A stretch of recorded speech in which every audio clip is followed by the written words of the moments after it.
Good morning. You've had 5 days off. How are we feeling? Karen Reed trial watchers. Good morning.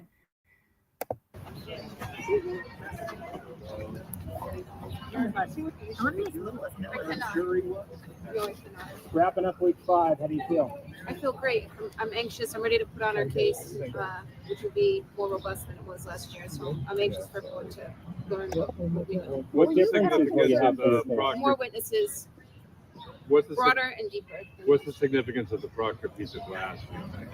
It matched the glass on the bumper, but the bumper glass didn't match the glass, the cocktail glass, the cup.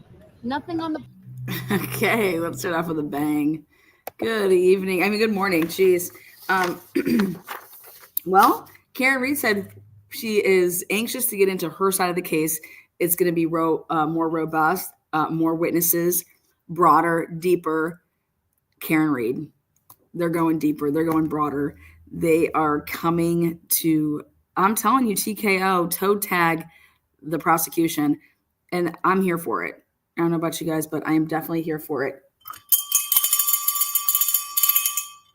Also this morning, make sure you register to play bingo because the first bingo of the day is worth $50, not $5. Bev came back from the Cape and she said $50 bingo winner. Okay, for all you loyal bingo players, $50 bingo. It's a double bingo right out the gate. And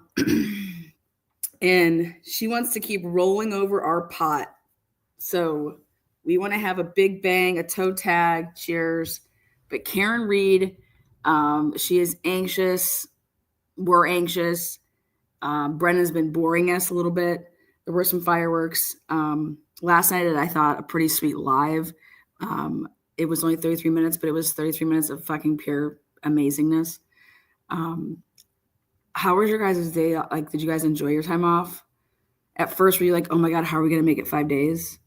I was like, how am I going to make it 5 days without seeing my favorites? You know, it was pretty hard. It was like going through like a breakup in a way.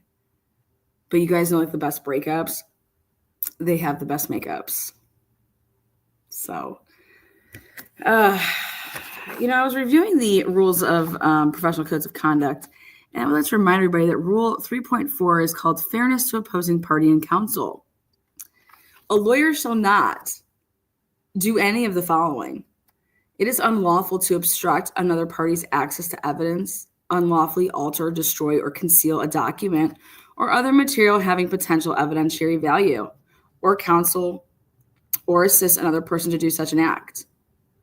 I am shocked that these lawyers, aka Lally and crew, were not rung up on the fact that you cannot assist another person to destroy evidence, potential evidence, even if it's not evidence, potential evidence. Those people destroyed their phones, you guys. Those people found out about the fact that Bev was coming through the preservation order last year and nothing could be preserved because their SIM cards were destroyed. Falsifying evidence, or if you have counsel assist a witness to testify falsely, these are rules that you cannot break. These are sanctions to be disbarred. I can't believe that some of these attorneys aren't being like vetted over this shit. The other one is D here. In pretrial procedure, intentionally or habitually make a frivolous motion or discovery request or fail to make reasonably diligent effort to comply with a legally proper discovery request by an opposing party. So, I'm just going through, and these are the Ohio codes of professional responsibilities, but pretty much all the states have them. And you can compare them to the American Bar Association model rules of professional conduct. So,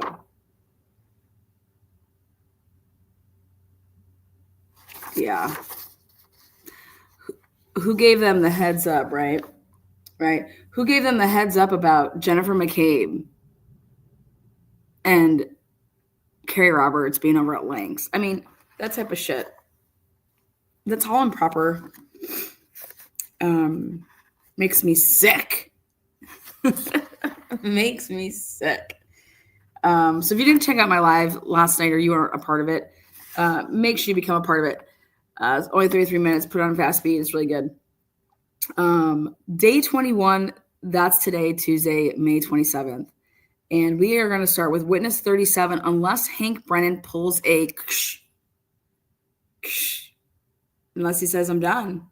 Unless he says the prosecution rests. Okay. Do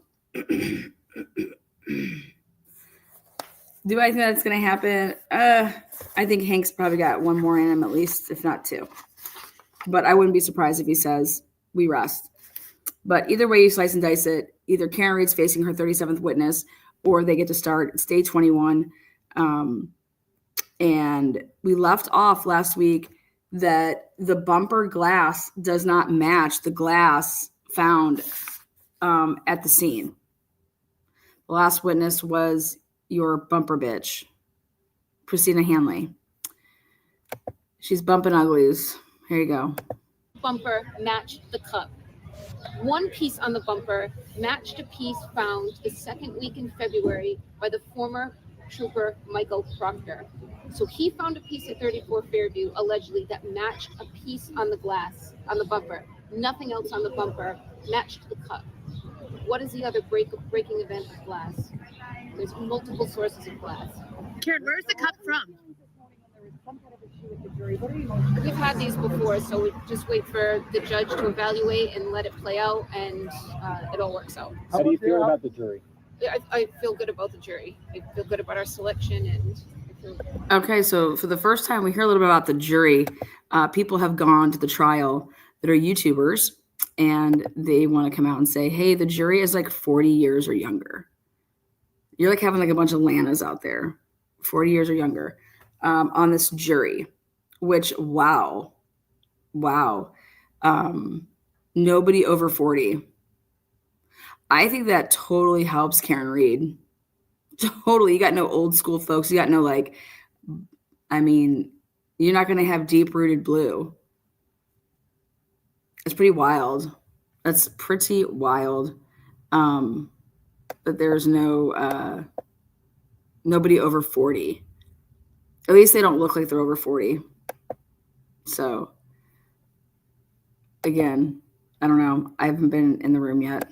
How about their case? And they're almost wrapping up. How did you find different, same, similar, etc.? Thank you.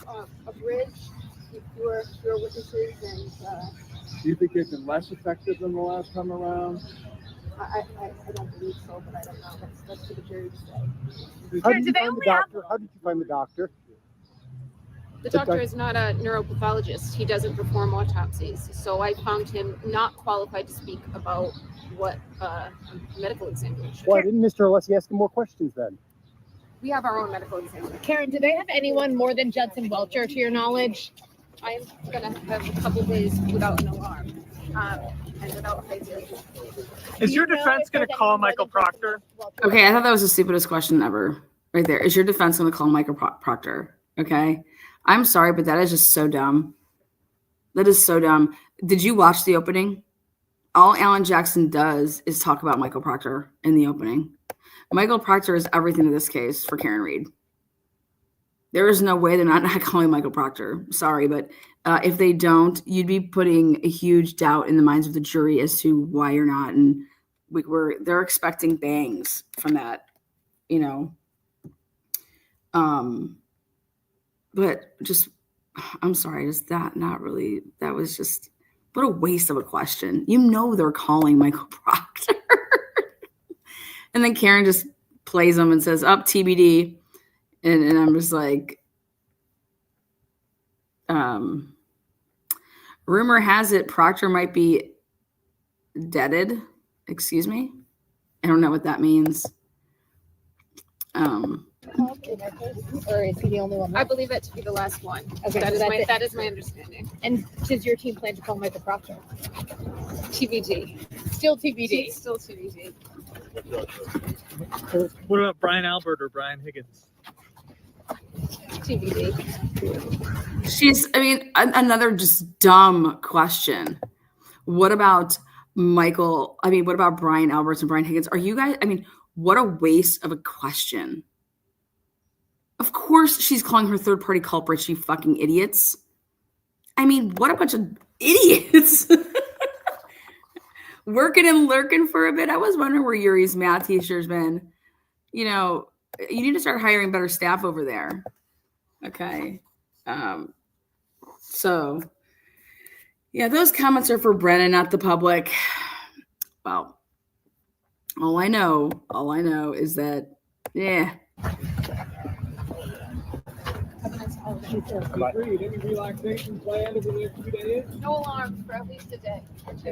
No alarms. Isn't that great? You don't have to set any alarms. You know, it's a good day. I got nothing to do today, but they got to prep. Let's be real. I expect a rejuvenation. I expect Hank. I expect Hank to be, you know, his little vocal cords, little cracky. Lana, who will be first up on the defense list? Steven Seraph. The way that it should have played out. First responding officer at the scene. Didn't hear Karen Reed said I hit him right. And that's Katie McLaughlin right there. And that's you right there, right? And you never said, and I think that you could probably ask the question. So if Katie McLaughlin testified and said that you said, I hit him, or that, she heard I hit him, but she said that the officer standing right by her there would have heard him or heard her, would you say that she's lying? Something along those lines, I would ask, clean it up. But then you're going Officer Good, possibly Mulaney. Like I said, you're going to be calling people to stand to ask just very, you could hit somebody with a 4-question banger and then, piece them out. So again, as far as bingo goes, you're going to be clearing those boards that you got, and we'll be starting from scratch, and it's the first one to get double bingo. So, and then you're going to be going, I mean, I'm excited to see Officer Good called to the stand. Lank's going to be called to the stand.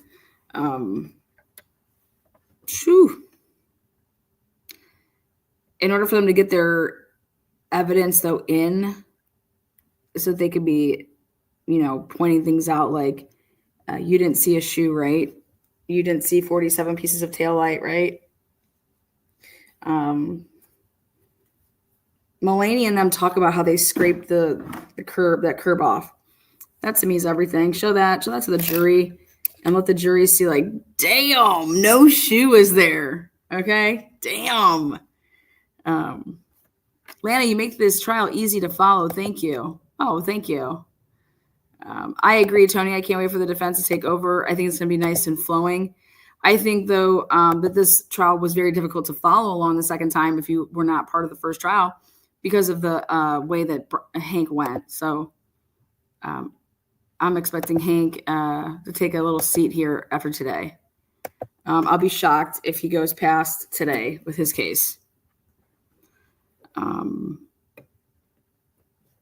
I was watching Vinnie Politan and watching Nurse Kim take on that DiPietro guy or whatever the heck his last name is, the guy that Turtle Boy went up to, and he was like, Turtle, Turtle, get out of here, Turtle. Anyways, those two battled it with Vinny and asking questions, and oh my God, Nurse Kim just handed him this dude, like master deflector, just didn't. Yeah, that's his name, John DiPietro. Yeah, whatever his name is. Listen, Turtle, listen. But I mean, I don't know who he is blowing over there in the McAlberts family, but absolutely sounds ridiculous. I just can't believe that someone like that is being asked onto a show.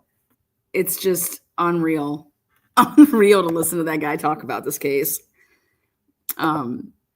Thank you so much, Gifted 5 to the transparency memberships. Douglas, Abel, woo! Backsheet juror becoming a member. Thank you for your support. Murky has all of your bingo directions in chat. There you go. Yeah. Oh, what else did I want to talk about here? Again, like I said last night, I believe Karen Reed's best witness so far that the jury has heard from is MVP right now is Scorty Bello. She is the ME.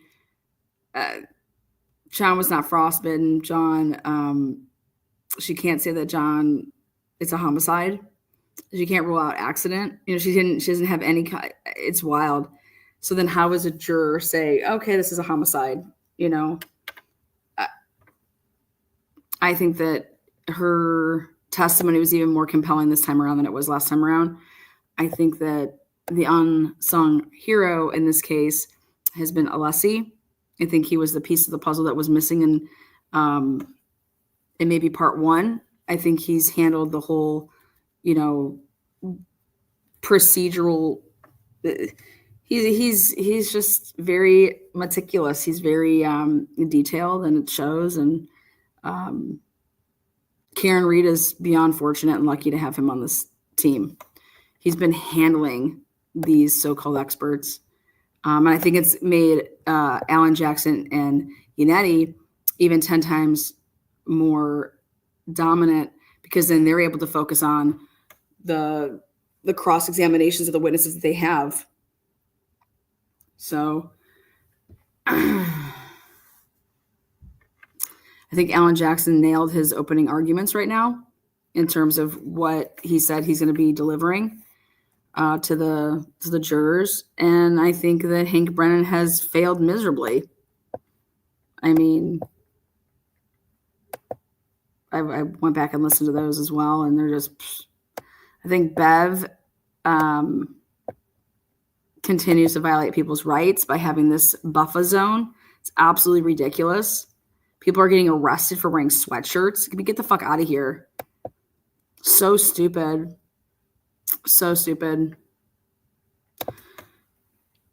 I mean, I don't know how they're getting away with it. I truly don't. I truly don't know how Trump isn't like all up in Massachusetts' ass and saying what the fuck is going on over there.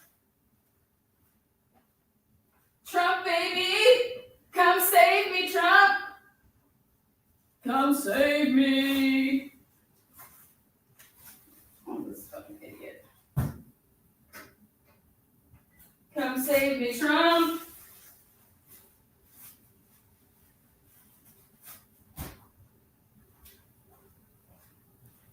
What's everybody having this morning? I'm gonna go with a raisin bagel with turkey on it,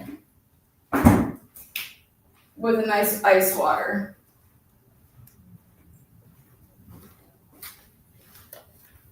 Yummy. Raisin bagel.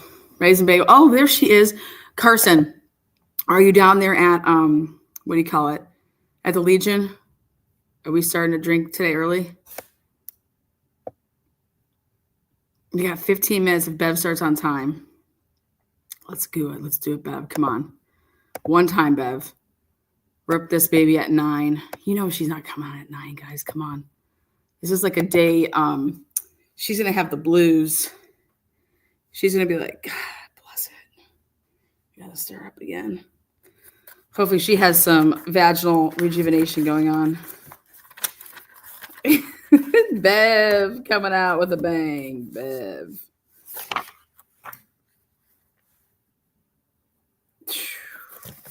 Will we hear from witness 37, or will the defense take over? There's a chance. There's a chance that the defense just takes over right now. So you're saying there's a chance. Woo! Happy. It feels like a Monday. If Bev doesn't come in with some pigtails, I'm going to be so salty. Come on, Bev. One time, baby. Everybody dropping off their kids this morning for school. Man, can you please post the link for the bingo card? I wish I could. I can't. I just can't. You have to go into the last live and get it. Sorry. When I try to do it, it messes it all up. I wish I was able to. Oh, sorry about that. But if you just go to the last live of the case, it's pinned. And you should be able to just click from there. Sorry, Charlie.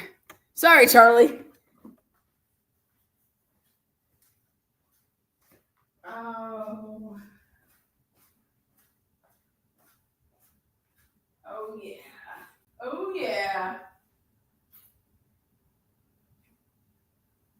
Beverly Canone is in the house and is making herself a coffee back in Chambers. She's putting some Baileys in there. You think is she not have a sip of drink like when she's out there? I never actually noticed. Does Bev not take a sip of anything when she's back there?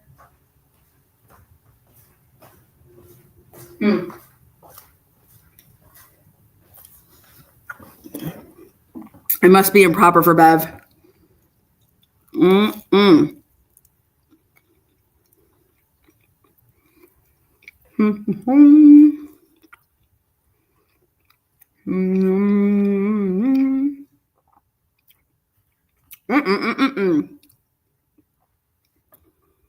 I went with the famous raisin bagel. I'm happy to watch with y'all today because it's back to work and subbing, teaching. Last week of school, guys. Ring that bell. All the stay-at-home moms, you get your kids back.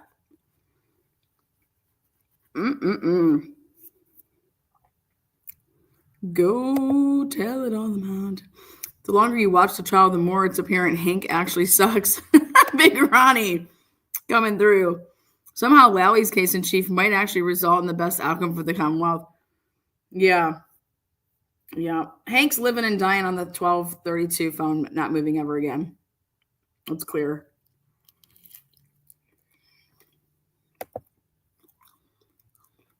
You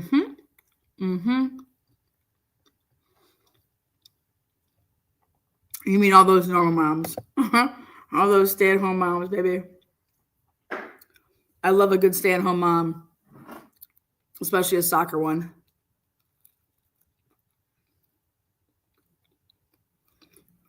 Their refrigerators are always stocked. Their husbands are always out of town. It's a win-win for Lana. I'm like, yeah, pool party during the summer. Hey, what's up? Freaking worried, but yeah. Yep, I feel I work from home. I'm a stay-at-home mom.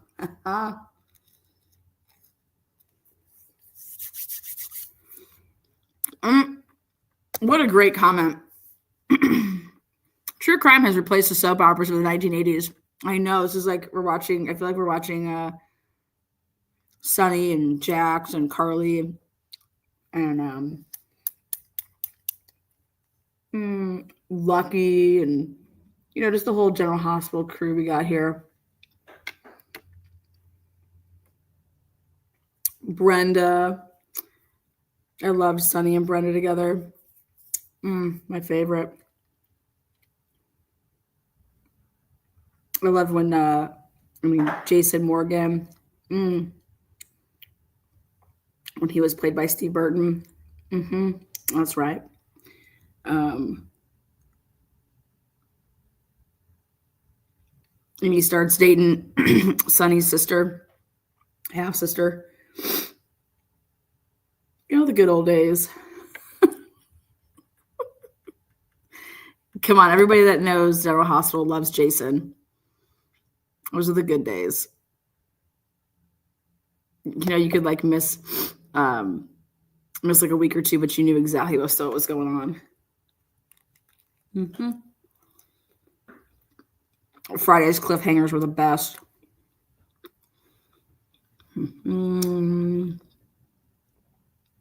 Oh, I miss old Steve Burton. Yeah. Sam. Oh, you like Sam? Young and the Restless. Wow. Okay. Sam and Jason. Mm-hmm. Yeah.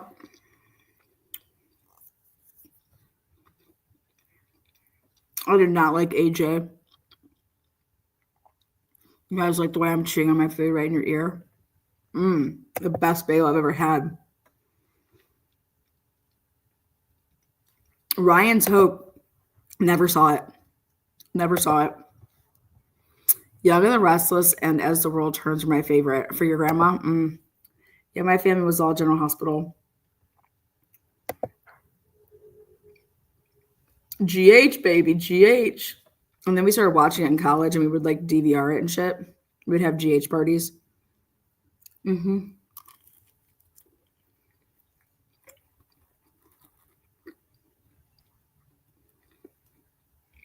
remember when Alexis and Sunny started banging?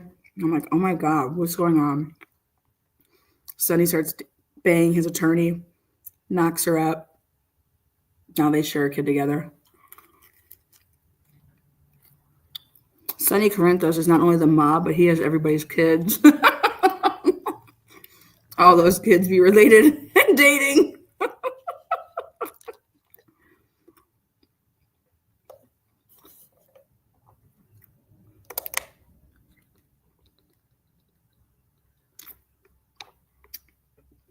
We started in college. We had Wednesdays or 90210 and Melrose Place parties. On Thursdays, we had friends parties. I mean, we just gave ourselves a reason to drink in college.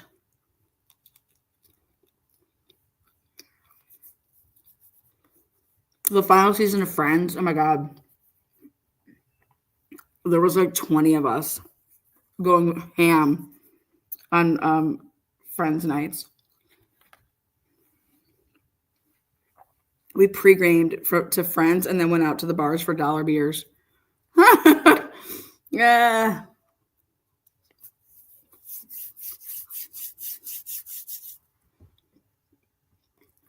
Wild, stupid shit.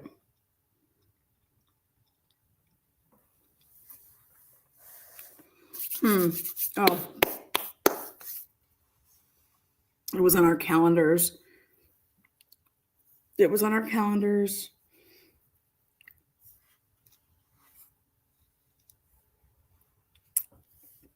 Melrose Place was the best.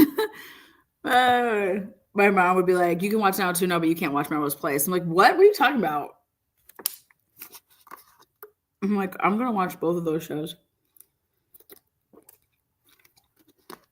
Wednesday nights, 9 to 11. It was like, do not fuck with my time. Or maybe it was 8 to 10. I can't remember. Yeah, I think it was Now Too No 8 to 9, and Melrose Place was 9 to 10.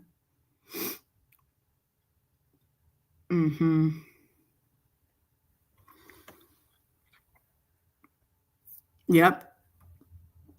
Wednesdays and Thursdays were just lit as a tit. Brandon was my favorite. You guys, who's your favorite 90210? Playa. I'm going to have to say it. First, it was Brandon. I mean, is there any Steve fans out there? Be honest. If you're a Steve fan, I just want to know. Be honest. That's like liking Danny of the 90210, or that's like liking Danny on the New Kids on the Block if you like Steve. So I just want to know, are there any Steve fans out there? Then you were probably like a Danny now NKTOB fan. But yeah, Dylan, just bad boy. Dylan all day. Can't believe Dylan's dead. Brandon and Dylan. Oh yeah. How about the later years? I was a huge fan of Noah. I loved him. Total fucking train wreck, but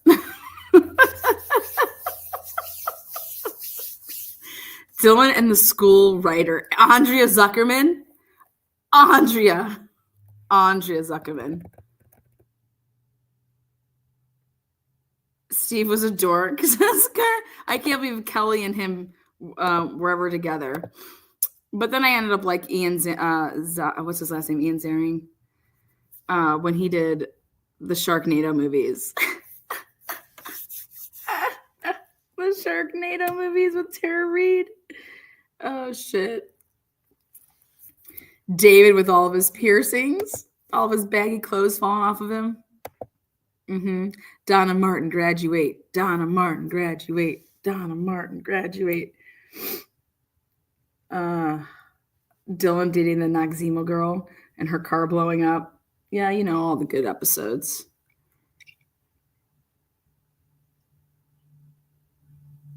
She was probably the hottest person ever to play be on 90210 was the girl that Dylan dated. Not I just call her the Noxzema girl.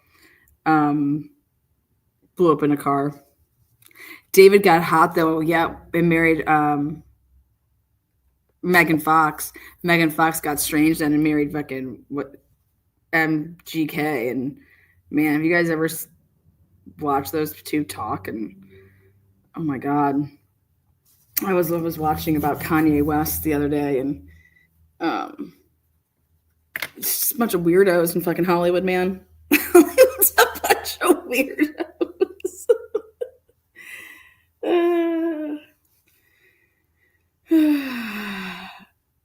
Married Skinny Steamy.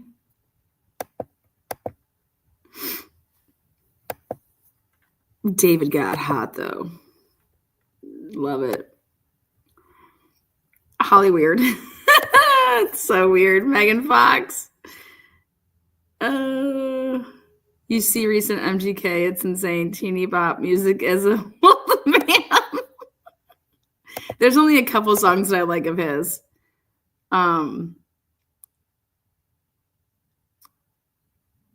McSteamy from Grey's Anatomy, Noxzema girl. Is it her? Tori Spelling is a trip. You guys are just taking ourselves down memory lane.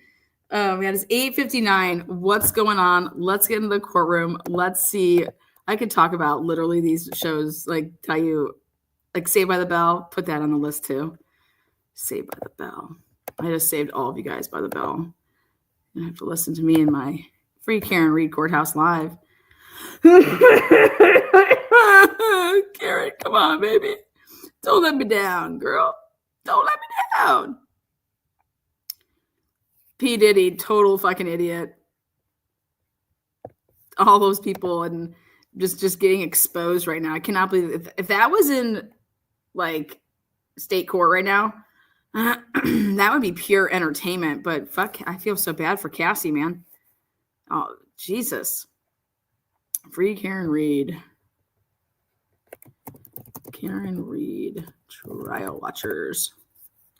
Come on, Court TV. I'm trying to give you guys the coverage today. And where's your live at? There you are. Of course, Bev's not there. Don't worry. Bev hasn't.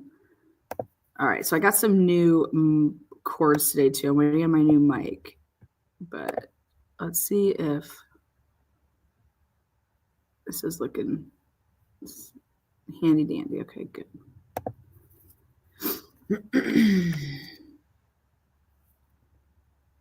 Bev is probably so hungover. I saw a picture of Jennifer McCabe. Oh, today's a double bingo. We're kicking off the doors with a double bingo. $50 winner.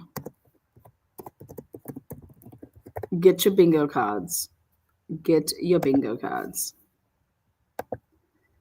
So it's 2 basic bingos, 5 spots. You can have them in a row.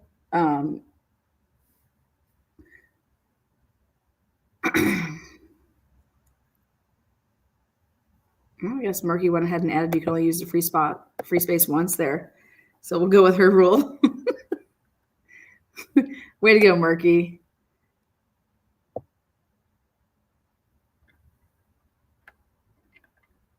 How to get a bingo card. Go to the past live and it's pinned up top. Whoop, I never played.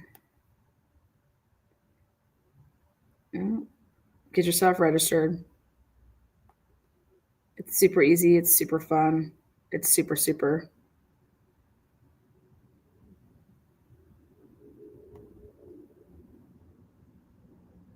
Okay, so anyway, so Bev, I saw a picture of John McCabe down at the Cape. Somebody had posted it. And then, Bev was getting wild. She's a wild buck. And our over and unders are totally getting blown up right now because of Bev. We have Bev went over on the sidebars, way over.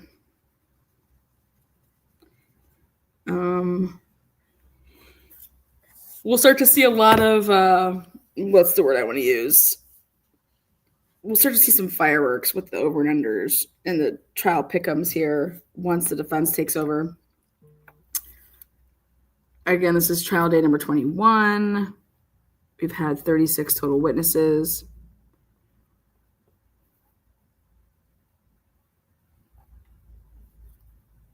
And it's 21 days.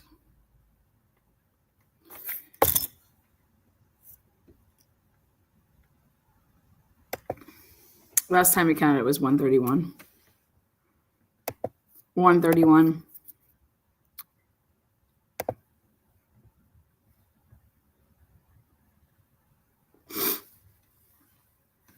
Oh my God. It's been so boring without Lana. Hello, Lana. Gorgeous mods.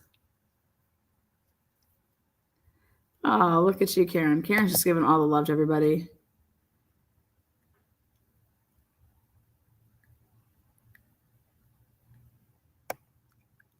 Yeah. There you go. Where you put your little instructions there. Just send the card on in. He was at the parade. I need a picture of that. If anybody has a picture of that, send on over. I want to see him at the parade.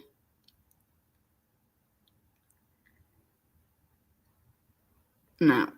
A continuation means it's a continuation from we're carrying over the money. Nobody won. So I continued over the money. But you clear your cards and it's a new bingo game. All right. Make sure you guys hit that thumbs up. Make sure you guys subscribe. It is free. We are approaching a new milestone.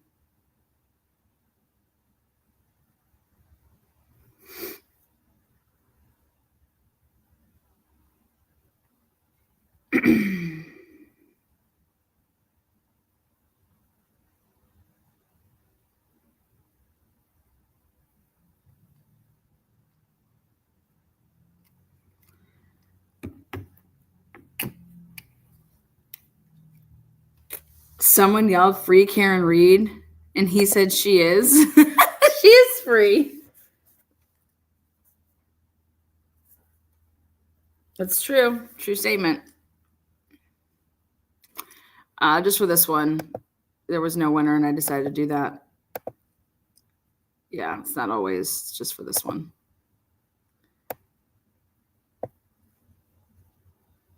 Oh, yes. I couldn't find the instructions. I'll be finishing a quilt while I'm listening away. Good luck, you all. Oh, the instructions are right here. Murky just puts up the words when they're said. All the bingo words come from only Bev's mouth. So when she says the certain words, and there are 75 words that were all cycled through automated cards that we made. So when you go and you click on it, you'll see that you're going to make a bingo card. And you take a screenshot of it. So it officially registers. Also, I can see on the back end actually when you sign up for your card. So best of luck to all of our bingo players out there.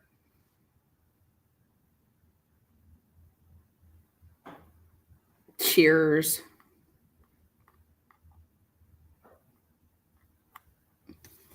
Cheers. Let's see. 906. Bev still in the back taking back shots. So I don't know what she's doing. Oh boy. Oh boy. God, I will love it if Hank Brennan stands up and says, the Commonwealth rests. Now you're going to hear me explode over here. The Commonwealth rests. Commonwealth. We rest. Boom. Out the gate. starting with a firework. Commonwealth rests.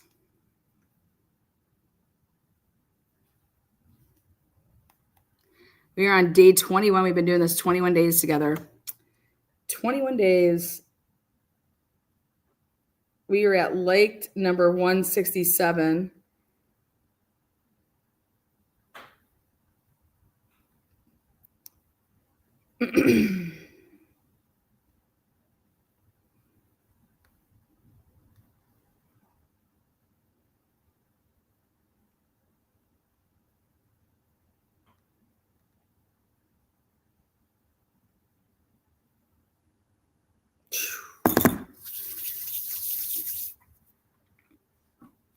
Oh, there you go.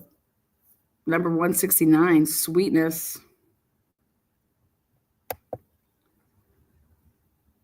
They have to call Welcher first. Well, unless they decide not to call him. There's a chance. There's a chance. If I was Welcher, I'd be like, you do better not call me. I want no part of this. I want no part of this.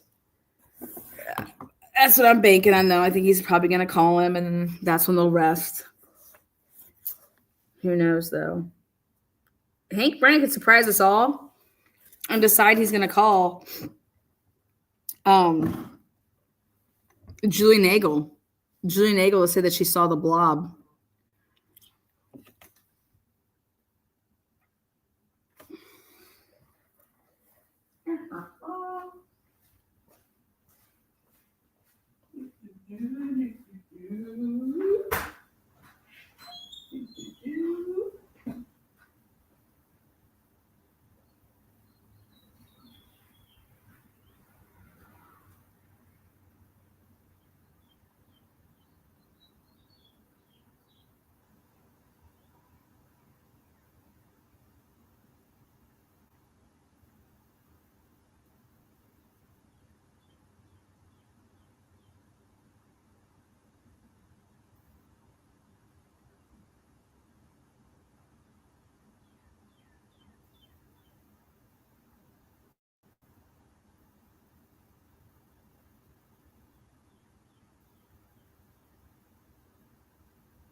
Yeah. Number one fan.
Good morning. 6-day weekend.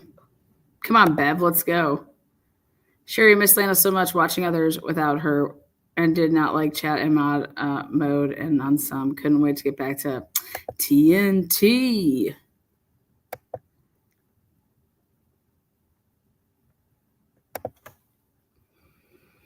Good morning, everybody. Gosh. Good morning, Lana and all of TNT. Good morning. I love a good relaxed senior.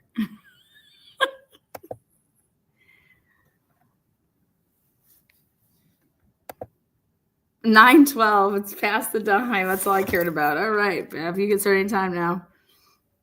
Days starting after 9:12. Just another one. God, Bev, you're something.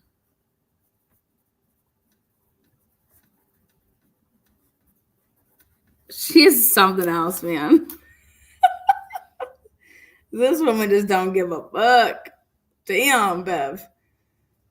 This jury has to come in here and they just sit around and twiddling their thumbs, man. Here we go. Here she goes. Let's go, Bev. You are unmuted.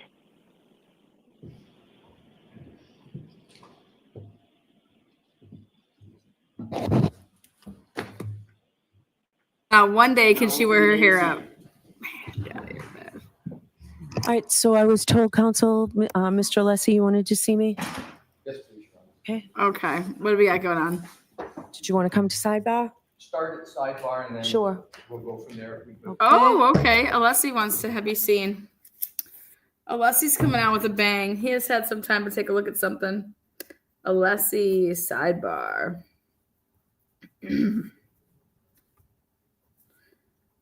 All right. Let's see.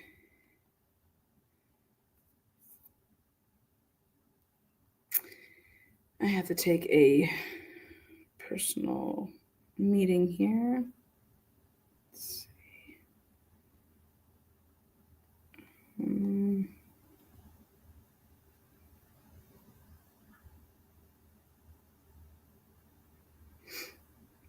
How do I get into this thing? Join by phone. Okay.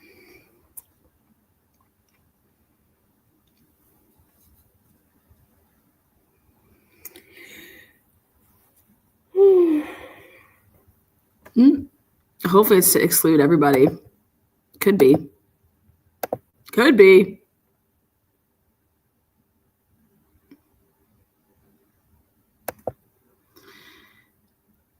So are there seats available then to get into that courtroom? Because I think that's what that means.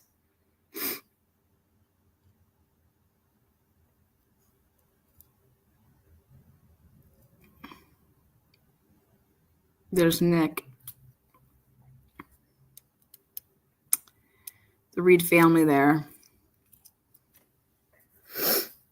Looks like that back row has my name on it.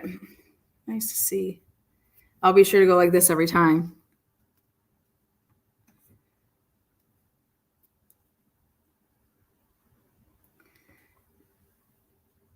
I'll go like this. And I'm thinking about you guys. I'll just point to my brains.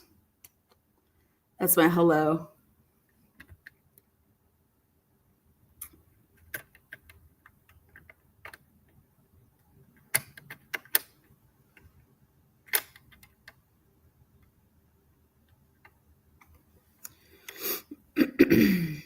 Again, good morning, everybody. Thank you so much there, Karen. $199.99. Ring-a-ding-ding. I think the defense should call ARCA first to dispel the fact that Karen did not hit John with her Lexus. They come with a bang. I think they're going to have to tell the jury the story in order. So Hank Brandon did a really good job of that. The story was told completely out of order. And so the jury's over here like, what the fuck is going on?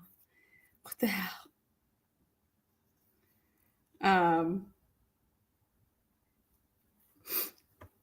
The defense should call Proctor first.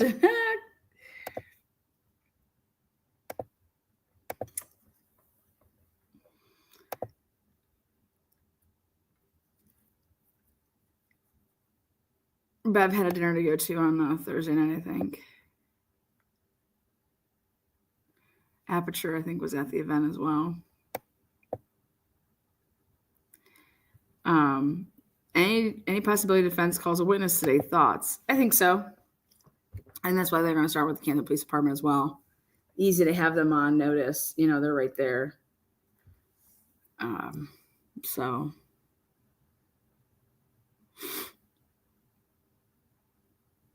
Aperture sponsored the event. Yeah. Bev had a very busy weekend. Bev was she's being sponsored as like the person of the year. And then she had her weekend of like fun in the sun. We had beautiful weather over here. I don't know what Massachusetts was having. We had beautiful weather.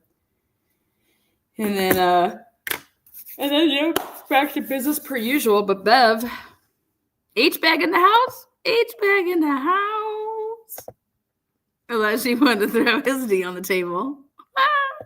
I was on the Cape. You were? Did you see Jen McCabe? I heard Jen was there. Just curious if it's true. I saw a picture of her.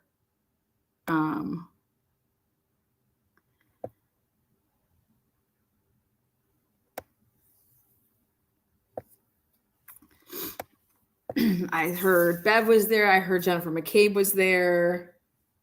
Can you imagine they have to like, if they're at a place they're supposed to like, one of them's supposed to leave and stuff like that? The appearance of bias.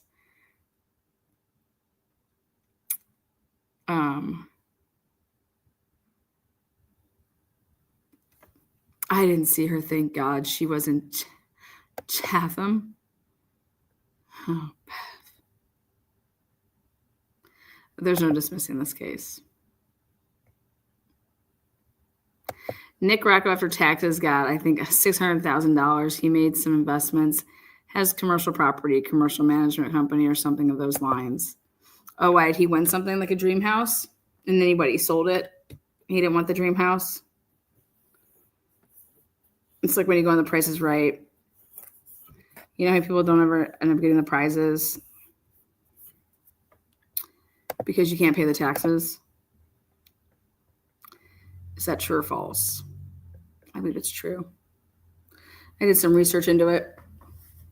He was a $1 million scratch-off ticket.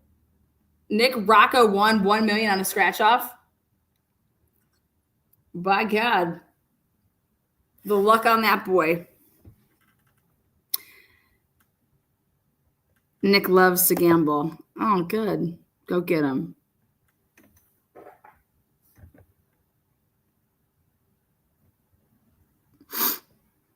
Talk about the luck.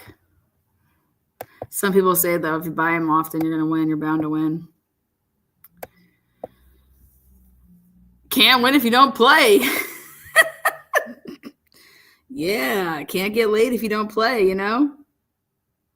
Should be a lot of people's mottos. Look at that. The media.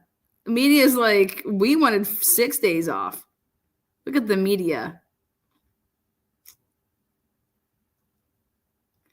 Yep, $1 million. No, he has a theory for winning on Scratcher. Oh.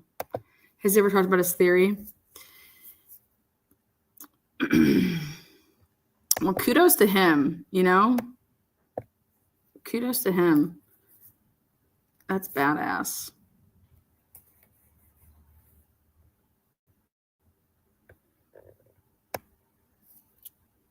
My cousin was on The Price is Right and won a car, but she sold it. Yeah. Yeah, Nick says you have to buy a shit ton at a time. Yes, you do. That's true. And you want to buy the same row. I'm just a stats person.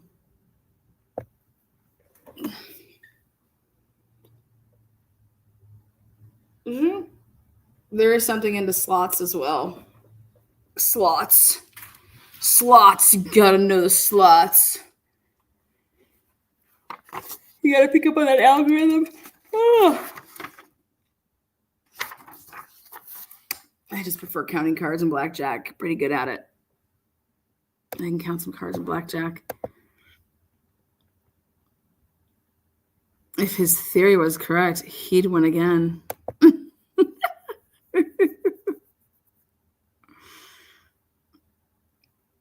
Lots of YouTube videos to watch if you're end up having a scratch off. There are people that have scratch off channels. Isn't that wild? That's crazy. I didn't know that until I Googled it. And I was like, damn. Oh.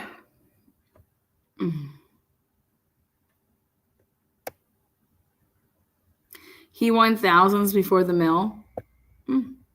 That's interesting.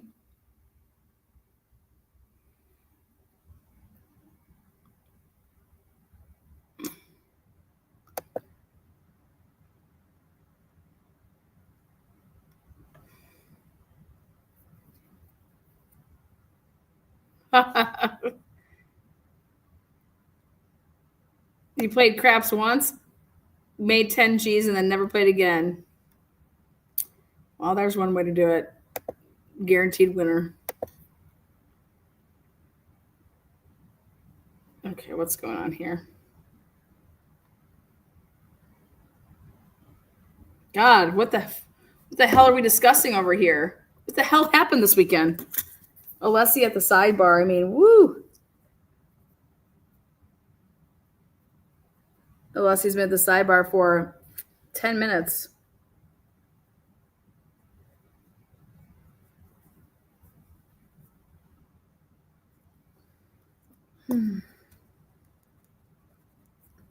Something happened this weekend.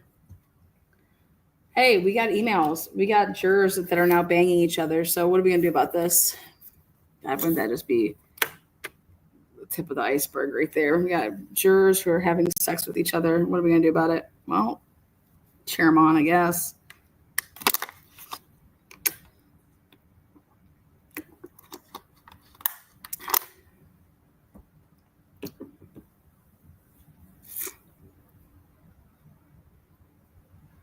I'll be excusing myself here at 9:30. I have an appointment.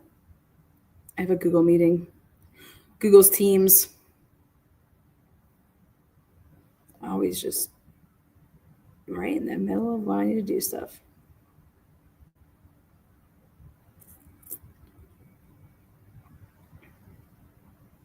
Paul was still in the back row. Paul's going to be in the back row the whole time. Paul got demoted. Is Paul in the front row now? No, Paul's in the back. Who are all these baldies, though? Maybe they're shaving their heads to give Karen some type of complex.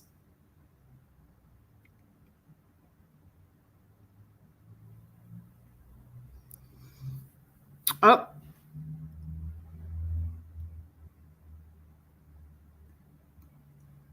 Did Karen cut her hair? No. Looks like Karen darkened her hair, though. We'll say that.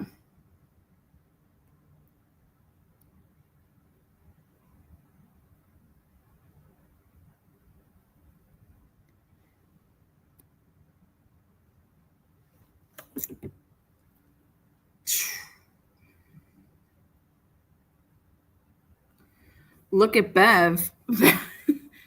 Mr. Reed is such a classy dresser. Mr. Reed.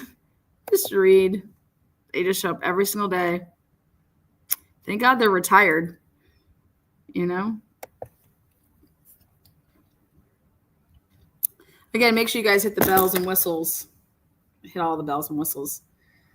Cheers. Now let me do something. I gotta go, so I'll be listening in my ear though.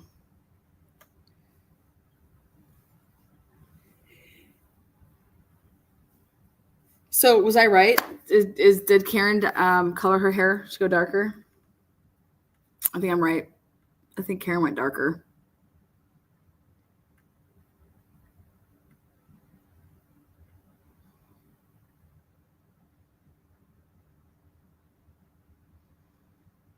Angel says Karen's a hottie, and I'm straight, but I do her. Thank you for your vote on Karen's sexual appeal.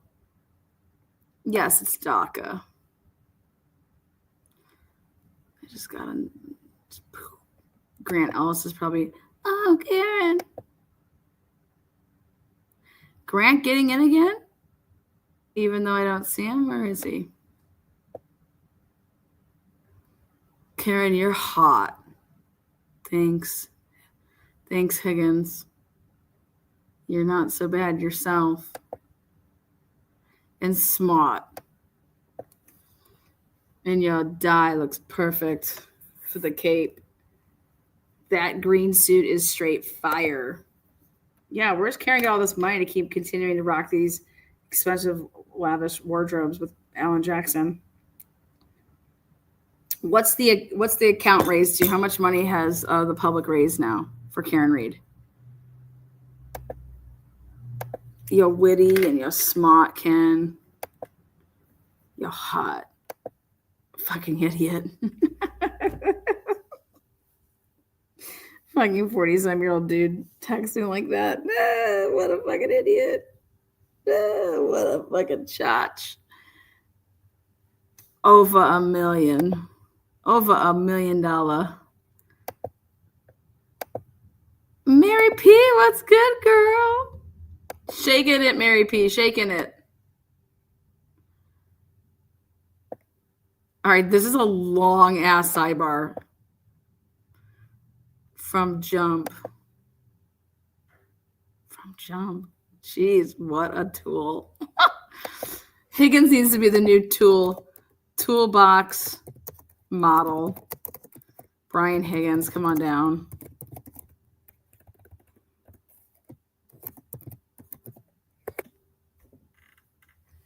$1,014,125. Damn.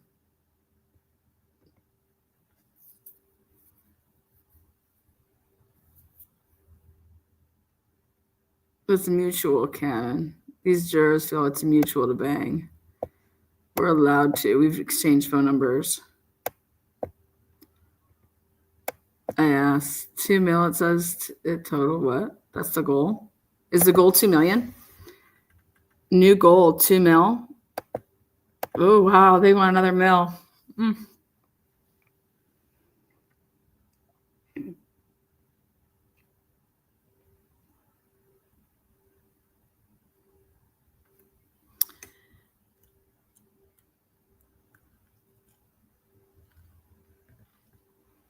don't know. I feel like the money's going a lot to these, the time on with these bills, with these experts.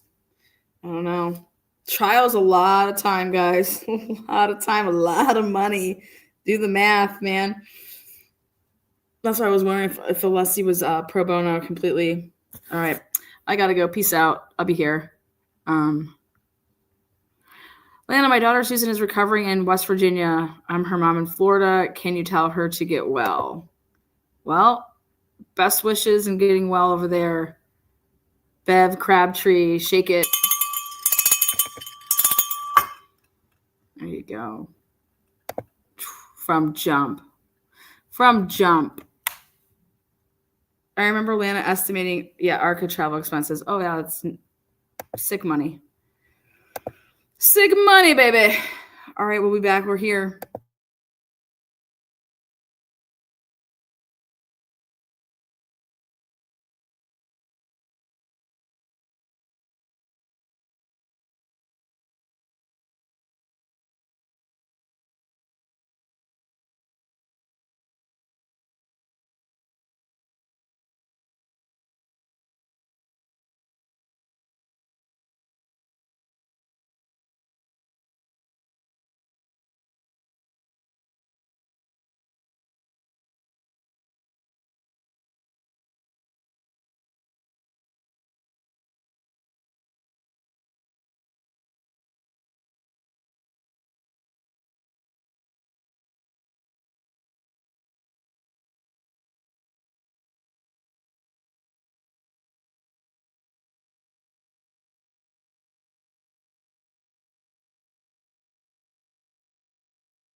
The bitch is back.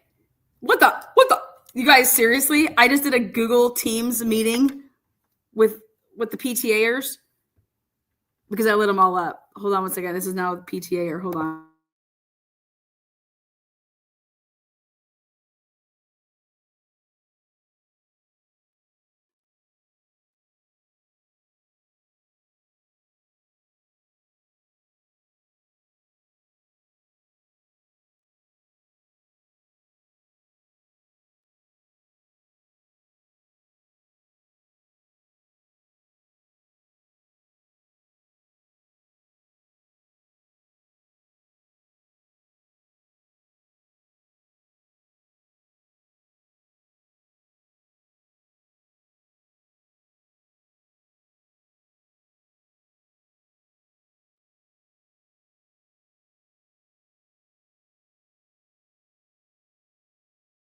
All right, you PTA moms.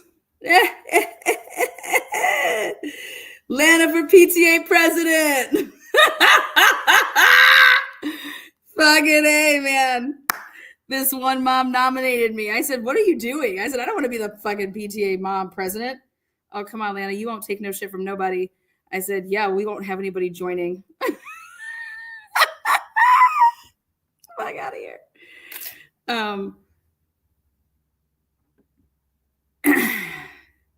Jeez.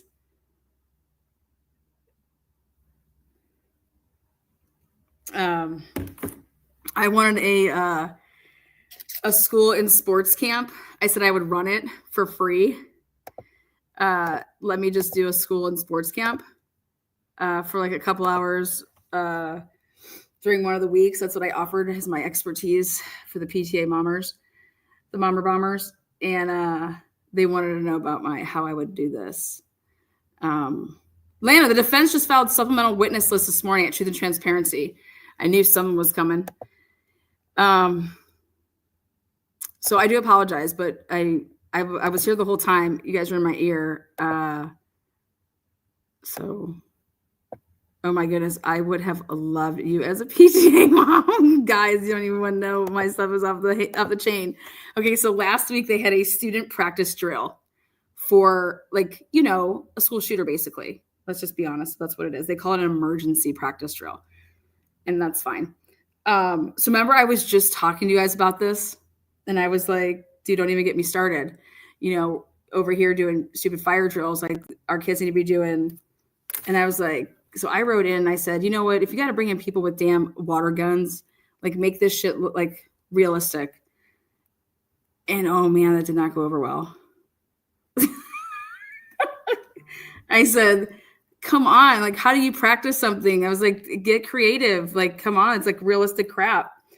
And they're like, you wrote in to say that we should have people coming in with water guns. I said, yeah, with colored water guns, like colored, like paint guns. Okay. But not paint pellet guns. Cause those are like, I mean, God, those sting. But just so we can see, you know what I mean? Like, come on. I was like, this is not a fire drill. This is not a tornado. You know, this is so different. Anyways, my little letter made its way to the principal. So, she said, I'm pretty creative. I said, it's just realistic. It's realistic. Anyways, I told them that they need to have a sports camp / school camp. And if you're going to have like summer school, you need to make it fun. Nobody wants to like go, you don't want to single kids out, make them feel dumb. You know what I mean? There's just ways around stuff. So I was like trying to explain that, you know, 30 minutes of learning, 30 minutes of an activity, but it's like organized activity, not like recess. That's not organized. No, I got called to the principal's office for a good reason. It was like well, we're always up for, you know, new ideas. I'm like, yeah. I was like, you want to have people raid that school with some water guns? And they're like, yeah, I don't think we're going to go that route. I was like, okay.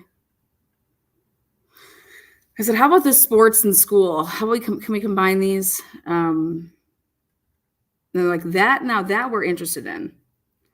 I was like, I bet you are. So, and then this other mom, I guess, voted me to be PTA president. And I said, have you lost your mind? And that's what the principal wanted to ask me if I would even consider running. And I was like, you have to run for that? How does that even work? I was like, no, I'm good. I was like,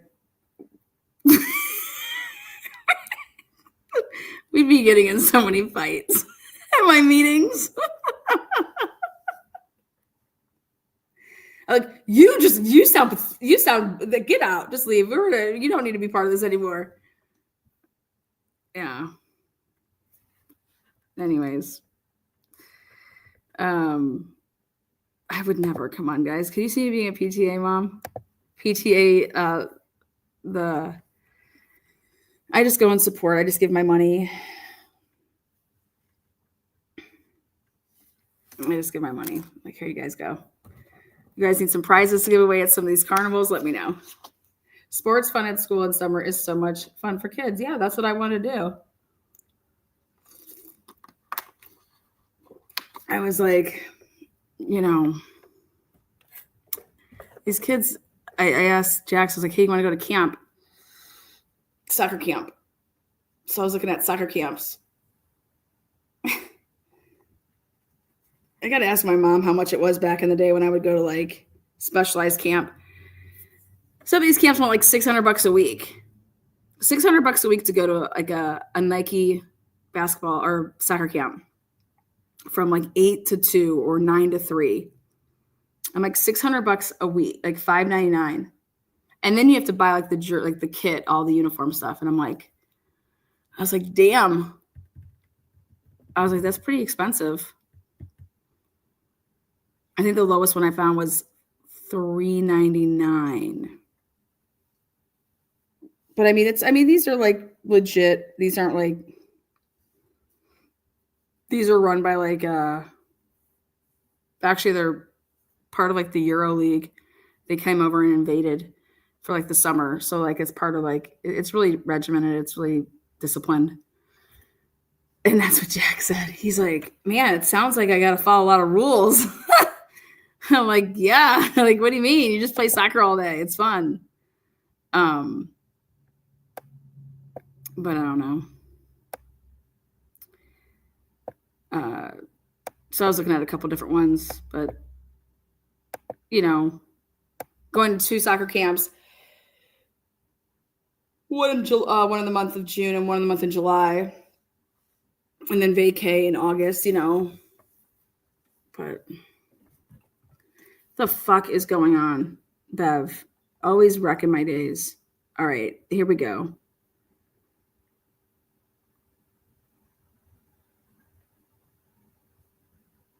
Okay. Now comes the defendant, Karen Reed, in the above caption matter, and provides the following supplemental list of witnesses the defendant intends to call at trial for the sole purpose of authenticating records. Boom.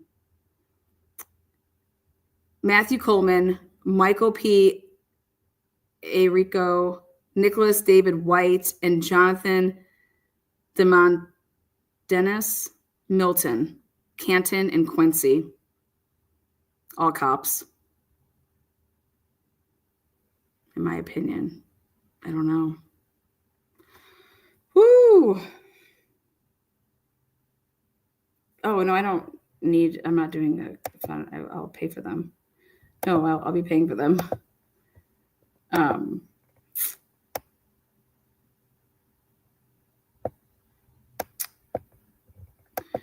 I was just trying to remember back when we were going to camp. Like, I just don't remember being that expensive. I don't think it was.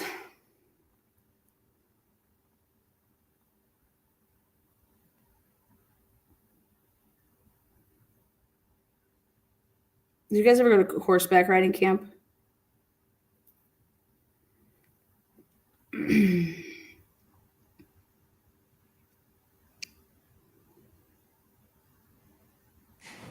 Oh, here we go, Bev.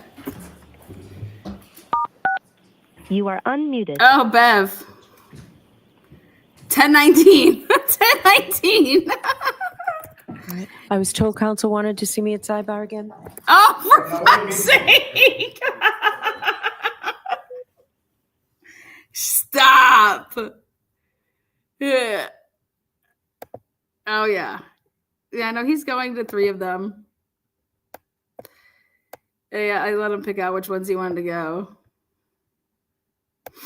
I gave him the choices, though. He had 6 that he could pick from. I vetted them. I did the vetting process. I'm not going to have chumps. Made sure that nobody was on the perv list. So, the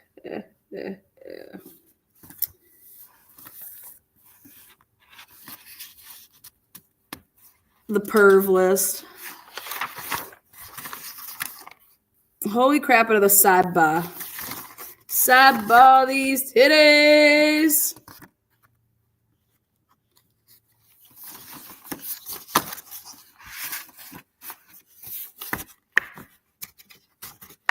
I wonder if the PTA moms watch my channel. I just tell them I don't do anything for a living. Tell them I'm a stay-at-home mom.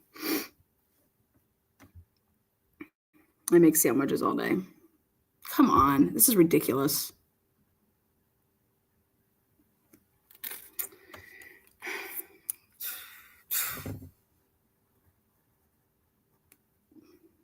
My trivia channel. My YouTube channel was used in 3 exhibits in court. Just so you guys know, he's not going to horseback riding. I'm just curious if anybody went to horseback riding camp. I went one time. I thought it was the weirdest shit. Never went back. Bev is feeling herself after the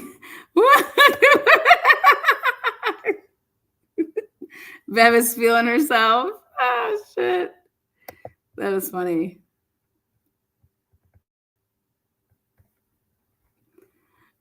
Who's out on vacay? Keep drinking those mimosas.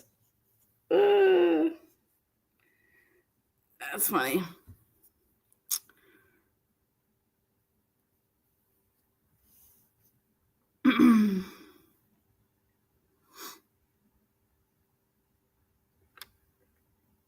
I gotta show you these clips at our sidebar that we have.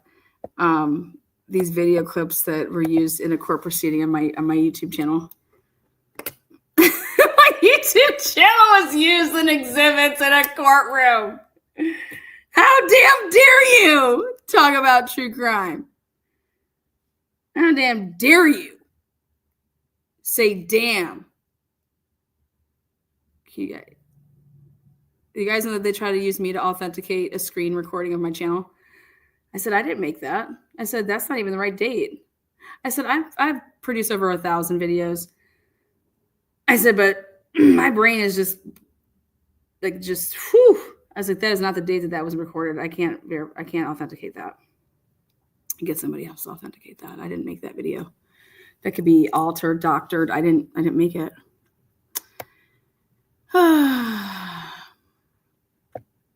Wait till you see what was used for my YouTube channel in a court proceeding. I was just dead. The questions that were asked. Ms. Oriani, is that you in that video? Looks like me. What do you have in your hand? A Bud Light? A Bud Light bottle of beer? Yep, that's exactly what it looks like. And what did you just do there? I took a sip of it.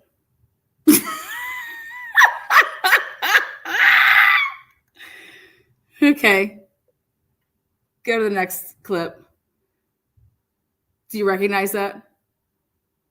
Yeah, it looks like video for my YouTube channel. It looks like. And what are you doing? I think I'm showing the Samuel L. Jackson Go the Fuck to Sleep video, I think. And could that be played through your house right now? What? What are you talking about? No. You're telling me that people in that home right now cannot hear that video? No, because it plays through my system. Like right now, if you're at my house right now, you don't hear anything that's coming through like when trial's on. If somebody to come to my house right now, they would think I'm crazy. I'm talking to a screen. They would be like, who is she talking to? Oh, just random people on a screen. Like you wouldn't be able to hear anything coming out of this computer. And they're like, you expect us to believe that? I was like, it's the truth. You can believe whatever you want to believe. What is that in your hand? It's a fireball shot? Did you just take a sip of that? Yeah, I did. Oh, great. Great. Wait, great. What's great? Great. Great. What is going on over here?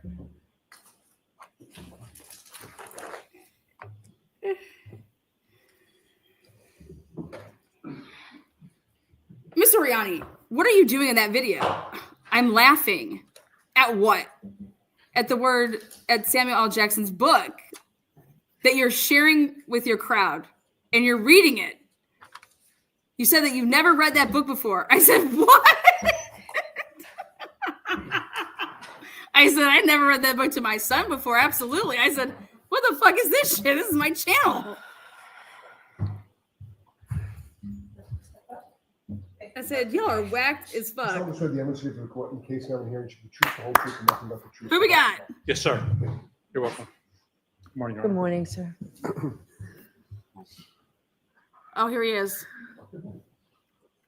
So we're going to have a short voir dire. Okay, so Mr. Lessie? Thank you, Your Honor. Oh, let's see. Voir dire. Thank you.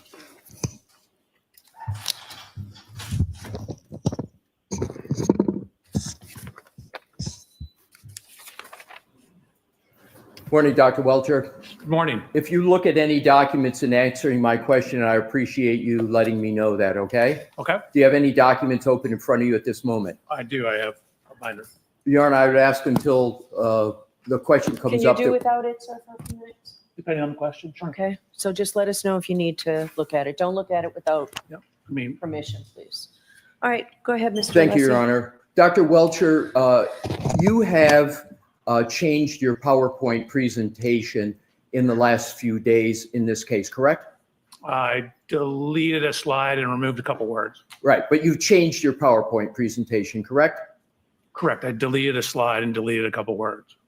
Who have you spoken to at the Commonwealth in the last 2 weeks? Anybody associated with the Commonwealth, who have you spoken to? In the last 2 weeks, Mr. Brannon, Mr. Lowley, Lieutenant Tully.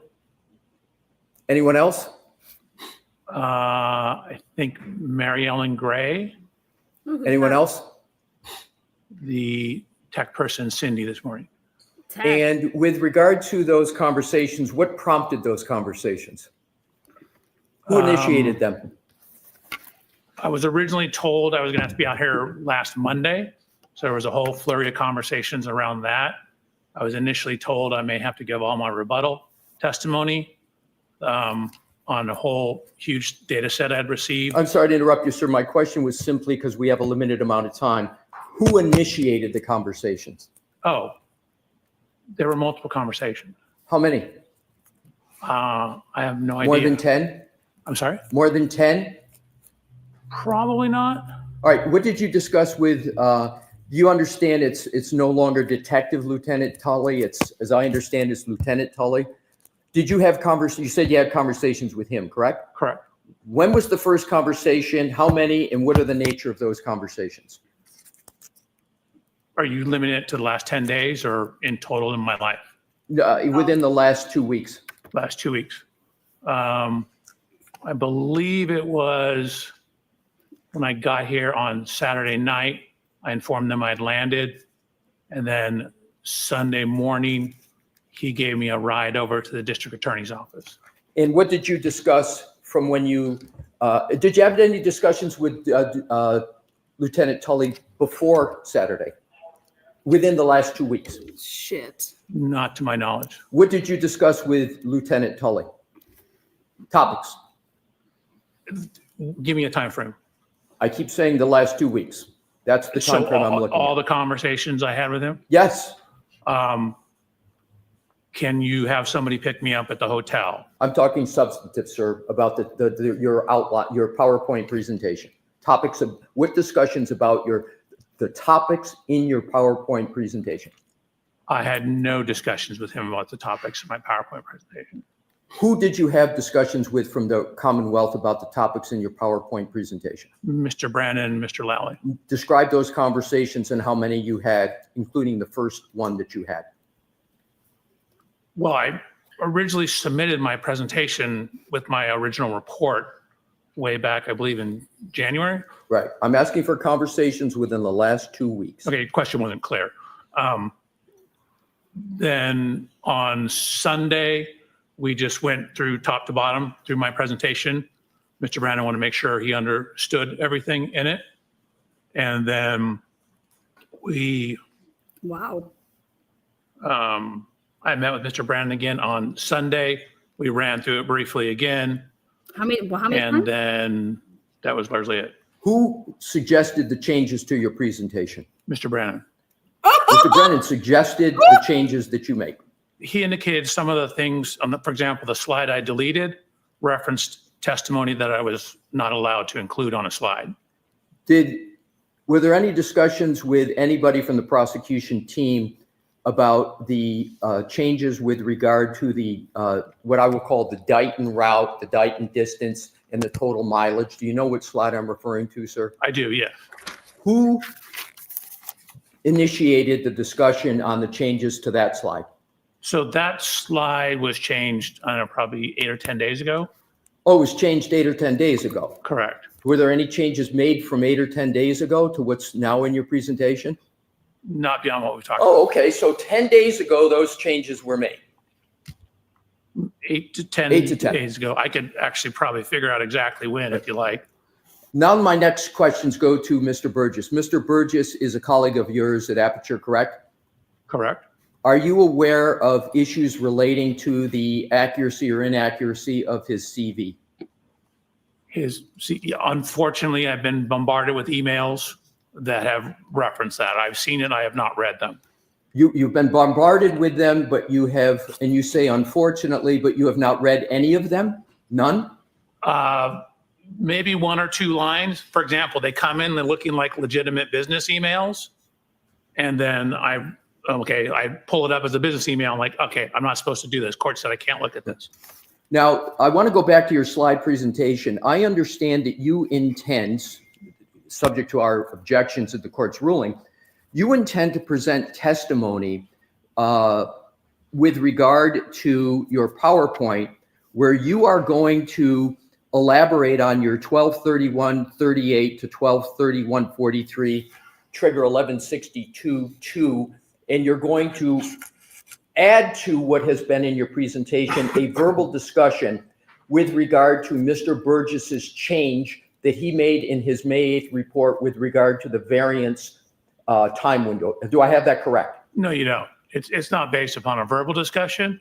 It's based upon his report. Okay, so you're going to make, you propose, what you're intending to do is you want to add the change from Mr. Burgess's May 8th report to what you're going to testify to on your PowerPoint. Do I have that correct? That is correct. And the only reason you're going to testify with regard to altering the 1231-38 to 1231-43 window is because of what Mr. Burgess has done on May 8th. Is that correct? It's better data. So I'm altering it and correcting it with better data that I've received from Mr. Burgess. Right. But my point is, if it weren't for Mr. Burgess's change, you wouldn't be making any changes in your testimony, correct? It's only because of what Mr. Burgess did on May 8th. Is that correct? Only from his report, correct. Correct. So, and you understand, sir, that that change has significant effects on the very issues in this case with regard to the timeline and the collision you allege occurred, and comparing it to human volitional conduct of Mr. O'Keefe with regard to his manipulation of the phone. You understand the consequences of that change, do you, sir? I do. I would disagree with your assertion that this is consequential. Again, my original data, which is in my PowerPoint and has not changed, that data is still there. The timing was extremely close within the error of the measurements, which Mr. Burgess ultimately showed in his subsequent report that was within the variance associated with those timing devices. I understand, but my point, sir, and I want to understand if I have it correct, is that is going to move the time that you assert the 1162.2 trigger occurred, correct? Correct. And you would agree that's a substantial change given the issues in this case when seconds matter? Or do you think it's an insignificant change?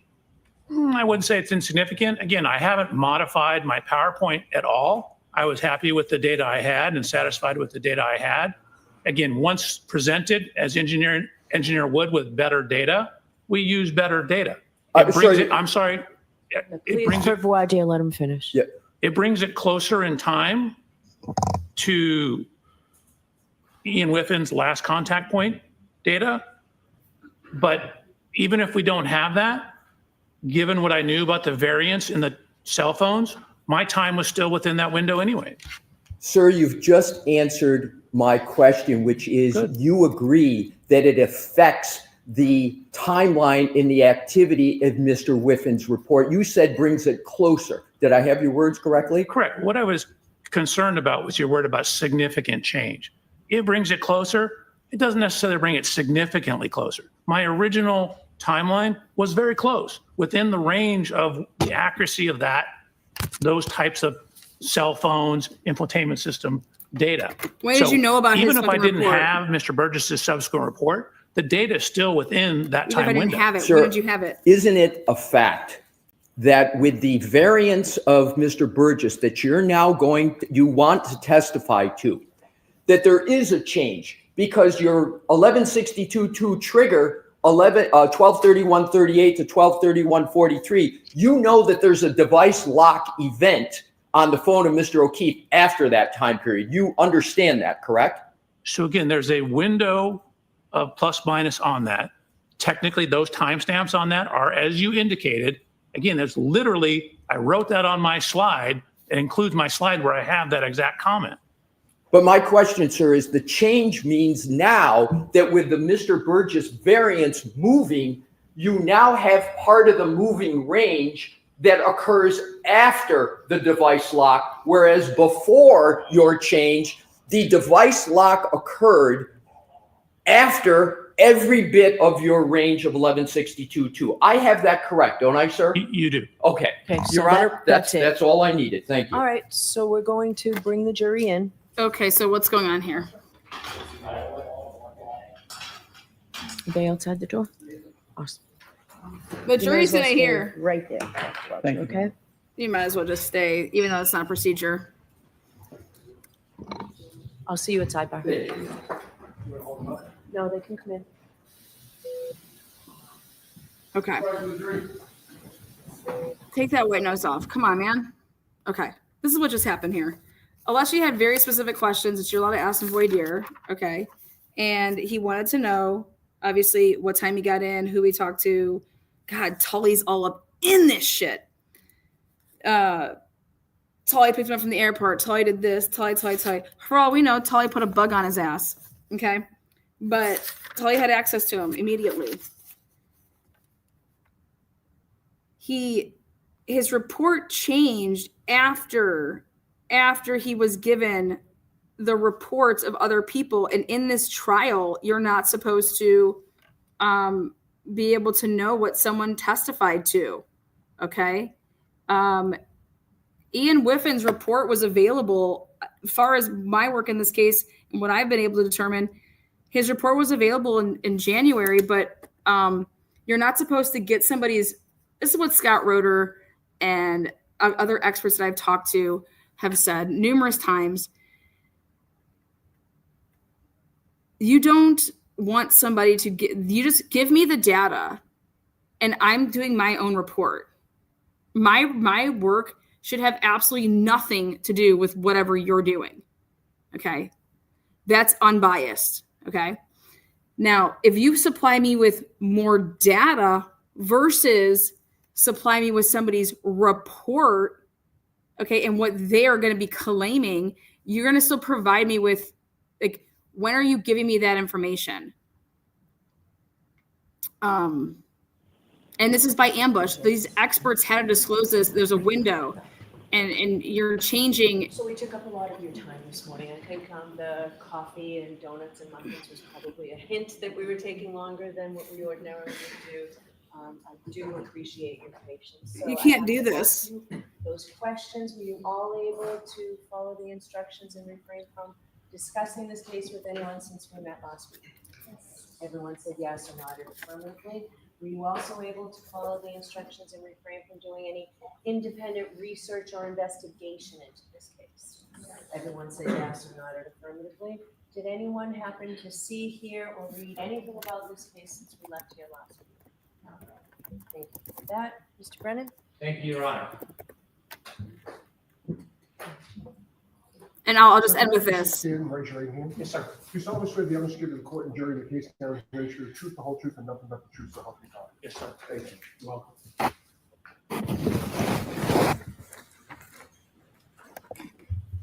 May I refer to my resume? May I refer to my resume? All right, Mr. Brennan, Thank whenever you. you're ready. Good morning, sir. Morning, Mr. Brennan. Could you please introduce yourself to the jury and spell your first and last name? Here for we the court go. reporter who's next to you. Absolutely. My name is Judson Welcher.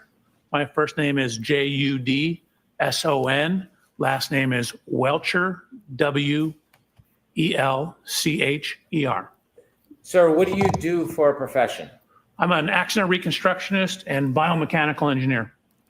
I'd like you to explain to us a little bit about what an accident reconstructionist does. Sure. You can think of accident reconstruction and things such as this as the physics and engineering that happens in car crashes. So accident reconstruction tends to deal with everything that happens to the car and outside the car, skid marks, vehicle damage, the electronic recording systems in the vehicle, things that have to do with the motion forces and how the physics of everything occurred and how that affected the motion of the vehicles. You said that you were an accident reconstructionist, but also a biomechanical engineer. How is your work as a biomechanical engineer different than an accident reconstructionist? So simply, you can think of biomechanics as similar, but to everything inside the car. So biomechanics is looking at how the effects of physical forces are applied to the human anatomy. When I'm trying to explain to somebody what I do, I say, hey, it's like a civil engineer who's designing a bridge. So many trucks and cars on the bridge. Are that going to cause the beams in the bridge to fail? Is that going to cause the cables to fail? So a human body is governed by the same laws of physics, just like the bridge. Obviously, it's made of a lot of different materials, but in a human body, my beams are bones. My cables are the muscles and ligaments. Different material properties, but everything's governed by the laws of physics and principles of engineering. So I'm looking at how physical forces, the outside of the car, when people are inside the car, seat belts, airbags. The first seat belt was patented by an engineer. It's engineers who quantify the force of the crash and what kind of injury damage there is to the body. So it is force that causes damage like a fracture. And so we're looking at how the physical forces are applied to the body and what that means in terms of what happens to the body. Dr. Welcher, I want to ask you a little bit about how you became a biomechanical engineer and an accident reconstructionist. Can you tell us? Sure. So when I was getting ready to go to college, my father, who was a physician, said, whatever you do, do not go to medical school. Because I was getting ready to go to medical school. So this was 39 years ago, I believe. 35 years ago, 39 years ago. He said, it's just not worth it. So I said, okay. So then I entered into the mechanical engineering. I grew up riding motorcycles, taking things apart, frequently pissing my parents off when I couldn't put it back together. But I like taking things apart and figuring out how things worked. So I went to university and got my undergraduate degree in mechanical engineering. From there, I happened to be at a Thursday meeting of the American Society of Mechanical Engineers. A group came in from a company that did this type of work, and they showed some examples of how you apply engineering concepts that you learn in mechanical engineering to the human body. And so I was like, man, that's a great job. That's the perfect mix of engineering that I have and my desire, to learn the medical side of things as well without becoming a doctor. So I talked to them. I actually applied to the company and was ultimately hired as a biomechanical engineer. How long did you continue as a biomechanical engineer until you went back to school?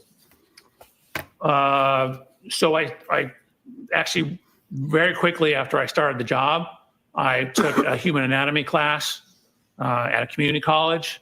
I quickly realized that wasn't enough. And so in around 1993, I went to the USC Medical School and enrolled through what's called concurrent enrollment, which means you can take the class, but you're not actually in medical school. It's a medical school class. But I took gross human anatomy. So it was me and 160 or so other doctors. I took the same human anatomy that first year medical students at USC took. So it began in 1993. Did you continue to work as you pursued your higher education? I ultimately started my own company, continued to work, continued to do research, had a wonderful opportunity to have 2 beautiful children, and continue to this day. Tell us a little bit about the company you started and when. Sure. So in about October of 1994, I started my own company. Me and the guy who was my immediate supervisor said, hey, we can do this better. We can do more research, more testing. And so we started our own company. What kind of company was it? It was a action reconstruction and biomechanical engineering company. We also early on did a bunch of testing and design work for amusement park rides. The same concepts for car crashes applies to roller coasters, basically anything. So we worked and had some contracts on improving ride safety. And I was also on the ASTM committee that looked at amusement park ride designs. Did that company grow from 2 people?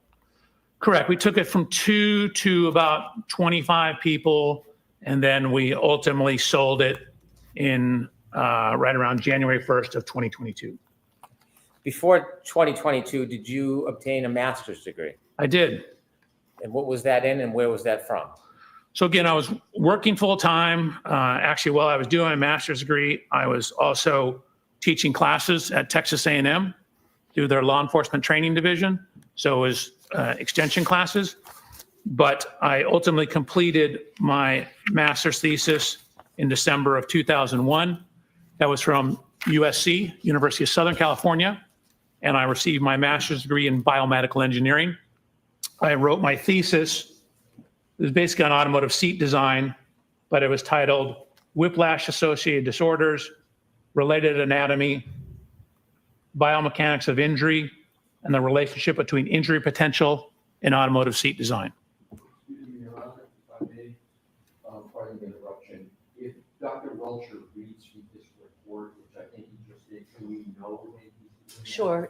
Dr. Welcher asked me if he could refer to his resume, and I said yes. So if you read, just let us know. Thank you, Your Honor. And it's my resume, not my report.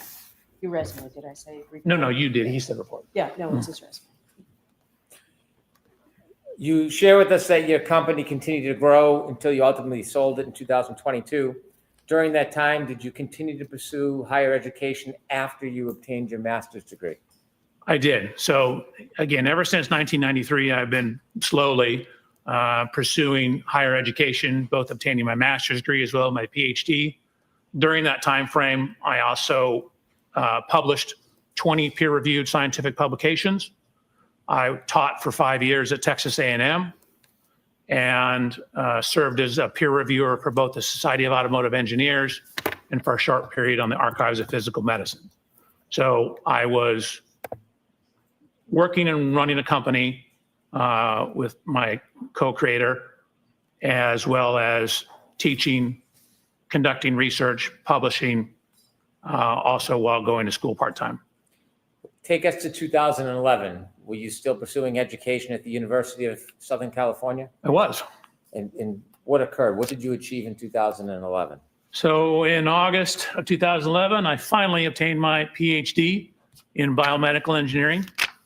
I wrote my dissertation, reading from my resume, titled Development, Validation, and Testing of a New Sensor Array for Intra-Articular Pressure Measurement, In Vitro Human Lumbar Spine, Intra-Articular Facet Testing, which is a lot of big words to say. I was testing cadaver spines, looking at the loads inside the spines associated with various motions of the spine. Did you achieve your PhD in biomechanical engineering? It's actually in biomedical engineering. Biomechanics is within the field of biomedical engineering. So you have a PhD in biomedical engineering. Correct. You mentioned that you have published many articles. Have there been articles that you have published that are relevant to some of the subjects that you're going to talk about during your testimony? I mean, I have a number of, again, peer-reviewed scientific publications. Peer review just means you submit it to a journal and they have other people review it, give you comments, your peers in the field. I do believe there are a number of them that could certainly be relevant to both the physics and, for example, pedestrian injuries. If I could mention a few. You wrote an article on sideswipe collision dynamics. What's sideswipe collision dynamics? So I was actually an invited speaker at the World Congress, or sorry, not the World Congress, the World Reconstruction Expedition. They asked me to give a presentation on the theory, science, and mathematics behind sideswipe or side impact collisions. That would include side collisions, glancing collisions, shallow angle impacts, such as like a corner of a bumper goes into the side of a car, any kind of glancing or clipping type impact. Similarly, in many of the articles that you wrote, is one of them about methods for quantifying the impact severity of low speed side impacts at varying angles? It is. Tell us a little bit what that. So that was a Society of Automotive Engineers paper. Again, another peer-reviewed paper that we worked on. It was kind of an extension or continuation of all that research, where we just looked at the physics and the mathematics, basically the reconstruction of glancing or sideswipe type impacts. Similarly, methods for quantifying the impact severity of low speed side impacts at varying angles. Is that similar to the other papers, or was that different? Yeah, I thought that was the same one.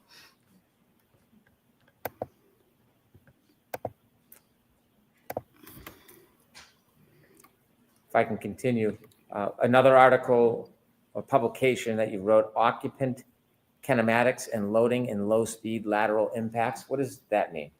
So in the course of my career, I've done probably 12 to maybe 1,300 actual crash tests. I've crashed everything from skateboards, mopeds, up to trains, motorhomes, and ambulances. I've conducted, relative to this case, probably or been involved with 50 to maybe 70 pedestrian impact tests. So the low speed side impact one is we actually put human volunteers in side impact collisions. And what we did is we had accelerometers, which are things that measure acceleration. If you had physics or memory, Newton told us force equals mass times acceleration. So knowing the acceleration of something, you can get an idea of how much force is applied to it. So we have various sensors on the body. We have various sensors on the car for the reconstruction aspects of it. So that study was the biomechanics portion. And the first paper you read about the reconstruction was the reconstruction portion. So the first paper you discussed was everything outside the car. Then we looked at how the forces applied to those impacts to people inside the car. Have you had a lot of publications and studies about the force applied to people outside of a car? I don't know if I'd say a lot, but I was an invited lecturer to the Accident Reconstruction and Collision Safety Institute conference, where I specifically gave a paper and a series, or basically a lecture on what's called pedestrian impact biomechanics, which was exactly as the name implies, what happens to pedestrians when they're impacted predominantly by cars and vehicles. How much of your work involves Cars and pedestrian vehicles. impacts? Probably maybe 10%, 5 to 10%. Most that's of it's nothing. car to cars. Ooh. Biomechanics of low-speed impacts. Is that another paper that you wrote? That is a paper I wrote. I don't want to read all of your papers and all of your publications, but on a different topic, did you write a paper on the study of the measurement of Generation 2 Toyota event data recorders and low-speed side impacts? Yes. Could you tell us a little bit about what measurement of event data means in this article? So newer Toyotas particularly, have two types of electronic equipment on board that can record crashes. There is what's referred to as an event data recorder, or EDR. It's somewhat commonly referred to as a black box. It's not exactly right, but it's close. And then there's a secondary system, which is really more closely tied to maintenance. That's called TechStream, but it will pick up data that you can frequently relate back to various events. So that particular paper was looking at the event data recorder data in Toyotas. We'll get more into that subject later, but is it event data recorders a subject that you're well schooled at? Yes. In addition to the papers that you've written, have you continued through the years and after becoming a PhD, your research in this area, in these areas? Correct. For example, every year we're part of a conference called SATI, which is our company, largely led by the engineer, Christopher Furbish, that we work with, has spearheaded us going out and conducting crash tests for that conference. For 10 years, we did a lot of the instrumentation and crash testing at the Accident Reconstruction and Collision Safety Institute conference. And then for a number of years, the company actually went down and did crash testing for what's referred to as the Spine Research Institute down in San Diego. So we've been hired by various professional organizations. We came out here once, the Massachusetts Association of Action Reconstructionists, I think I'm messing the name up, had a conference. We came out here and conducted crash tests for training other experts out here. We did all the instrumentation, the biomechanics of that crash testing. In your research and testing, you have pages with dates of the different researches and testing you've done. There's over a dozen of the research and testing items and articles that deal with pedestrians. Is that a common topic in your research and testing? Yes. So again, frequently at the conference, we're doing pedestrian tests. The last Action Reconstruction Collision Safety Institute conference, there was a series of pedestrian crash tests run there. SATI 2 years ago, maybe 3 years ago, some pedestrian crash tests that were done there as well. So there are a number of instances on my resume where I have both attended class, and then I mentioned the one time where I gave an hour and a half long lecture on pedestrian injuries. After you became a PhD or a doctor, do you continue your education and research?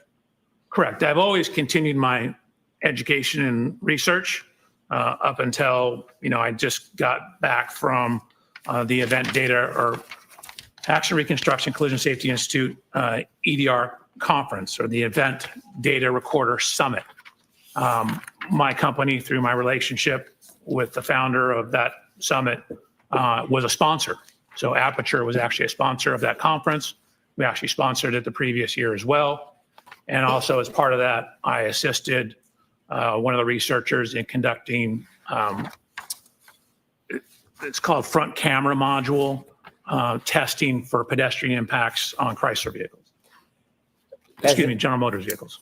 As a biomedical engineer, are there any groups, organizations, or certifications that are important? I think ACTAR is important. So ACTAR is an acronym. It's ACTAR. and that's short for the Accreditation Commission for Traffic Accident Reconstructionists. And so it's a bunch of professional groups, originally from some concerns, I believe, from the Department of Transportation, got together and set standards for reconstructionists. Again, these are kind of minimum standards. You have to show, you send in your resume, you talk to them about your research, and then if you're deemed qualified, you sit for an examination that tests your skills, day-long test, theory, a practical portion, and then every 5 years, you have to have 60 continuing education units to become reaccredited. I've been an accredited accident reconstructionist since February of 1995, and my accreditation is current and active up through today. So you've been accredited for 30 years? Yeah, correct. I don't want to trick you on the math. No, I never thought about it, but yeah, I guess it has been 30 years. Have you testified in court before? I have. Have you testified in state courts? I have. Have you testified in federal court? I have. Matter of fact, in Boston. Have you ever testified in civil cases? Yes, I have. Have you testified being called by the plaintiff? I have. Have you ever testified being called by a defendant in a civil case? Yes, Have you testified in criminal cases? I have. Have you ever been called by the state or the government? Yes, Have you ever been called by a defendant? correct. Public Defender's Office. In any of the cases, whether it's civil, criminal, plaintiff, defendant, government defendant, does that in any way change your analysis about data regardless of who or where you testify? No, I take my job as to be a critical analysis of the data.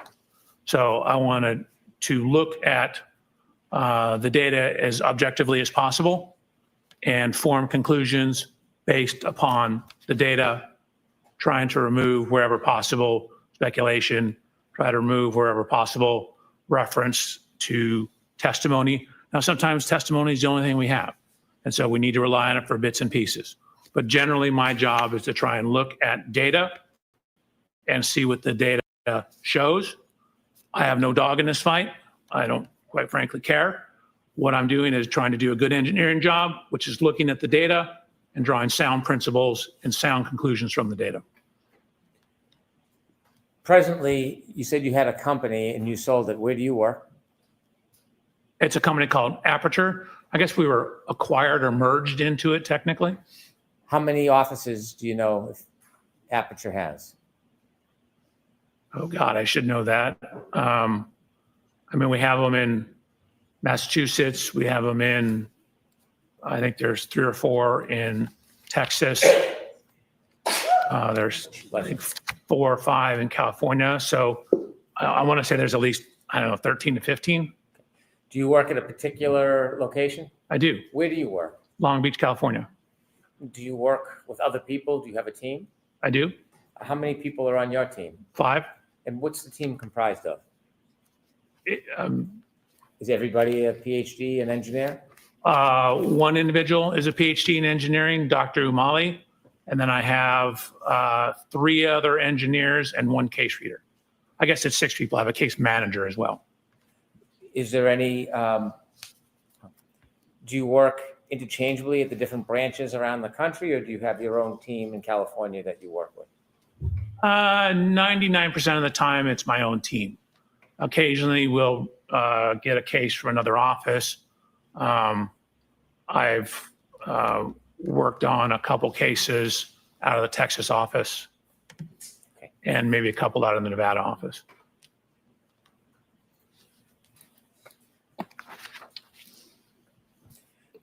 Were you asked to look at any data or information relative to this case? Yes. In looking at data and information, do you try to look at a narrow or broad range of information? So I definitely cast a very broad range. We try and get as much information as possible. And then, weed it down to what is important, weed it down to what is consistent with the data. So start off very big and then get down to sort of the meat and potatoes of it, the important information. Do you necessarily rely on everything you look at? No, I certainly consider everything I look at, but I frequently don't rely on everything because sometimes it's not reliable or it's irrelevant. In this case, can you share with us materials generally that you looked at in your review? Sure. Your Honor, may I read from my report? Yes. Thank you. So, Mr. Reporter, I apologize. It's a lengthy list. Slow? So I have police reports, including the Canton PD incident report, and I have 8 other reports, also the 34 Fairview Road Rams final report or cars report. I have the ring video from Mr. O'Keefe's residence. I believe that's One Meadows. I have the cruiser cameras, which are the police vehicles, onboard cameras, both front and rear cameras from 1, 2, 3, 4, 5, 6, I believe 10 different videos. I have photos and videos of the scene from Sergeant. I have photos of the vehicles, 140 photographs of the vehicles lined up together. I have 25 additional photographs of the scene, 18 separate photographs of the scene, 2 photographs of the scene, one group of 92 of the scene, one group of 50 of the scene, another video showing the cars lined up bumper to bumper, 4 videos of the scene. I have a video showing Miss Reed's vehicle being pulled into the Sally Port at the Canton Police Department. I have a 360 diagram, surveillance video files from McCarthy's, surveillance video files from Waterfall Bar, Canton Police Report, Sally Port videos from Dighton. I have the Lexus Connect Verizon records. I have the alarm.com videos. I have a video of the tow truck arriving at the Canton Police Department. One titled Native Location, John O'Keefe's Phone. Past witness statements. The report of examination from the coroner. Jennifer McCabe Cellbrite data. Something called Lexus Infotainment. Different past summary testimony of numerous witnesses.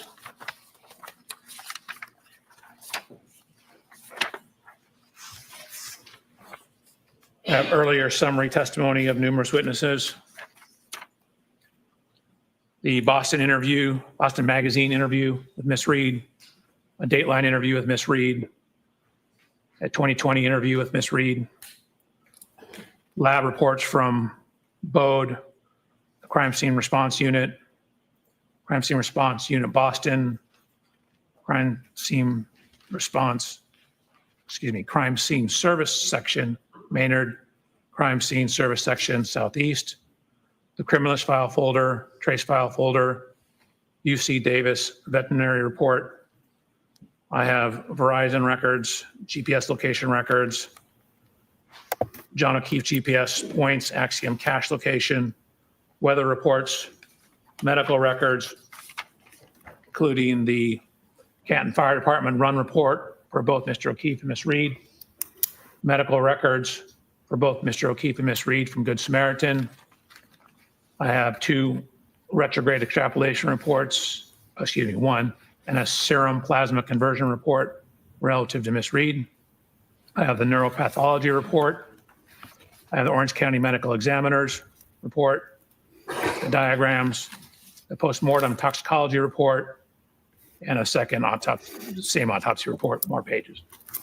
In addition to the information that you reviewed, did you on your own go out and obtain information that you thought might be helpful for your review? I did. So first what happened is I asked for all the information on the case. So I received some information, and then what we do is we start doing our homework. So we start doing the groundwork. So once I received some of the information, what I did was, modern cars have what's called a VIN number or vehicle identification number. It's a unique 17-digit number. So what we'll do is we'll decode that VIN number, and that gives us information about the vehicles. So I did that for Miss Reed's 2021 Lexus, as well as Mr. O'Keefe's 2019 Chevy Traverse. So ran the VIN numbers, used the VIN numbers. It tells us year, make, model, safety equipment, things like that. I then got dimensional data from a program called Expert Autostats. And then I have complete parts diagrams for the vehicles. So I have literally bumper to bumper parts diagrams from something called the Mitchell Collision Estimating Guide. And what that is shows parts, involved in the vehicle.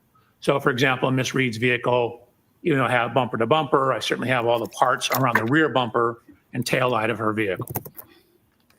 And then of course I started additional work on top of that. After you began your study, sir, did you have an opportunity to personally look at items that were involved in this case? Yes, I did. And what did that include? That included looking at Miss Reed's vehicle, looking at Mr. O'Keefe's vehicle, going to the scene of the incident. I ultimately purchased a 2021 LX 570, the exact year, make, and model of Miss Reed's vehicle, and conducted testing with that vehicle, as well as doing a whole bunch of research and compiling data for my report and slides. You mentioned slides. When you went through your investigation analysis and ultimately led to whatever conclusions you have, did you provide and create a PowerPoint presentation that could assist you? I did. I provided a PowerPoint presentation on January 30th. May I approach, Your Honor? Yes.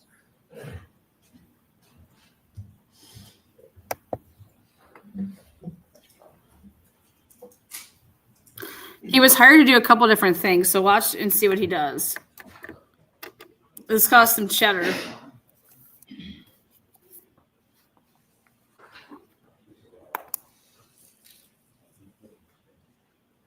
Yes. Sir, I'm handing you a binder. Would you kindly take a look at it?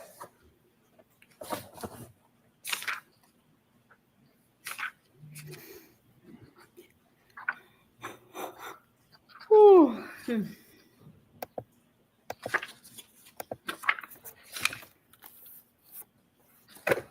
Okay. Sir, does that appear to be a copy of the PowerPoint presentation that you prepared for us today? It appeared. 141 pages. Didn't look at every page, but it looks right. All right, I asked to mark this for identification. Okay.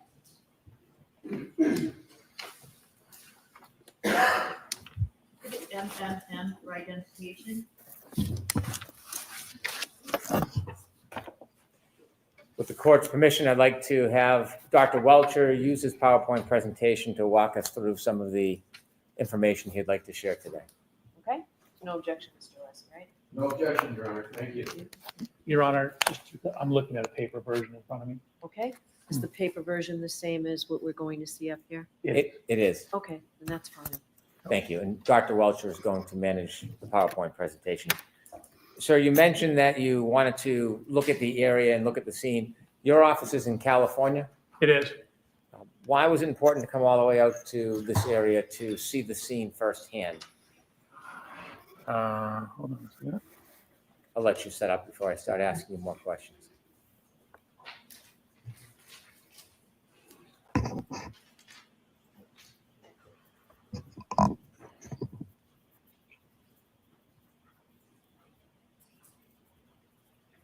We went through this, had it working perfectly. There we go. Okay.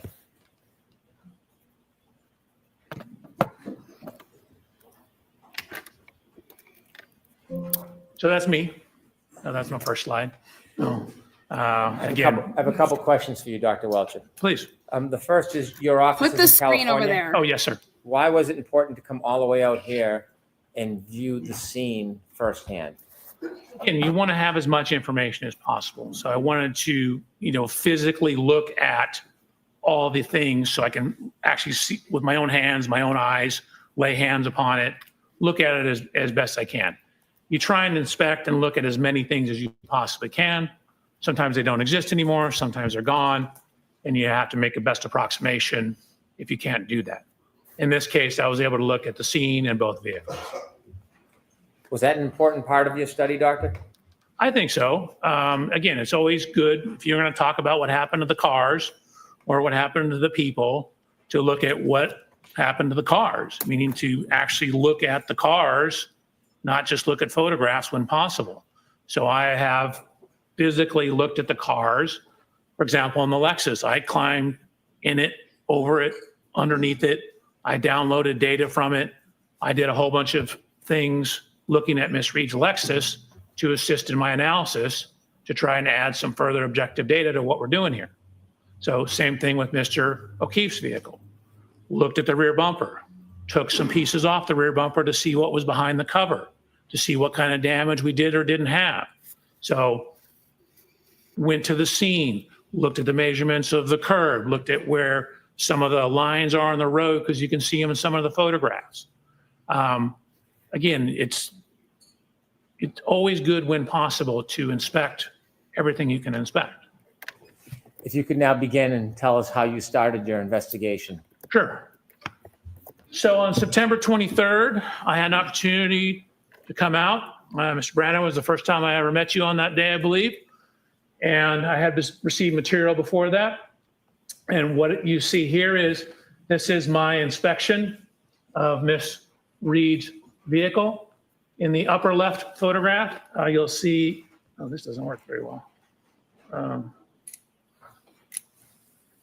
Upper left photograph, that's Miss Reed's vehicle. That's Mr. O'Keefe's vehicle, the Chevy Traverse. And then what you see here is a laser scanner. You can see it on the ground here. Laser scanner is creating a 3D model of the vehicles. So I use that to create a 3D model of the vehicles. You can see me in the upper right photograph. That watch is this watch right here, my Garmin watch. And what I'm doing is looking at the construction composition of that right rear corner of the bumper. I'm looking at things such as the dimensions, where various lights and components are, and how does the geometry of that bumper relate to things that would be hit when backed into.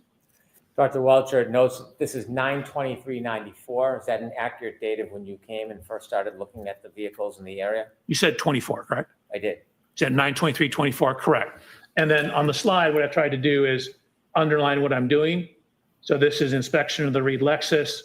And as noted, I'm only showing you a couple. I actually took 445 photographs. Do you remember when you began this case, the month of the date? No, it was obviously before this. I had material before I came out to look at the vehicles. You think it was months before this? I don't think it was months. No, it was maybe a month, if not less. So you began your work in the fall of 2024? Correct. And I just want to ask you about the picture in the middle. You see the right taillight housing is missing. Did you Correct. understand that had been removed prior to you looking at the car? It was, yes. Thank you. You're welcome. However, some of the evidence stickers, these white stickers here, were still on the vehicle. You did not place those. Did you place those stickers on yourself? I did not. Were they there when you first saw the car? Correct. They match what I'd seen in other photos. Thank you. So just continuing on. So what you see is, again, I mentioned looking underneath the bumper. So we wanted to see what, if anything, was damaged on the corner. So I'm putting my hand to show where the frame rail ends. This is me looking up underneath to the back side of this taillight. If you can see, this red taillight actually sticks out. And so I'm checking the front here for damage. I'm checking the back for damage. 1 second, please.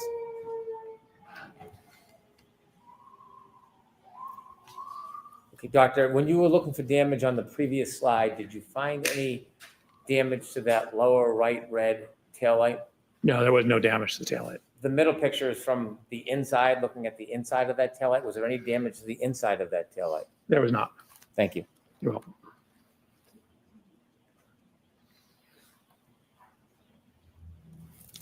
So again, looked at the height of it. I mentioned this lower taillight. Notice how the structure of the bumper protrudes out. You can see one of the marks which is consistent with the contact to Mr. O'Keefe's vehicle. Here, this scratch mark, or scuff mark. Notice how close it is to this light. Again, some of the evidence, stickers. Just a better view of those, then going down the side of the vehicle. So with all that information, I mentioned a laser scan. So you move this laser scanner, and each minute and 51 second scan is collecting about 50 million data points. And so you scan all the way around, and then what you do is you merge all that data together. So even though this looks like a poor photograph, what you're seeing is hundreds of millions of photographs, hundreds of millions of points. And so you literally can figure out, if you wanted to know the distance from this lug nut to where the lighter is on the ashtray, you could probably do that to an accuracy of about 2 to 3 millimeters.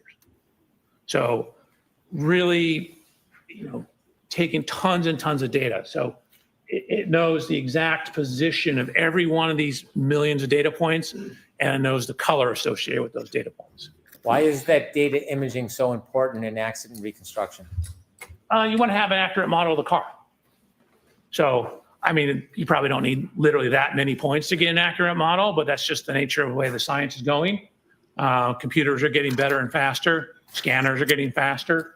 So you get an enormous amount of data when you use these scanners nowadays. So then, as indicated on the underline here, I did a CDR.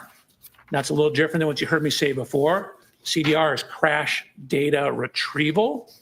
So that's the hardware and software that you use to download or actually copy or take an image of, which means you're just taking an image off what's on the vehicle, the EDR, which is the event data recorder. So you use the crash data retrieval hardware to download the event data recorder, otherwise commonly known as a black box. So I downloaded the black box from this vehicle, and although you can hardly read it here, again, I mentioned there are 2 systems on this vehicle. This is the CDR system or EDR system. There's also the tech stream. The EDR system, this system is primarily to manage the safety components, protect the occupants of the Lexus. So things like fire the airbag, fire what's called a pretensioner, keep track of the severity of the crash to decide whether we need to fire the airbag. So it's not really designed for pedestrian impacts.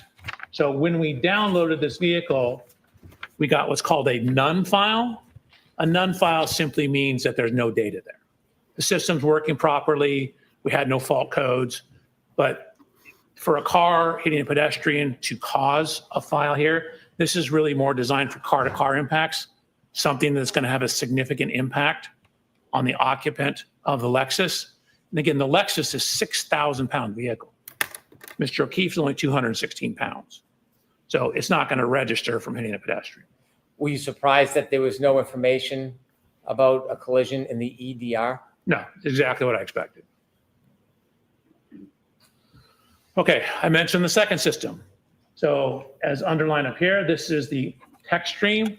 So this is from Toyota tech stream data. You can see the screens here.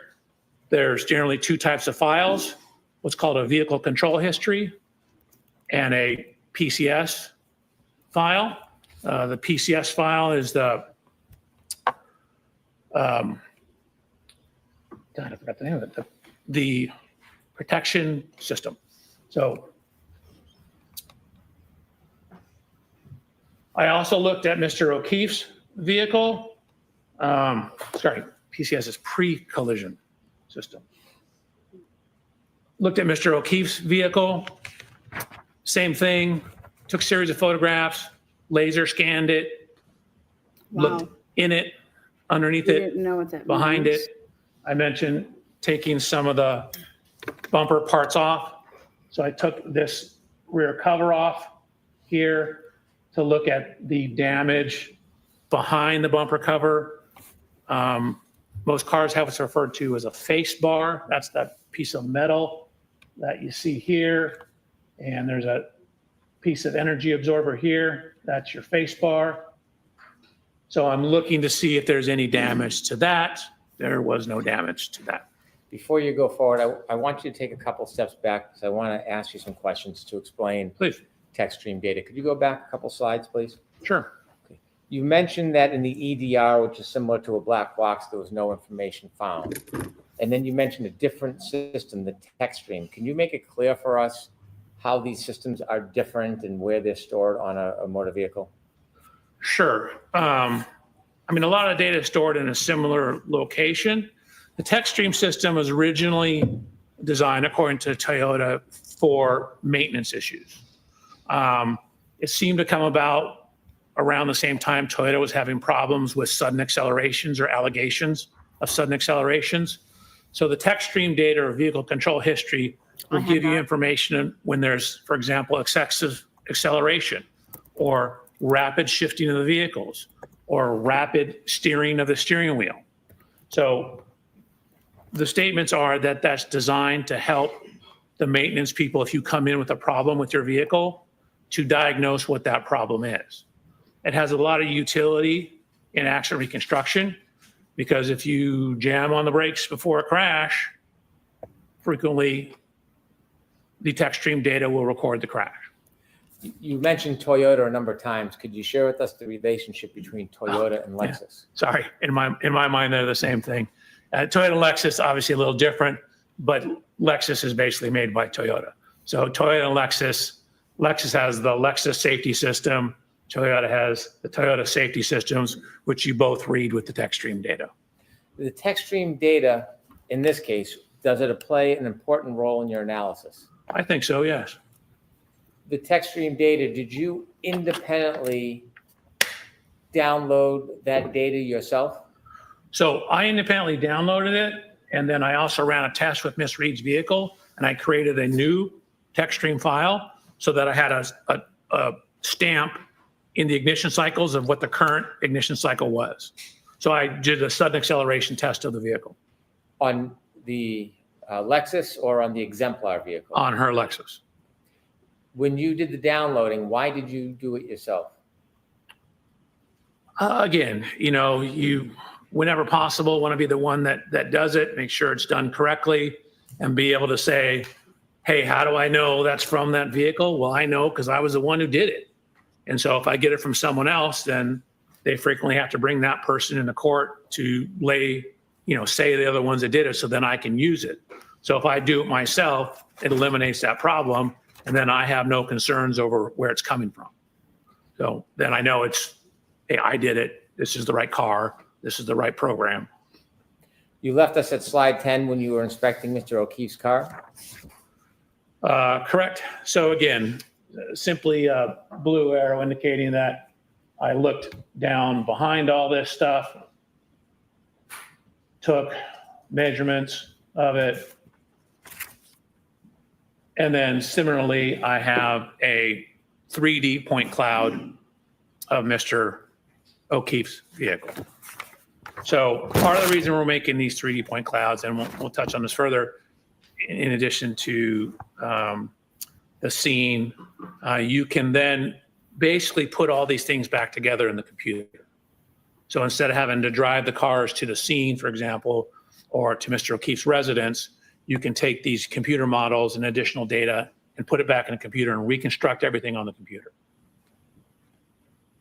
So before we had the exact angle of impact, again, this is for looking at when Ms. Reed contacted Mr. O'Keefe's vehicle, backing out of Mr. O'Keefe's garage at One Meadows.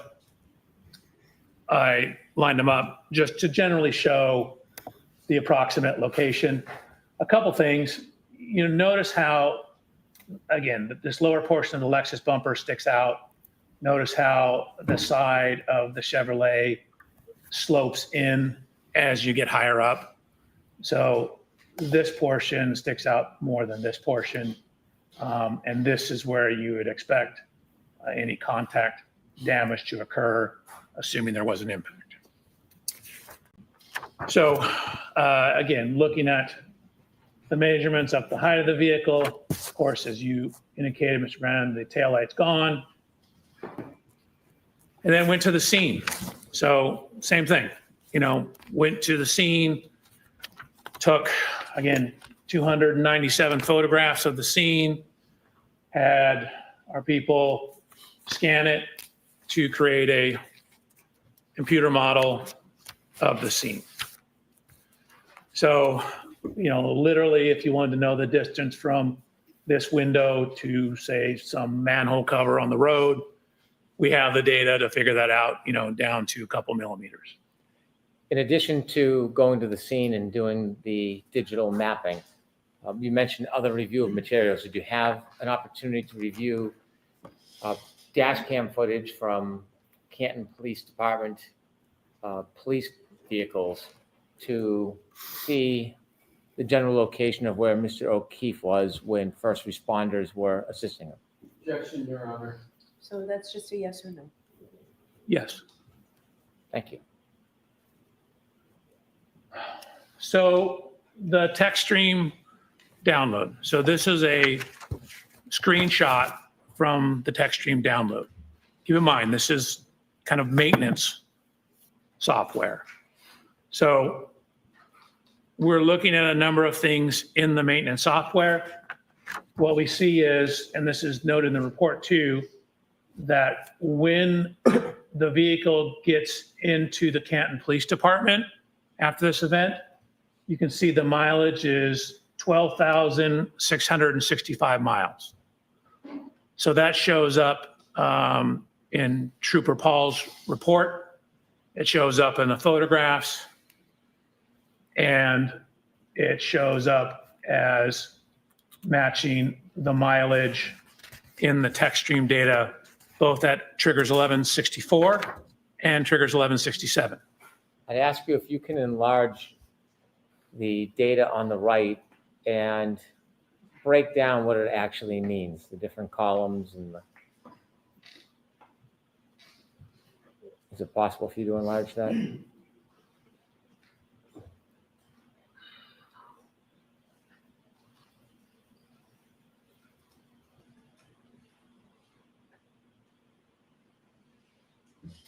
My fingers are too fat. Thank you. There you go. Okay. So what you're looking at is what I called event 1162. If you see anything in blue on these charts, that's information that I added. I typically put my initial, JBW, Judson Blair Welcher, that's me. And so this is referred to as the key cycle trip.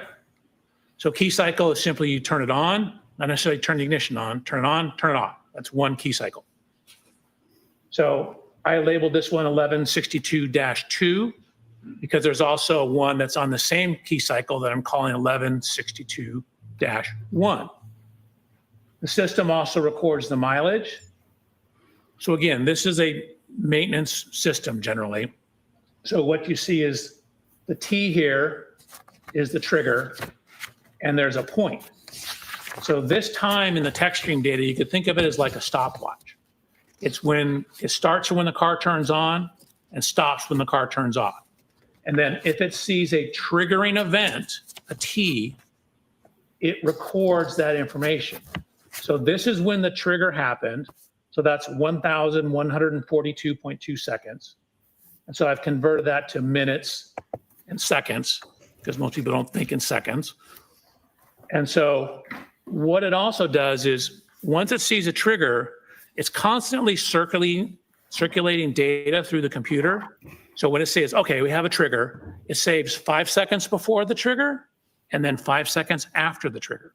So the trigger's in the middle and you have 5 seconds of data before and 5 seconds of data after.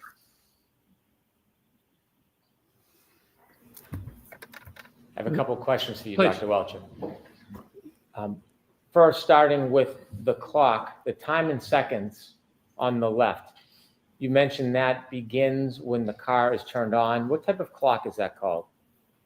It's just a continuous clock, meaning it's not a clock like a time clock. It's more like a stopwatch kind of clock. Has it ever been referred to as a running clock? It's the same thing. You start the stopwatch, it's running. Based on the text stream data alone found in that one spot, can you tell from the data in the text stream alone what time the power was turned on? No, not alone. It simply tells you how long it's been on. It doesn't necessarily immediately tie it back to a clock time. You need additional information. And so this in and of itself, the text stream data doesn't give you a certain time on a clock, like 1 o'clock or 2:30, anything like that. No, it simply tells you in this case, when the trigger occurred, it's been on for 19 minutes and 2 seconds. You also mentioned that there's a 10-second window of information this captures, 5 seconds before the T and 5 seconds after the T, the triggering event? Correct. Sustained, asking. Jesus. That window of 10 seconds, what happens if that doesn't capture the entire event? What if there's something before or after? What does the text stream data do? So it depends on what the something is. So if there's another trigger, then it will record more data. So you can have 2 triggers that are recording things on the same time window as well, or very close to the same time window. So you need another trigger to keep it going. But in essence, what it does is when it sees a trigger, it saves that 10-second window and then just keeps monitoring things until it sees another trigger. If the data captures a trigger, it has a 10-second window, and an event continues past that 10 seconds, so past the 5 seconds on either side, and there's no further trigger, do you get any other information from the text stream data? No. For example, in the trigger event, and say 5 seconds later, the vehicle's still moving, well, the data just ends. And it says it's going, 17 miles an hour, for example. It doesn't continue on. We just know that when the trigger ended, it was going 17 miles an hour. Thank you very much. Okay. Okay, so we have mileage recorded in this system. So what we're trying to do is use the available data to see if we can determine like what event this is, or is this the event, or is this something that could have occurred outside 34 Fairview on the evening of this event?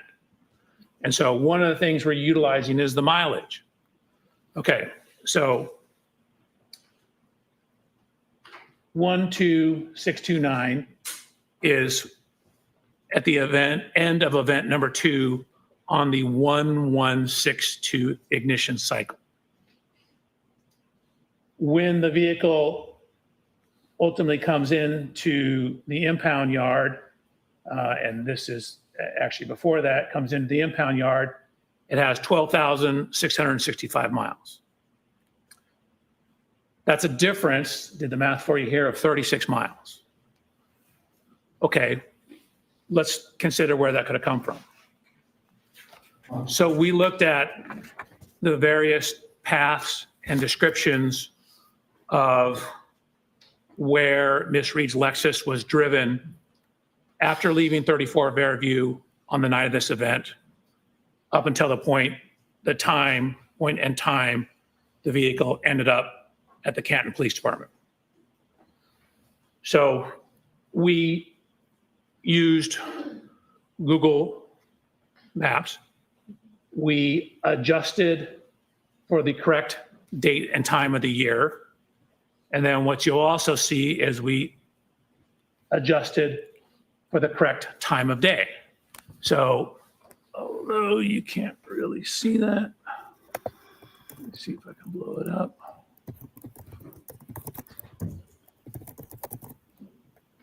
So you can see that's looking at the mileage and time. Again, really didn't use the time, just used the mileage on Saturday, January 29th at around 12 a.m. That, of course, does not take into account the weather. And what are the addresses? It's hard to see on the top from where to where?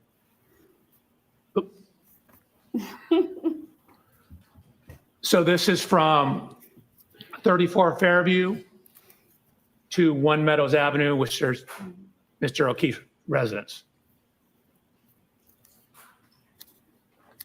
And there are other mileage that you have there? Correct. So we basically ran through the entire path as we understood it. Again, we didn't have complete information. We didn't know the exact roads. We didn't know if turned around, stuff like that. So you're seeing the suggested available paths, and we end up with a range of data. So we go through all the paths, and you can see that this is what we end up at the bottom here, which is very hard to see.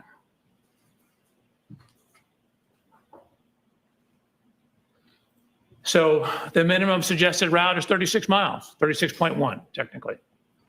You have a range of 37.9 to 39.7.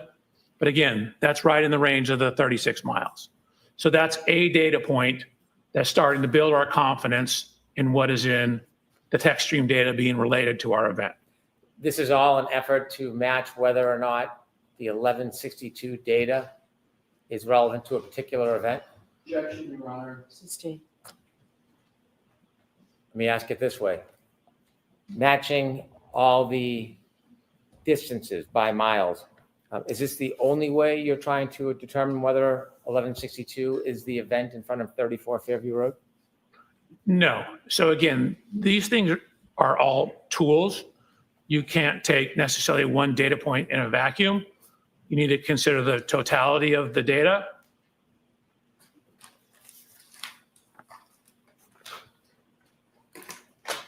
Which is what I did. So we mentioned the continuous clock that was in there, or the running clock that was in the vehicle. So what you see over here. Could you enlarge that for us, Doctor? I am doing that right now. You can see we have the time. And again, I've converted it in blue to minutes and seconds. This is the first trigger on that key cycle. So on key cycle 1162, there was two separate events. The vehicle keeps a continuously running clock. So we're able to see the time each event occurred relative to when the vehicle was started and the difference between the two events. Okay. So at trigger event 1162-1, we know that the ignition has been on for between 10 minutes and 57.4 seconds. Or that's when the trigger is, sorry, 10 minutes, 57.4 seconds. Again, the trigger has plus or minus.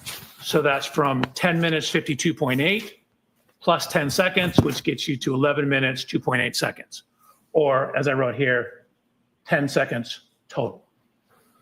So again, the text stream data indicates at the time this event was written, the trigger occurred, again, at 10 minutes. You see we have the T, 10 minutes, 57.4 seconds. Dr. Welch, if I could ask you a couple of background questions. This block of time that you're reviewing that mentions two triggers, can you tell whether those triggers are immediately related or two separate events? So you can tell they're separate events because there's a separate amount of time between them. There's about 8 minutes between the events. And so they're on the same ignition cycle, meaning the vehicle hasn't been turned off in between. And we have this continuously running clock that records when these things occurred. So it tells us when event 1 occurred, when event 2 occurred. We know it's on the same ignition cycle. So if we have some idea of when the car was turned on, we can then tie that back to clock time or real world time.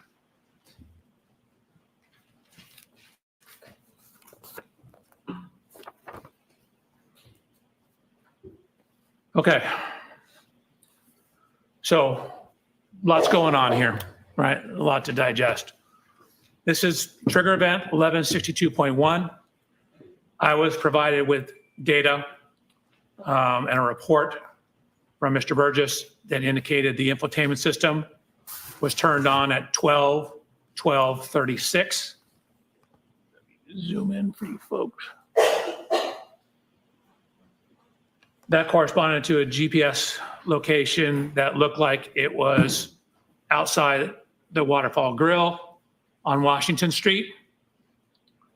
So additional cell phone data that we had is that we knew Wait, there was a 3-point turn made when the Lexus passed Fairview on Cedar Crest, GPS. pulled into a driveway and made a 3-point turn. So what you see over here is GPS data from Mr. O'Keefe's phone. And with that information and knowing when the system turned on, we're able to now tie the text stream data to a real clock, meaning what time of day did that text stream trigger occur. So we're going from the running clock to a real world clock. So if you take when it was turned on for Mr. Burgess's report, you can see that the Lexus was turned on at 12:12:36. You add in the text stream information, you get it at 12:23:38. And now we have a cell phone data point at 1:54. So at the time my report was written and these slides back in January, that was all the information we had in terms of data point 154. That was the one that was closest in time to it. So we had since received additional information. Dr. Welcher, let me ask you a couple questions, and if you can zoom in a little, we might be able to see it a little better from here. Where would you like it? If we can Where would you start like at the it? top when you Right there, Daddy. explain in text.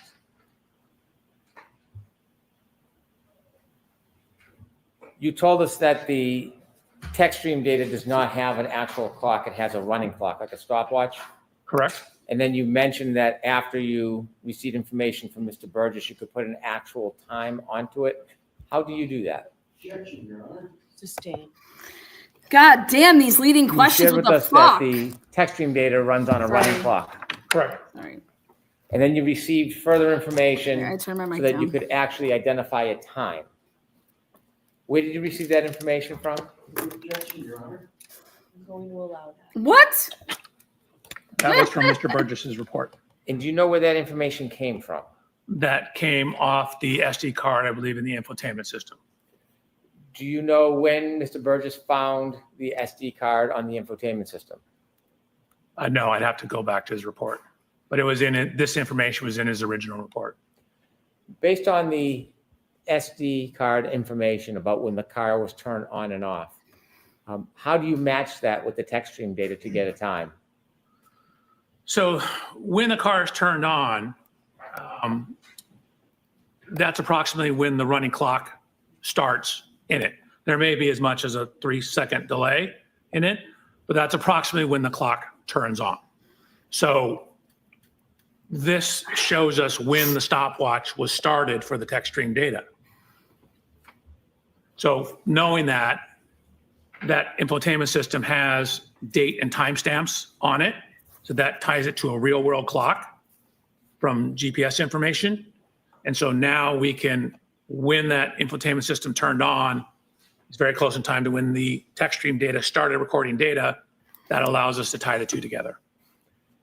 The times that you're showing on this slide, does that relate to the first or second event on the text stream data, the first or second triggering event? The first event. Do you characterize the first event in any way? I call it the 3-point turn. In addition to the data you analyzed, was there any other information you saw that evidenced or supported that a 3-point turn occurred at the area depicted in your slide? Right. We have a whole series of GPS data with heading angles, as well as a description that Ms. Reed gave in an interview.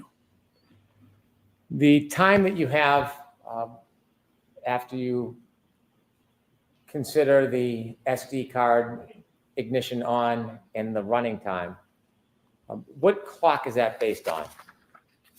It's my understanding that's a clock in the infotainment system.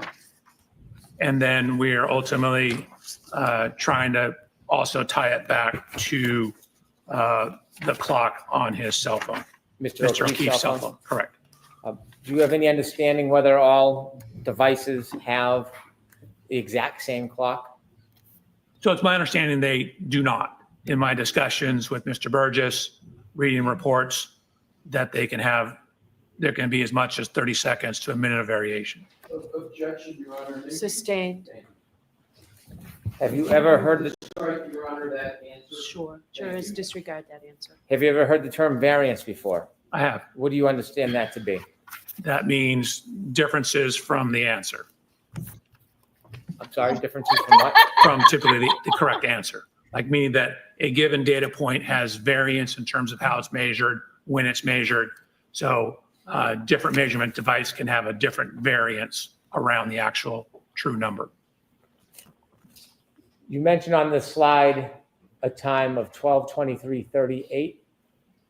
Correct. In O'Keefe's cell phone data, at point 154, approximately 12:23:58. Correct. Is there a difference between the clock on the Lexus text stream data and that of Mr. O'Keefe's iPhone? There is. When you developed the slide, did you have the benefit of more detailed information about data point 154? I did not receive that until May 8th. Did you later learn more information, more specific information? Yes. Okay.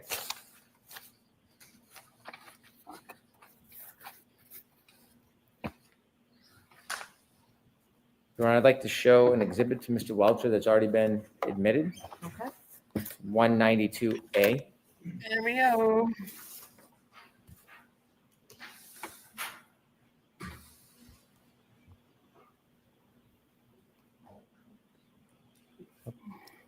Ms. Gilman, can we start with 192B? Dr. Welcher? Your Honor, can we approach on- Yes, we'll come over. Thank you. Oh, here we go. Okay.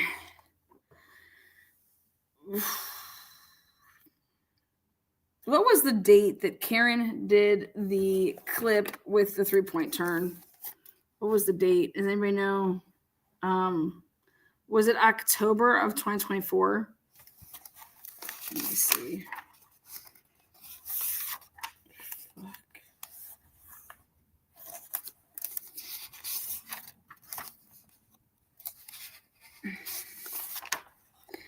They're able to put John's car or John's phone in Karen's car for that because she said that they couldn't do this before. She claimed in a recording that they passed up the street and she had to turn around, and you know, without that information, you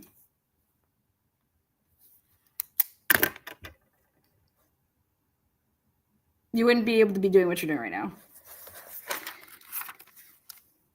You could just show that John O'Keefe's phone did that, but you wouldn't be able to put John O'Keefe in Karen Reed's car without Karen Reed saying that John O'Keefe was in her car.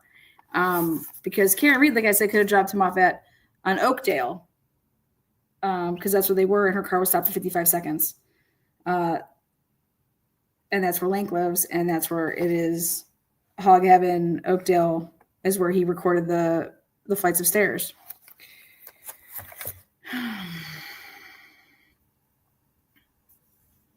So I'm curious as to know when I can't remember if it was October of 2023 or October of 2024 that Karen talked about the 3-point turn and how they passed up Fairview and had to turn around.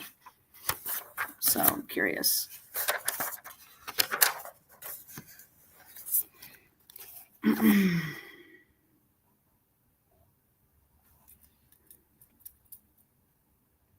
John's Waze app at 12:23 and 58 seconds is the 3-point turn. Like that's if you're going by GPS and you do the latitudes and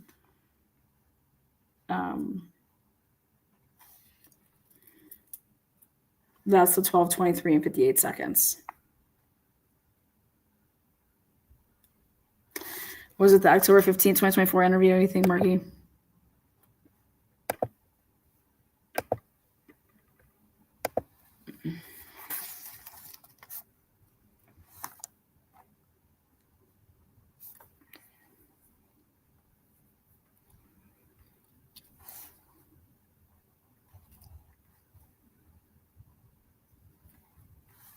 Welcher is using data. He's using the 12. He's using Waze. He's using Waze, and then he's using the infotainment center data. But what's the big point of contention here is Ian Whiffin's report. Ian Whiffin had a report that he did in January, and then he had a report that he did in March.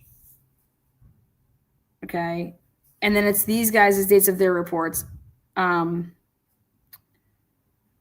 Ian Whiffin's report puts John O'Keefe, and this is really important, is that if John O'Keefe was fine and dandy, he would have never clicked the lock button, or if he was hurt, he would have never clicked the lock button if he had just gotten hit, 30 seconds before. Okay. He would have pressed 911, or he would have called somebody and said, oh my God, he's not putting his phone in a lock position, putting it in his pocket, and then walking. This is what this is all about. They have this incident, this trigger incident, okay, happening prior to the lock at first, prior to the lock.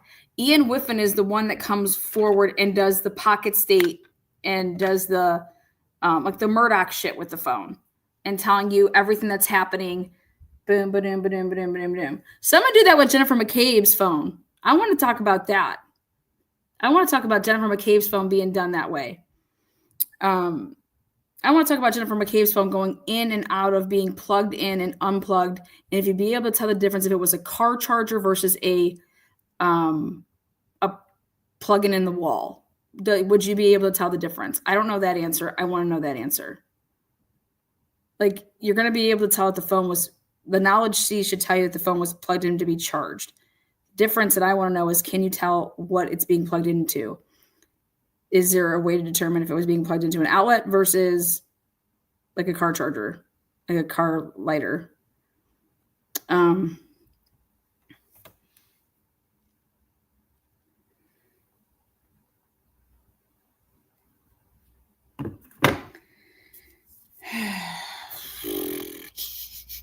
I also want to know how much battery was on her iWatch when her iWatch just stopped recording data. I want to know if it died or if she took that bitch off.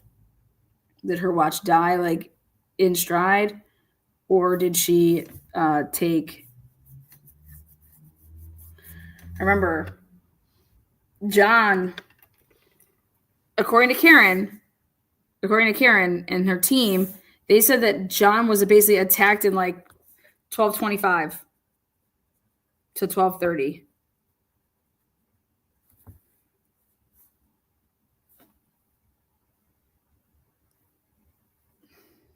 That was her theory.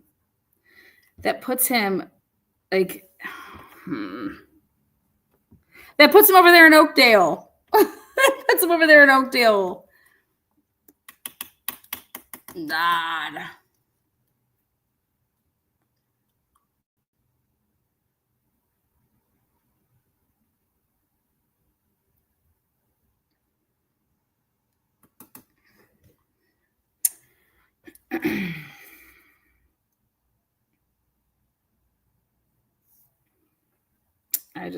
I'm of the belief that the phone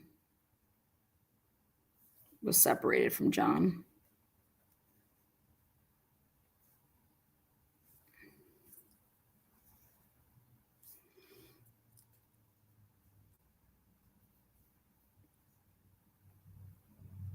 Jen's heart rate doesn't make any moves, nothing significant, until she basically, like, what it looks like she does is she like basically falls asleep at 12:49. She gets to a 66 rate, and which is like her sleeping heart rate.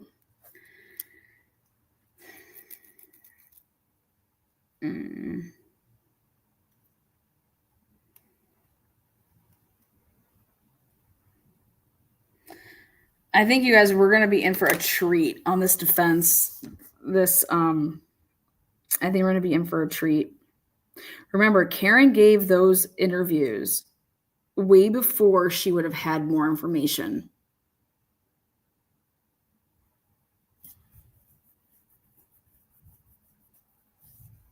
I think they're going to be pointing that out.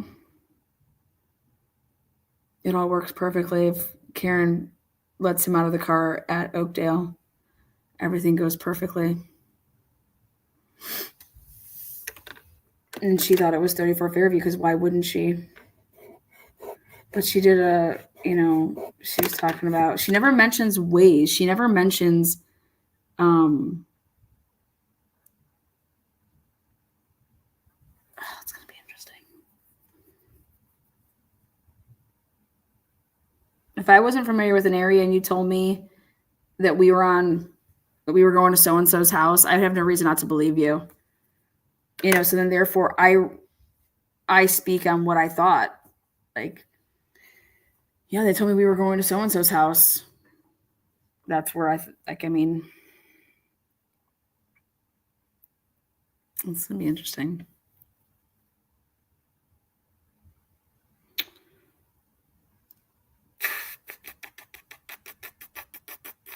We don't know what Karen remembered and what Karen didn't remember.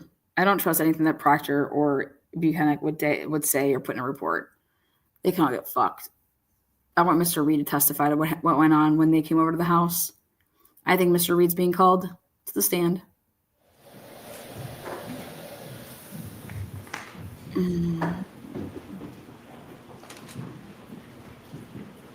I think they'll try her a third time if it's a hung jury. They're just going to keep trying her. Dr. Welch, if you could take us back to slide 30. Slide 30. Okay. After that long sidebar. 10 minutes. And so we understand you mentioned there were two triggering events. Is this the first one or the second one? It's the first one. Is that the one you've labeled the 3-point turn? Correct. And where did that happen? What street? Cedar Crest. At this 3-point turn triggering event, there is a time in red, 12:23:38. Correct. Where is that time taken from? That's coming from the cell phone of Mr. O'Keefe at 0.154. Okay. And is there another time on there? I do the math between those two. Okay. Could you make that a little larger? Could you zoom in so we can Sure. see it better?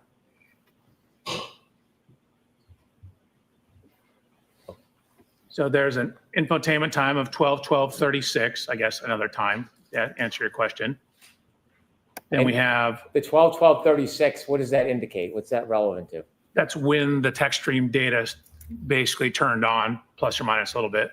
When you say the text stream, is that relative to when the car turned on? Correct. Sorry. Okay.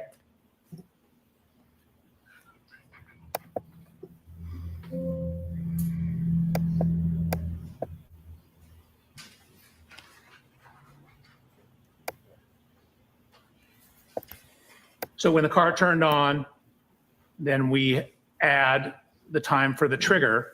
So what we have is we have data in the text stream that shows the speed, the position, the steering of the vehicle on that trigger. And so we're trying to match the timing and the description of what the vehicle was doing with the text stream, the infotainment, and the cell phone data. Is the data that you analyze regarding the speed, the direction, and the timing to determine whether this was consistent with a 3-point turn? Yes. Okay. Continue, please.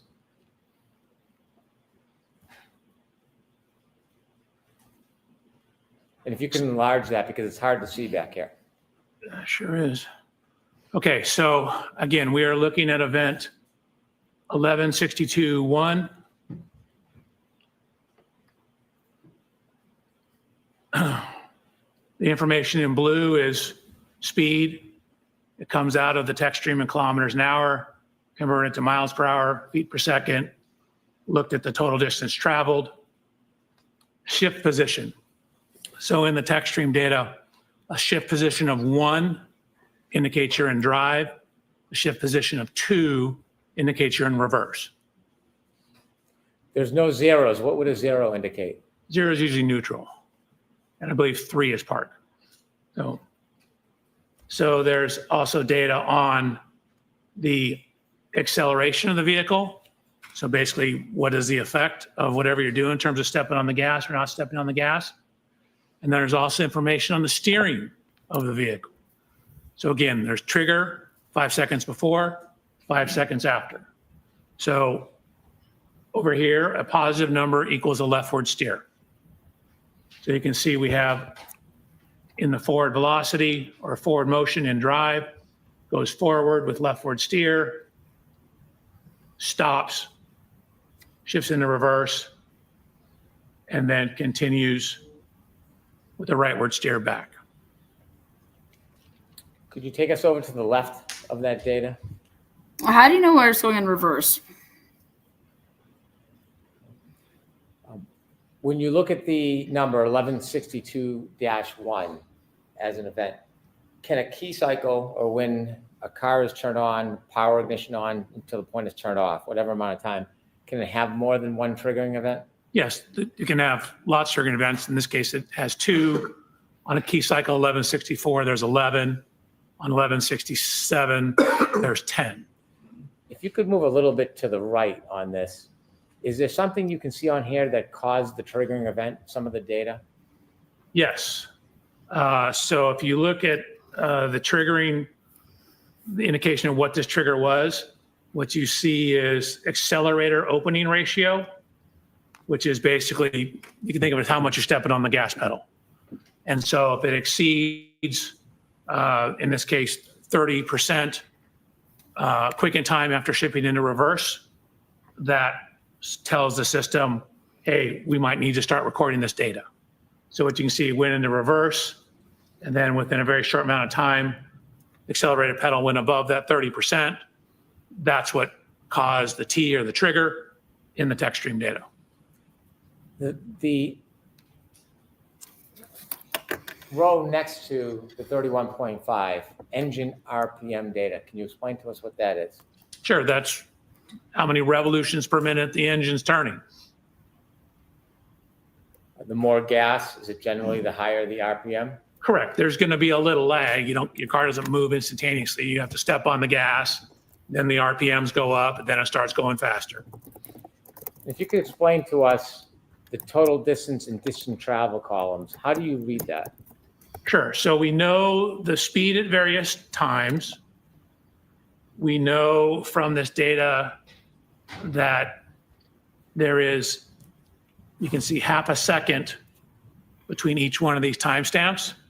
So 1, 2, 3, 4, 5, 6, 7, 8, 9, 10 data points at half a second. That's the 5 seconds of pre-crash data. So if you know you're going so many miles per hour, again, I converted it to feet per second. Feet per second, you're going so many feet per second for half a second, for example, you just multiply those two together and it tells you how far you went.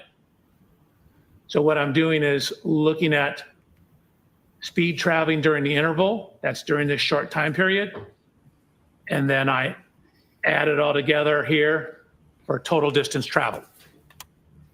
You mentioned that when the data is captured, it's limited to 10 seconds. When we look at the top row of JBW vehicle speed MPH, it's 9.94. Is that 9.94 miles per hour? It is. Can we tell whether it was going faster or slower before this data? We generally cannot. I mean, you might have some, it looks like it's slowing down. And then you see right here, this brake switch application. So you have two things relative to braking. You have the brake switch, which is simply whether the brake is on or off, just enough pressure to make the brake light come on.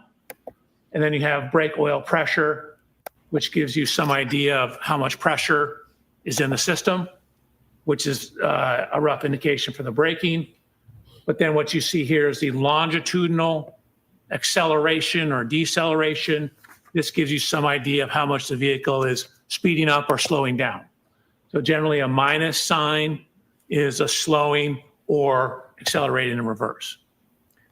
And for the bottom of those columns, I'd ask you whether or not at the beginning of the window, if you had any other information, is it the same situation for the end of that window that's captured? Correct. So at the end of this window, you can see it's still going about 8.7 miles an hour when the trigger stopped. So after that trigger plus 5 seconds. The system said we no longer need to monitor it. Things have returned to an okay state. And so then it stops monitoring the system. Based on your analysis and review and looking at this data, did you come to a conclusion to a reasonable degree of engineering certainty whether or when this event occurred as it is portrayed in the data? Yes, I did. And could you share with the jury, to a reasonable degree of engineering certainty, when did this occur? So this, you want time-wise or location or both? Start with location, then time. So it happened on Cedar Crest. It happened between cell phone data points 154 and 155. And it's a 3-point turn on Cedar Crest. And it occurred, according to the text stream data, about 12 minutes, 23 seconds after the vehicle was turned on. So, and do you have an understanding of the variance between the Lexus clock and Mr. O'Keefe's cell phone? yes, And what is that variance time? 21 to 29 seconds. And so the Lexus clock at 21, 23, 38, what time would that put Mr. O'Keefe's cell phone? Objection, Your Honor. I'm going to see counsel at sidebar for just a minute, please.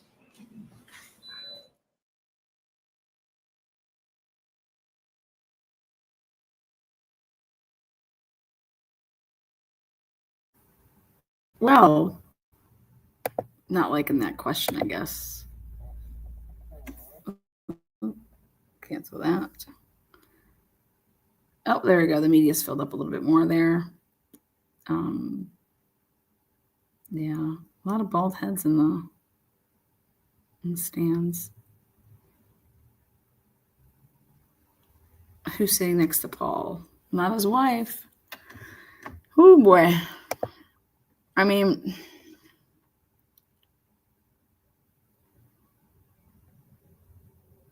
I don't know what he just said. It didn't even make any sense. Hank is a fucking moron. To a reasonable degree of engineer certainty. What?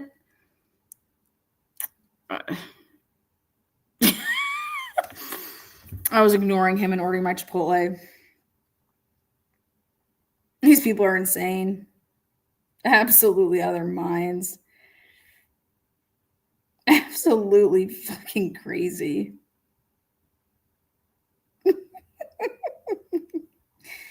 You guys want to hear something funny? Kanye West and his wife just roaming the streets. Bianca, always nude. He walks her as he's taking a dog out for a walk. His pants don't even fit. She's basically nude. I mean, that's what I was looking at the moment. Oh, God.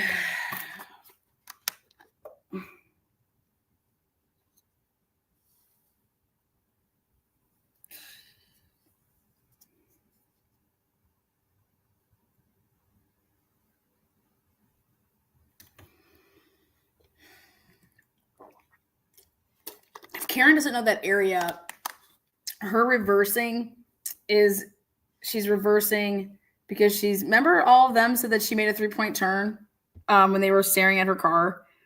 All those lovely, Matt McCabe's, Jen McCabe's. It was really Matt McCabe that saw the 3-point turn because Matt McCabe was standing right next to his SUV. But something that I would do if I didn't know the area is if I was coming from the one direction, I would turn around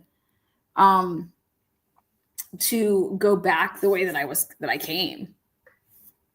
I don't know.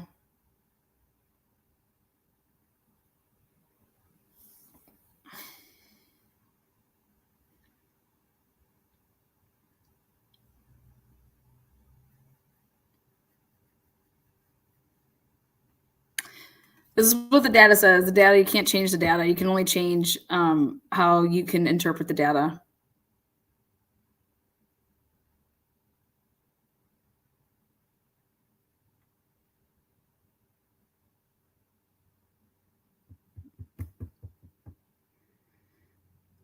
I think this is a huge issue on appellate. I think this is a lot of appellate issues right here. Remember, the defense has to preserve the record here, and Leshy, that's why he's getting MVP for me this time around. Is they're doing a really, really good job of preserving the record.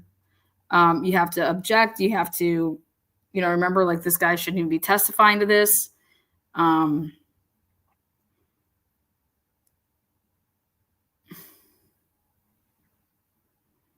God, Hank really just blew, but he had no choice.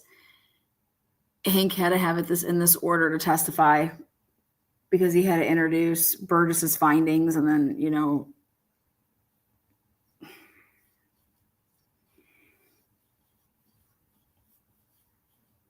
the jury has to be so confused. I'm sorry. The jury has to be so fucking confused, man.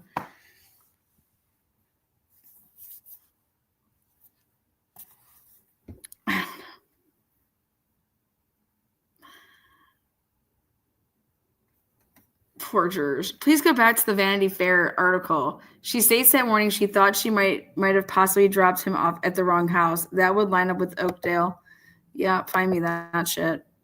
Yeah, because she says that we thought we were at the wrong house because there was like nobody there. It was all dead. It was like so dark and there was no cars around. And let me ask you guys a question. For example, with data, I think I've given you guys this example before. If I get a notification that my son is labeled as absent from school, right? Or I go at the end of the year and I look at his absences and I'm like, wait, what? He wasn't absent that day. Or wow, these look really wrong. Like these are like, they seem really off to me. And I'm looking at the days that he was supposedly marked absent. And then I compare them to the days that he bought school lunches. Okay. And from there, I was able to determine that, wait, based on the day that he bought school lunches, this absence being labeled absent this day cannot possibly be right due to my son paying and being charged for a school lunch on that same day. Right. So like things can be wrong, but that would involve a human though, that pressed some type of button to say that he was absent that day. I'm going to give you a 10-minute break because we're break around. So 10-minute break and then we'll go. I think the data is accurate. I think it means something else. Please rise for the jury. That's all.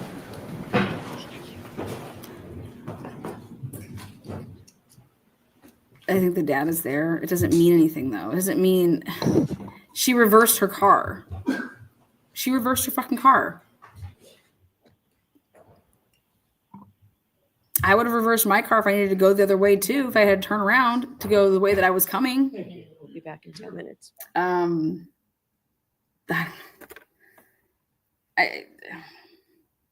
would just think that every time that you would put your car in reverse, then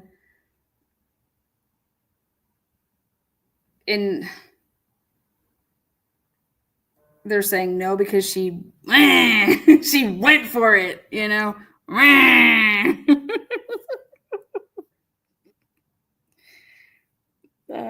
Fucking A. Lisa says she has a bingo. Is that what we got? Lisa has a bingo. 1 and 2. Okay. Ready? Lisa has a bingo. Let's see if she's accurate. A sigh. Did Bev sigh? I'm sure she sighed, right? Lights on or off? Yes. Free spot. Striker stricken? Yes. Independent outside research. That would be 1 bingo. Okay. Then do you have an objection, Mr. Brennan? Have you heard that? Do you have an objection, Mr. Brennan?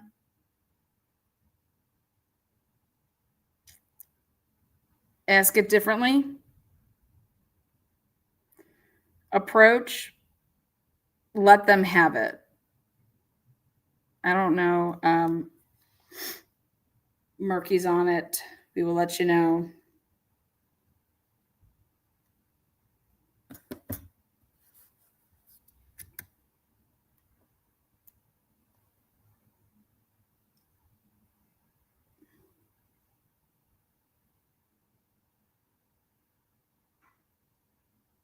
What a mess.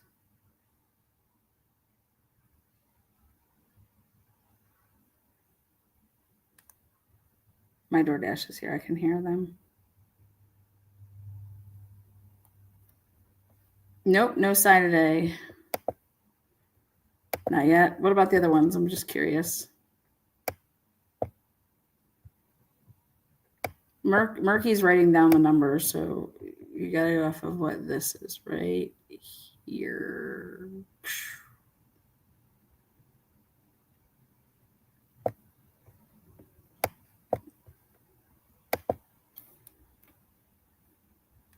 Today got Chipotle.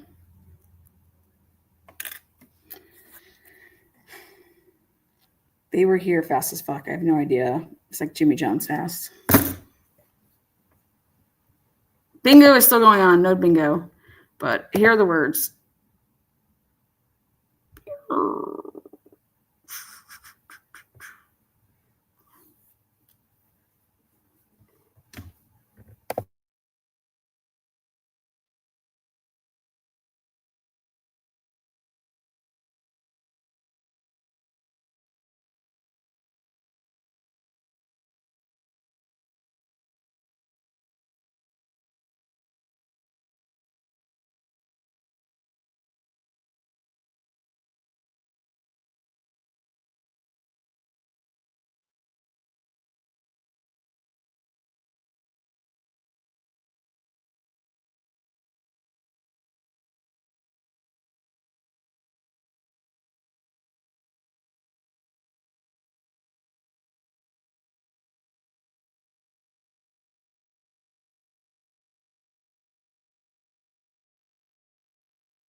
Okay, there you go. Lisa Lee, right there. Those are the words that have been said.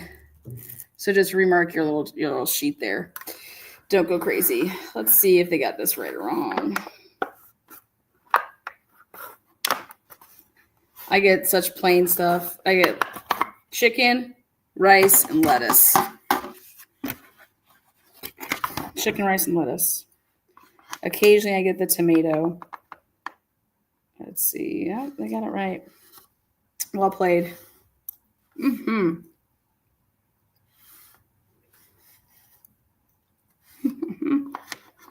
Good job, DoorDash. What the hell is going on? We have literally been on breaks for, let's see. The majority, let's see, this guy has been testifying. He took the stand for voir dire at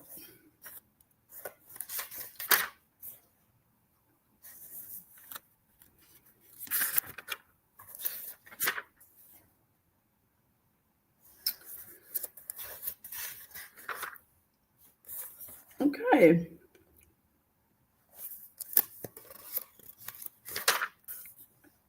His voir dire began at the 2-hour mark, 10:26 a.m. 10:26 a.m. is when his so he's technically been in the seat for 2 hours. But he didn't she gave him like a 10-minute voir dire. He started at the 2 hour and 15-minute mark of the video. It's 3 hours 57. So yeah, he started testifying right around 10:40. 10:45.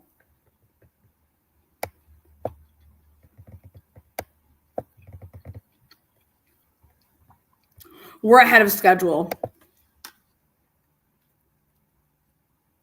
We're ahead of schedule. According to Bev. We're going to take our morning recess. Is that what our morning break? Break for what? What the fuck do they need a break for? Shouldn't you ask the jury if they want a break? Unless like Miss Reed needs a break or something like that.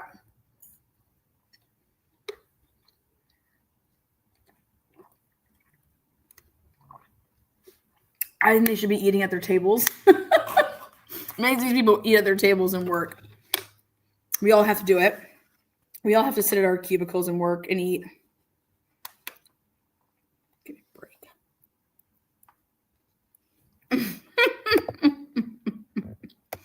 But all I know is we have a $50 winner coming. Let me tell you what else is crazy. You guys, if Karen Reed would have hit him, okay, all these people would have literally saw it. All right. They would have saw it happen, and they would have saw John there. They would have saw this happen. People wouldn't immediately deleting their phones and destroying their SIM cards and destroying their phones and none of that stuff.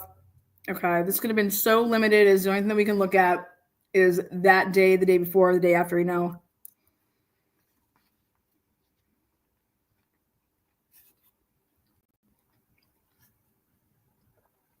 Huh.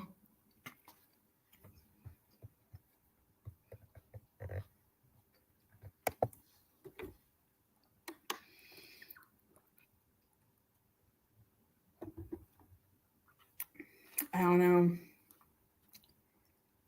I will tell you that something that bothers me just a tad. Did Jennifer McCabe have Facebook back then? If she had Facebook back then,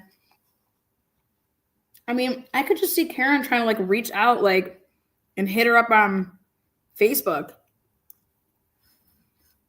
and say, girl, I don't have your phone number. Where's John? Or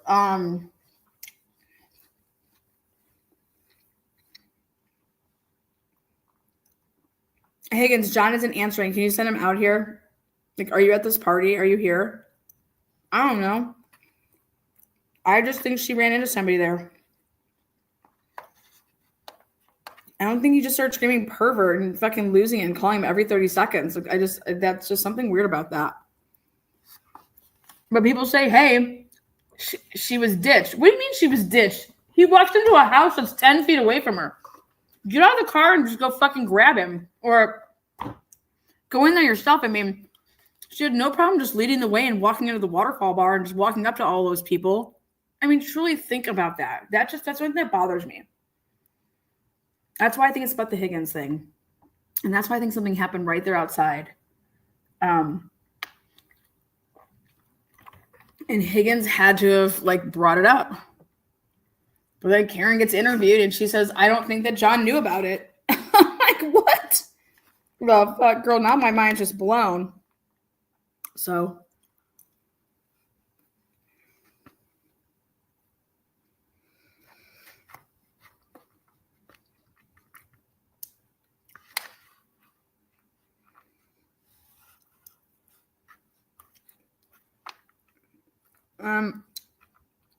If Kaylee was up when she was home and Kaylee tried to call him, and so Kaylee said that I couldn't, he didn't answer my call either, that could be the only thing that she's saying, no, nobody can get in touch with you.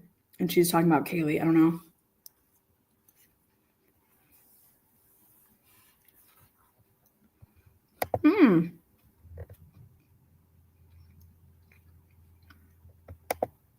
Hello. I'm watching from Bakersfield, California, wondering where do you get the bingo card from?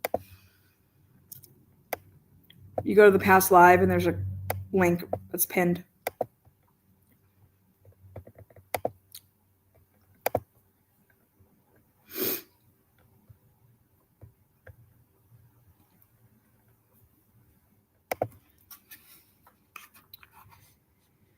I don't know. I don't know what the hell they need all these breaks for.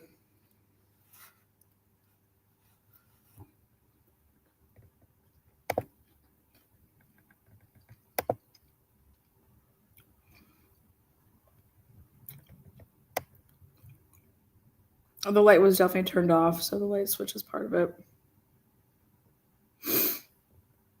If Karen Reed would have done this, the dog Chloe would still be around. Maybe. Them bastards if I still got rid of Chloe.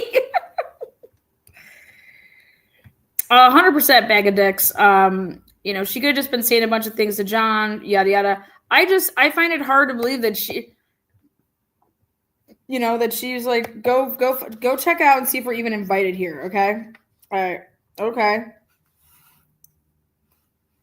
And that I just wouldn't be waiting until I leave to start blowing him up. I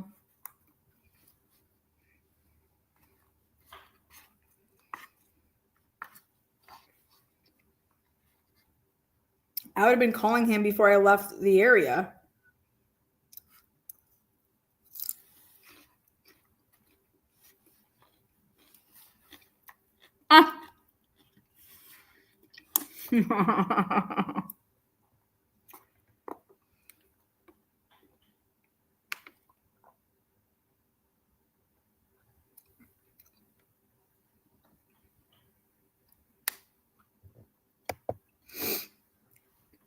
I just think it all leads back that some stuff was, I want to know when the report was written up for Brian Higgins. Because I know they interviewed him on February 2nd, but when did they actually put that report in evidence? Because I feel like they asked Yuri Buchanan that answer or that question for a reason. Like, how many reports were done in this case? And how many reports were 100 days late? 200, 300, 400, 588 days late.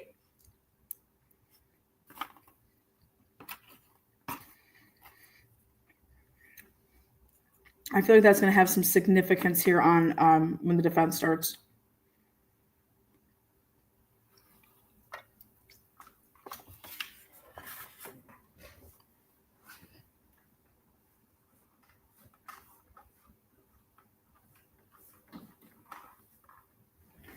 Again, just my 2 cents. There we go. Get that bingo card. Get the bingo list. Get it all. Get bingo, bingo. You guys all have a great holiday. You guys out doing shots? It's too cold to be on the boat. I wasn't happy about that.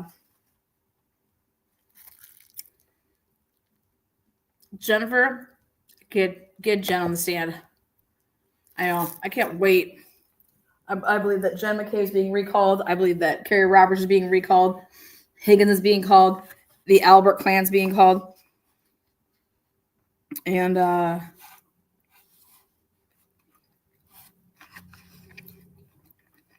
think Bill Reed's being called.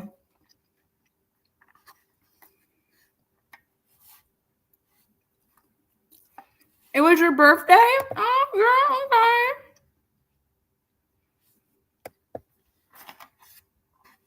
Happy birthday. Happy birthday. I mean, what the hell? Break.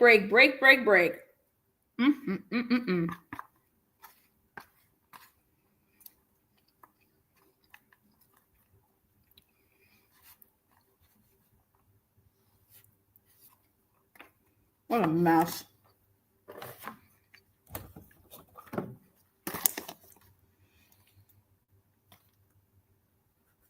Why are sandwiches more delicious on boats? I don't know.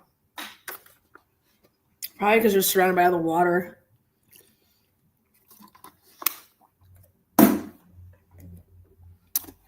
Fuck, Bev, it's almost lunchtime. I know Bev just does whatever she wants. Bev needs to run a bingo hall.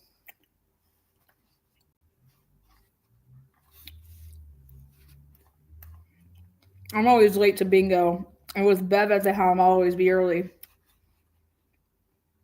I won't ever miss that coverall to kick off the games. Go get him, Bev. Woo! Bev's like, are you serious? Mr. Brennan. Mr. Leslie, I'm giving you 5 minutes to voir dire him. Really, Bev? That's why Alessi was talking a mile a minute all over the place because Bev thinks that she can just do someone's life on the line. Make it quick. Make it quick.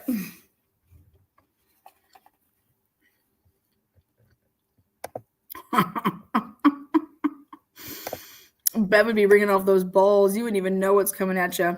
Balls everywhere. Bev, Bev, Bev, Bev, Bev.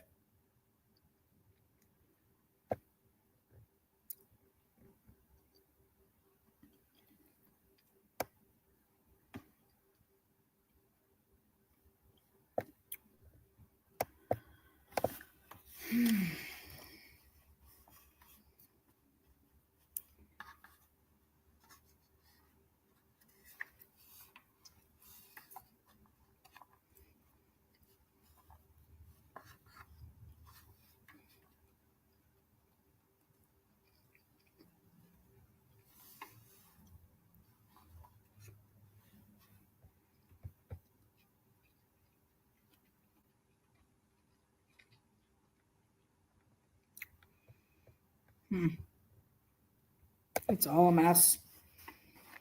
Bev's gonna bring back the jury and then say, "Jury, guess what? You guys, your lunch is here." Ridiculous.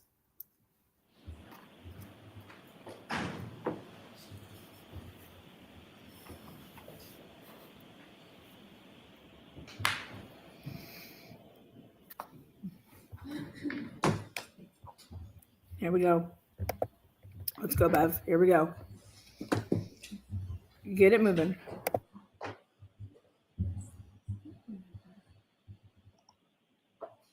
Well, the session, please be seated.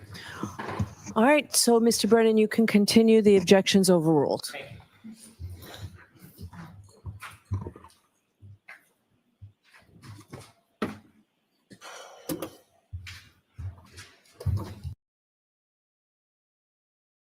Dr. Welcher, could you take us to slide 30?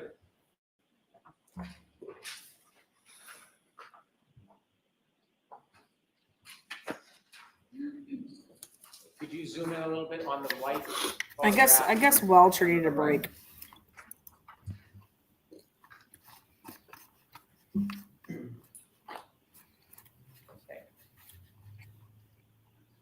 You were explaining to us the time relevance of 12:23:38. And could you tell us again, remind us, what is 12:23:38 referring to? The 12:23:38 is syncing the text stream time to real world time. So we know how long the text stream is on. We know when the vehicle was turned on. So we're adding those two together. So if you add the 12:12:36 to, for example, 11 minutes, 2.8 seconds for when the end of the trigger is, that gives you 12:23:38. So the end of the trigger in real world time, no longer in the running clock, is now 12:23:38. Based on the infotainment clock? Based on the infotainment clock. And that's from the Lexus? From the Lexus. Your Honor. Sustained. And where's that from? The Lexus. Thank you. The 12:23:58 number, what's the significance of that? So that is Mr. Keefe's cell phone data at point 154. Again, from the original data we had just at 154 and 155 and not the in-between points. So. And at the bottom in parentheses, explain to us what that means. Sure. If you look at where the text stream math works out to be, 12:23:38.8, and compare that to 12:23:58, the difference between those two is 19.2 seconds. The difference between which clocks? Between what the text stream infotainment system would show compared to what point 154 on Mr. O'Keefe's cell phone is. And based on new data, do you now have information about what the variance, the difference is between the clock on the Lexus infotainment and the clock on Mr. O'Keefe's cell phone? Yes. And what is that? Objection, Your Honor. Going to allow that. You need to advance the text stream clock, 21 to 29 seconds. You need to advance it 21 to 29 seconds for why? Why do you need to do that? Because the cell phone is ahead 21 to 29 seconds. After you advance the text stream ahead 21 to 29 seconds, can you then compare the information, the time that's coming from the infotainment system, Lexus, to Mr. O'Keefe's cell phone from his iPhone? Correct. That's what you need to have an apples to apples comparison. You need to get them on the same time clock. Thank you. You're welcome. You can proceed. Proceed, baby, proceed with the chlorophyll.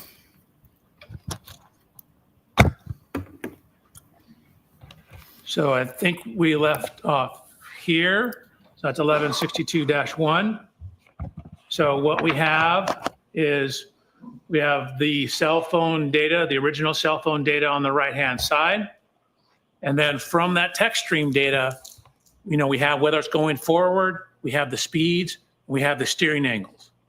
So from that information, we ran a simulation to show you what the text stream data means. This is what the 10 seconds of data is.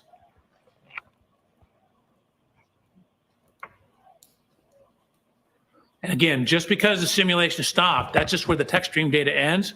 Again, as we showed you earlier, the car's still moving. That's just the last data point we have. So what that text stream data shows is matching a 3-point turn on that Cedar Crest Street. So we have the vehicle motion, the timing data consistent with the interview statements about making a turn, 3-point turn. Can you take us back to the data chart and show the 2 points that you just mentioned, the turning? Where's that reflected in the data? Sure. So you can see And you'll have to enlarge that. I'm sorry, Doctor. column N, that's the shift position. So that's looking, we start off going forward right here.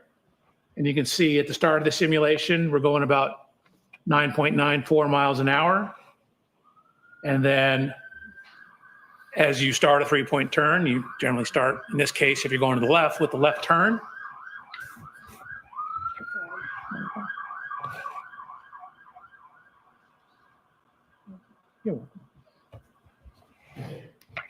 So you can see we have this steering angle here, then the transmission.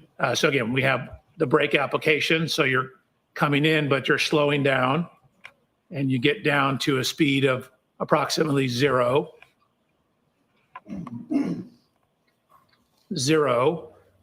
Shift into reverse, back up, and then start to turn the other direction as you're backing up. So again, you want the rear to go to the right, you turn the steering wheel to the right. Right is negative. And then as you start to pull around and pull forward, you turn back to correct for the steering. And so that's what this shows. So again, if you put it all into a simulation program, the speeds, the shifting, the distance, keep in mind we only have that 10-second window of data and the steering angle for that Lexus. That's what it indicates. Can you enlarge the photograph on the right with the data points and explain to us the significance of that? Sure. So again, what we're trying to do is we have the infotainment, we have the text stream. We're now trying to see how that correlates to Mr. O'Keefe's cell phone. So we had originally very coarse data points, 154 and 155. There's additional data points between here. So we're looking at how well does our predicted time compare to those two. So with the cell phone correction, you end up with the text stream data at 12:23:59 to 12:24:07. So that's actually right in between these two data points. And so we know 154 was closest, but it's on the right-hand side of the road. 155 is when it's turned around and heading back in the southerly direction. So the cell phone data corroborates the text stream timing data in conjunction with the infotainment system data. Thank you. Please continue.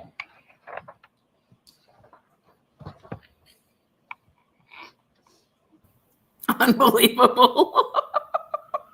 Okay, so we talked about 1162-1. That's the first trigger on the text stream. So we're going to go to 1162-2. So I've highlighted that in yellow. So we're now talking about the second trigger. So this is on the same ignition cycle. It's on ignition cycle 1162. We have that same continuous running clock, but we've now synced it to real world clocks. So instead of the running clock, we now have some information on the real world clock. So at this time, we know the ignition has been on for 19 minutes and 2 seconds. So at the trigger, 19 minutes and 2 seconds. And again, we have 5 seconds either side of that. So between 18 minutes, 57.6 seconds to 19 minutes, 7.5 seconds. Could you enlarge that, please? Which part? That part where your arrow is. You were speaking about the clock. Could you explain that so the jury can see? Sure. So again, this is continuous from when the time comes on. I just converted it to minutes and seconds here so you can see how long it's been on. This is the mileage. These are the speeds over here.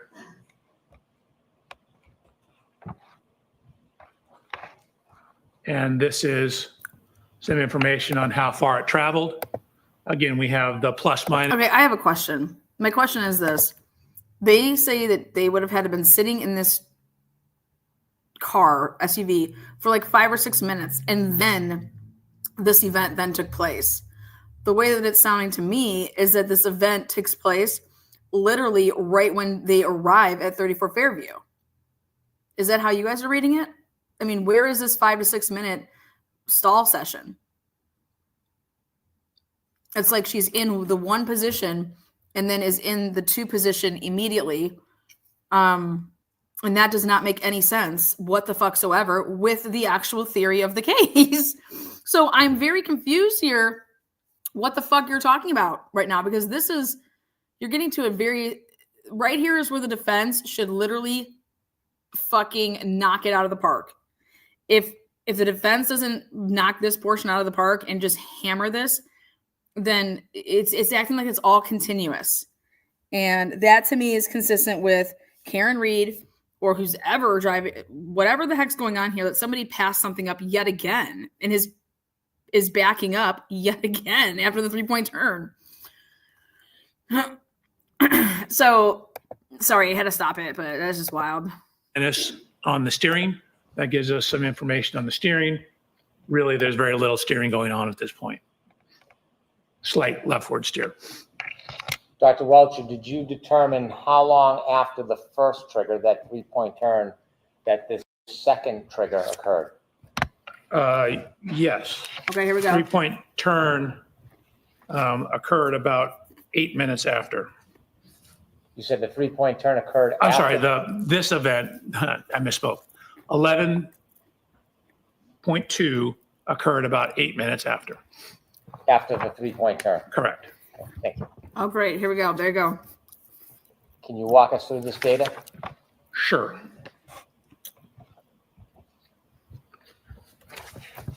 Now they're basically saying that there was a pause. Okay.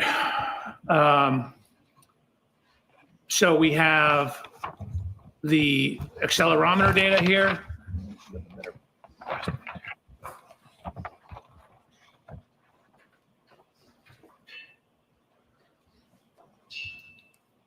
I've highlighted a shift from drive to neutral to reverse. I'm sorry, you're gonna need to zoom that in so we can see it. Absolutely. Oh God, here we go. That's what we need.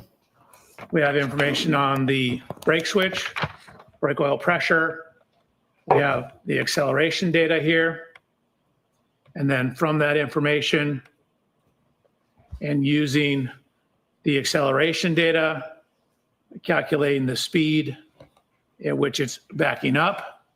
The reason we have slightly different calculations here is we have some evidence that the wheel's slipping on the ground. So we need to use the accelerometer because the wheel speed is simply telling you the speed of the wheel. It's like if you're stationary burning rubber, the speedometer reads a certain speed, but you're not going anywhere. But the accelerometer tells you how much the vehicle's moving. So from all that information, we get information on how far the vehicle's traveled. We've done it in terms of total travel distance. We've done it relative to the start position. I'm going to ask you to start on the columns on the left and take us through the information that you have regarding this second triggering event. So if you can scroll all the way to the left. All the way to the left? Yep. Okay. So the first column regarding time, could you remind us again what that is? So again, that's the continuous running clock. And the second column in blue? That's where I take that time and convert it to what we more commonly use, minutes and seconds. And now we have a key cycle event different than the 3-point turn. What's the number? So this is now 1162-2. So again, it's technically in the system the same key cycle. I've called it 1162-2. And the red number next to it to the right? That's the mileage. So it's actually at the same mileage as 1162-1. So we know, obviously, they're within the same mile. If you can scroll over a couple of columns. From your data, can you tell during that event how far the Lexus traveled during that event? Yes. And how do you do that? So we have accelerometer data. We have velocity data or speed data back here. I've corrected for what you see down here is, and I go through this on a later slide, but right here you can see a significant increase in RPMs, but yet the acceleration is dropping. So what that means is if your RPMs are going up and the speed's going up, that means you should be accelerating more. But what happens because the acceleration is dropping, that means what's actually happened is the wheel's slipping. So what I've done is I've used the accelerometers data to calculate the speed once the vehicle is put into reverse. And once we know the speed, again, feet per second, we know every data point is half a second. So speed times time tells you how far you moved. Feet per second, feet divided by seconds times seconds gives you feet. That's how far you went. So you get how far you went in each interval, then you get the total distance traveled. And so this is relative to the start. So 0 is the start. The vehicle goes forward about 34 feet. Then you see it basically stops in this area here, then begins to back up and ends up backing a total of 53 back from where it originally started. So if you add 53 to 34, you get 87. So the total motion, 34 forward, 53 back, the Lexus moved 87 feet total. Dr. Welcher, when you say the Lexus moved 83 She passed feet up- total, is she that passed according up the to house. data, or is that the entirety of the movement of that Lexus? No, that's just from when the data starts to when the data ends. So if you look at when the data starts, Oh, even better for her. you can see that the vehicle is actually going 13.67 miles an hour. She's gonna need to say that she fucking realized that she had John's phone and gives it back, gives it to somebody. Before then she leaves. Like that's what I've been saying, that Higgins comes up to the fucking door of the Lexus and starts running his mouth. And she's like, I'm not fucking, get the fuck, whatever. She's about to leave. So she goes and then she realizes, fuck, I have his phone, backs up. Or she wanted to have more words with fucking Higgins and saying, I have no idea, but that to me is what this looks like.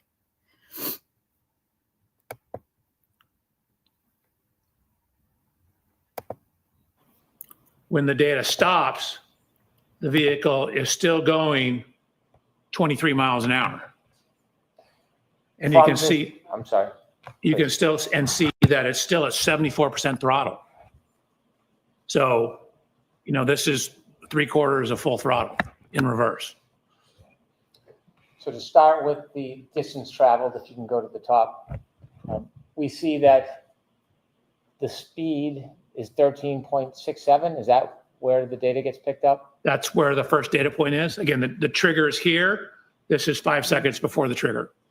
Are you able to tell how fast or slow the vehicle is traveling before that data point of 5 seconds before the trigger? No.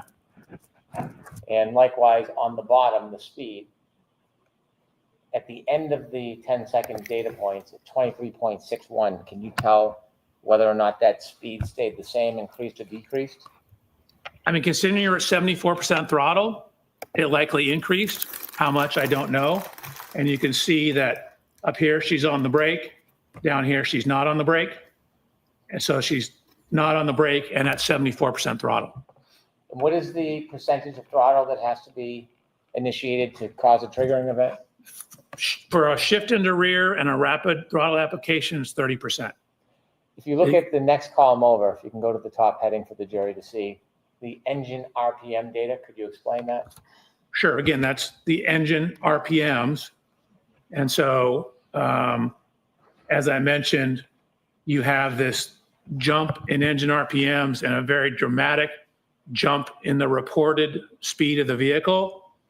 But when you look at the acceleration is actually dropping. So again, that's a telltale sign that the tire is spinning because the vehicle is not being accelerated. And so I've used the accelerometer data. Again, if you just, a process called integration, you integrate the accelerometer data, it will give you the velocity. So what I've done is it's called piecewise integration to get the speed data that takes into account the tire slippage, and from there calculated the speed or the position at each interval going across the top here. If I could stop you at your column that says JBW speed at each time step. Yep. If you go to the bottom, please. So does your data indicate that the speed is changing at the end of this 10-second event? Objection, Your Honor. Sustain. Is the speed changing at the end of this event? Yes. How so? Well, again, you can see it's increased about 2.7 miles per hour. And again, we know from what I already stated that that last time step, you're still at 74% throttle and you have 0 brake application.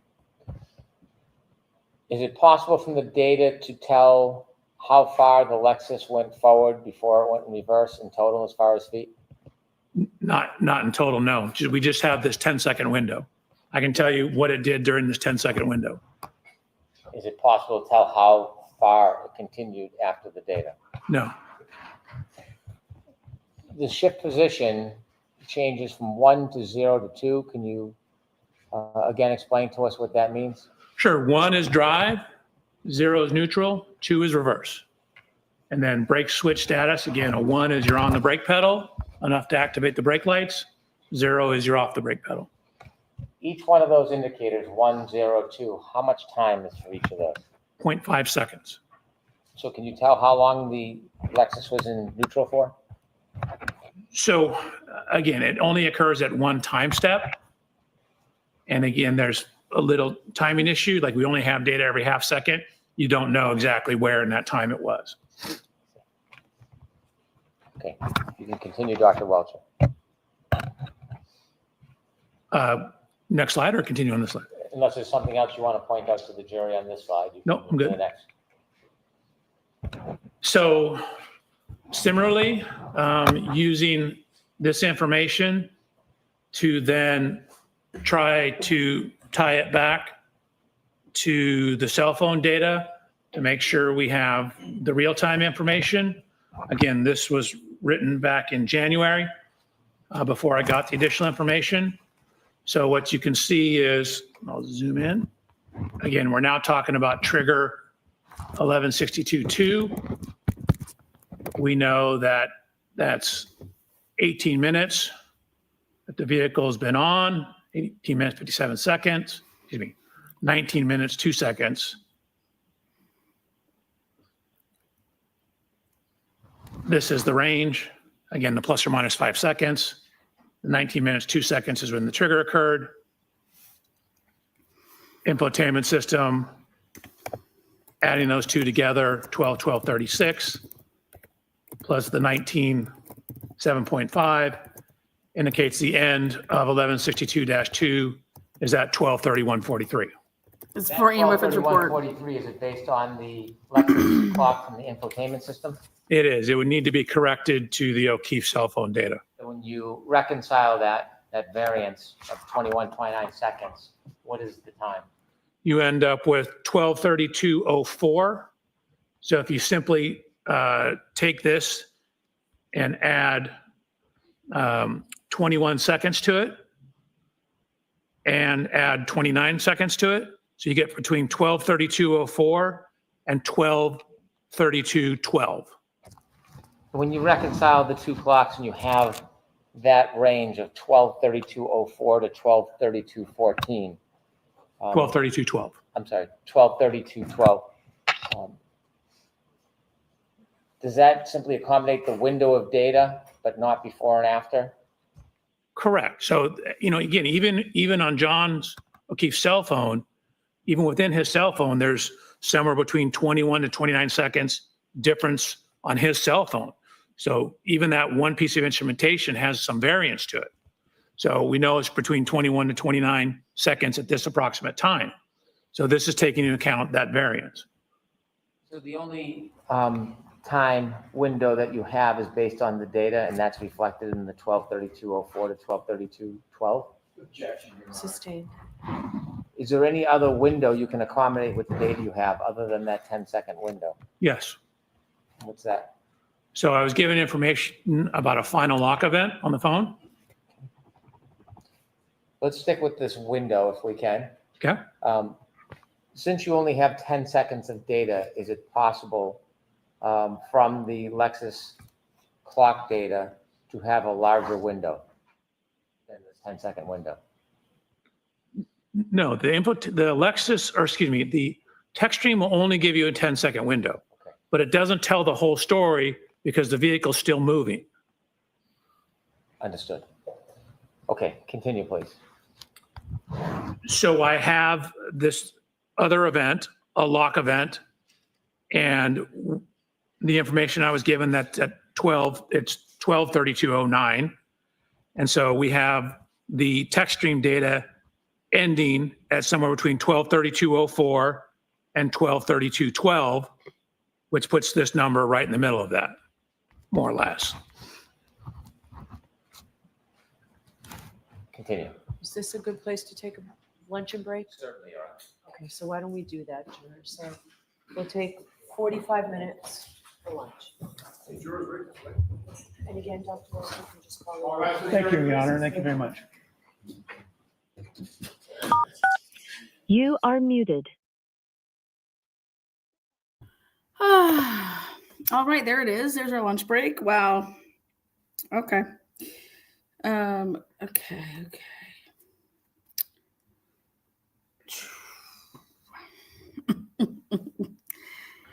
Okay.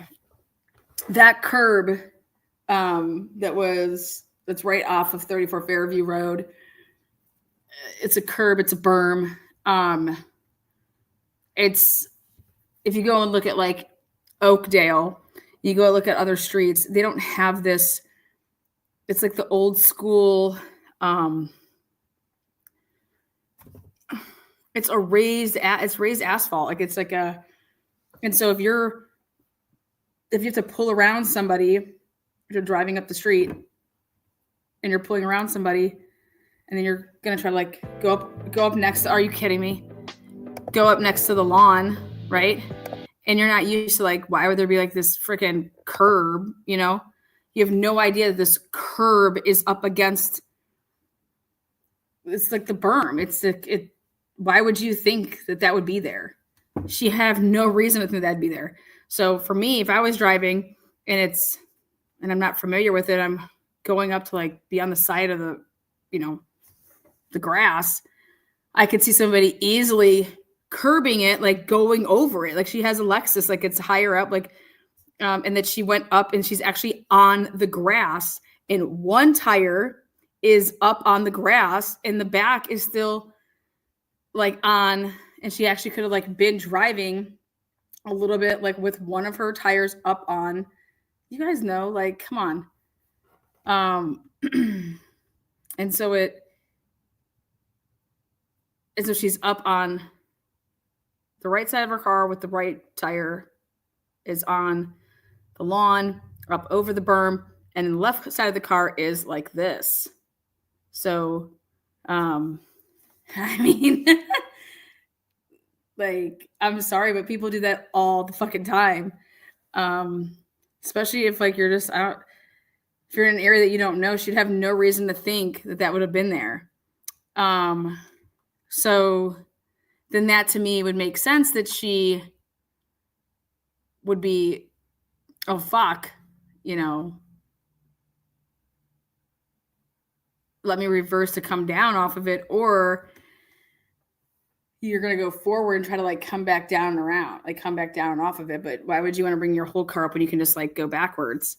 You can just keep the one tire like and come down. Also, if she sat there for a minute, okay, and it's soft ground and not hard yet, or it's muddy. I mean, I don't know what the weather was like leading up into that point, but she could have gotten stuck. And so then she goes to like, back up, and she just, at first she wasn't trying to gun it, but then she's trying to get down. She could have also went to the point that she got both of the tires up on there. And so she's like this. But I don't know.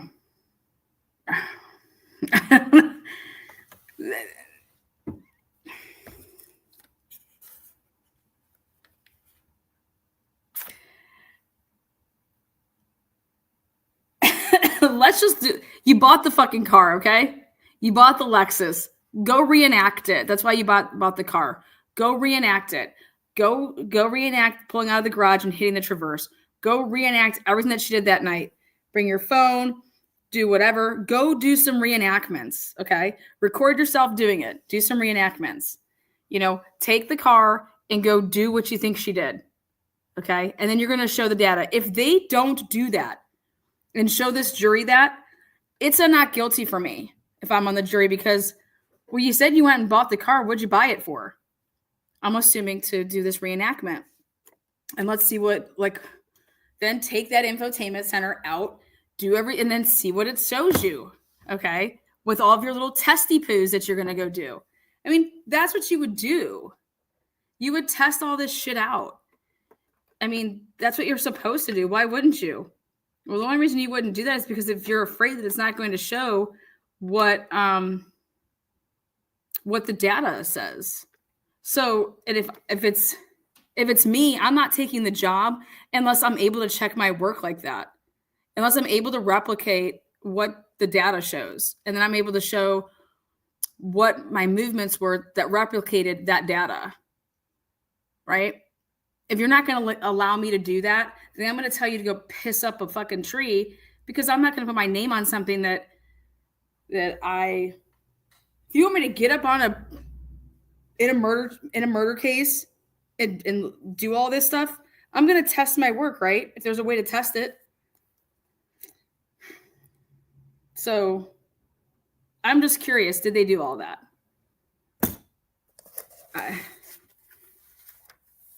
That's like one of the biggest, you know what they do? Talk about test drives with phones.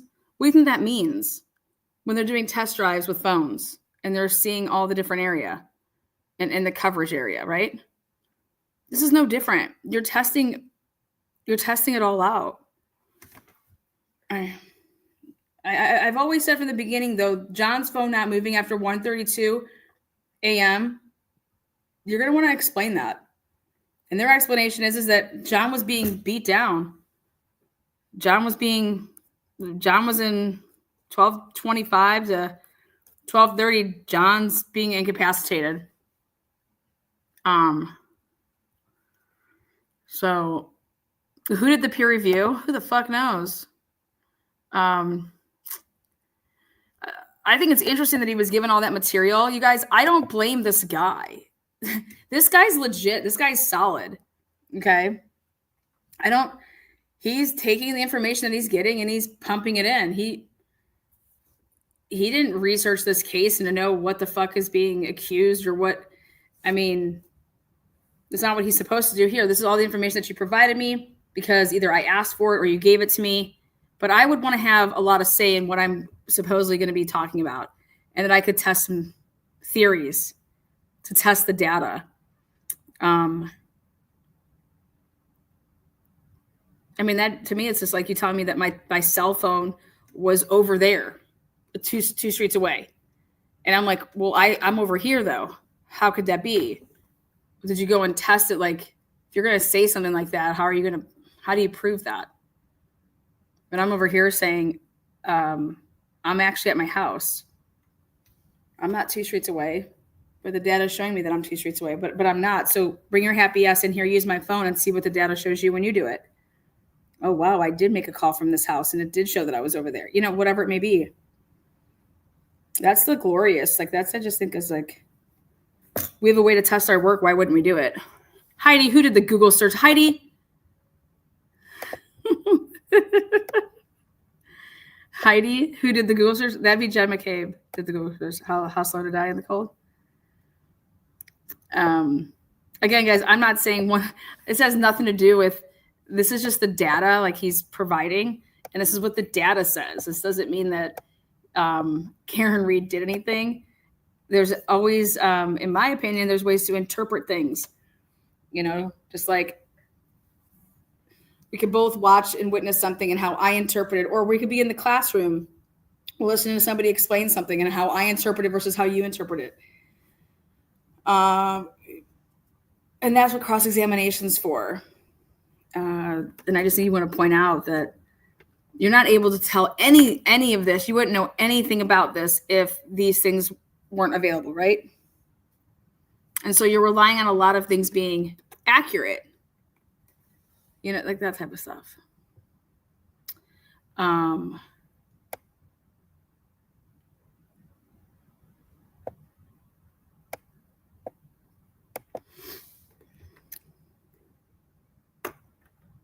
My biggest thing is that none of this would have anything to do with anything if like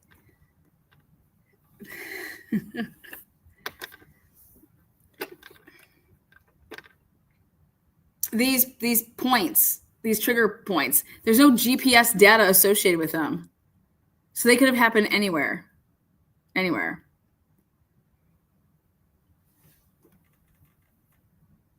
So, well, until somebody starts saying what they were doing.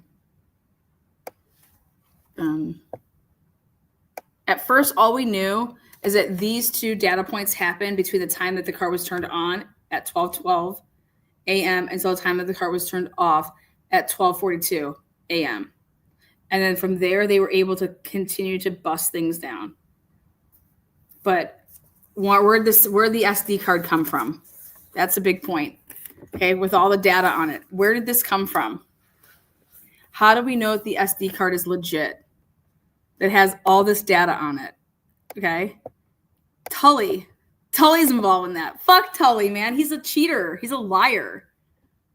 So the SD card stores all this data. Again, remember, he didn't do the extraction. He was just he's given the material. You have to go back to like, who did this extraction? Was it recorded?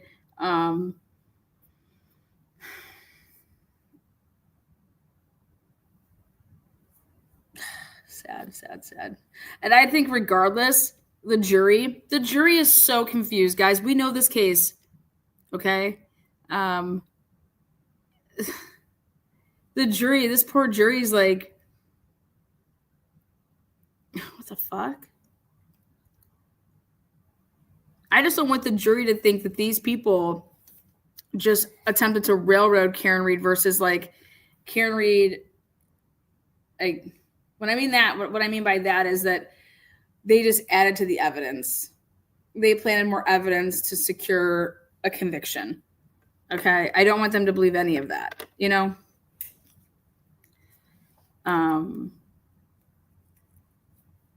Footsteps show he walked into the house. I don't care if she was doing donuts in the street. You can't hit someone that's in a house. I just know that the phone stops at a certain time.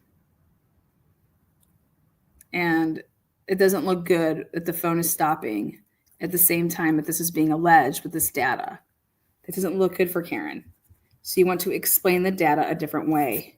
You also want to explain the inaccuracies. Okay. And I think that you do that with Jennifer McCabe's data. Jennifer McCabe's data, basically, the way that I would spin it is that Jenna McCabe. No, Jennifer McCabe's data you could use to, that's why I said, don't discredit her so much to the point that, like, hey, you were walking over there, you're looking outside, you're seeing this, you're doing this, right? Her phone and her watch aren't registering any steps. There you go. Case closed. Okay. Her iWatch and her phone aren't recording any steps that Jen McCabe is saying that she's doing from 12:25 until 1 o'clock in the morning.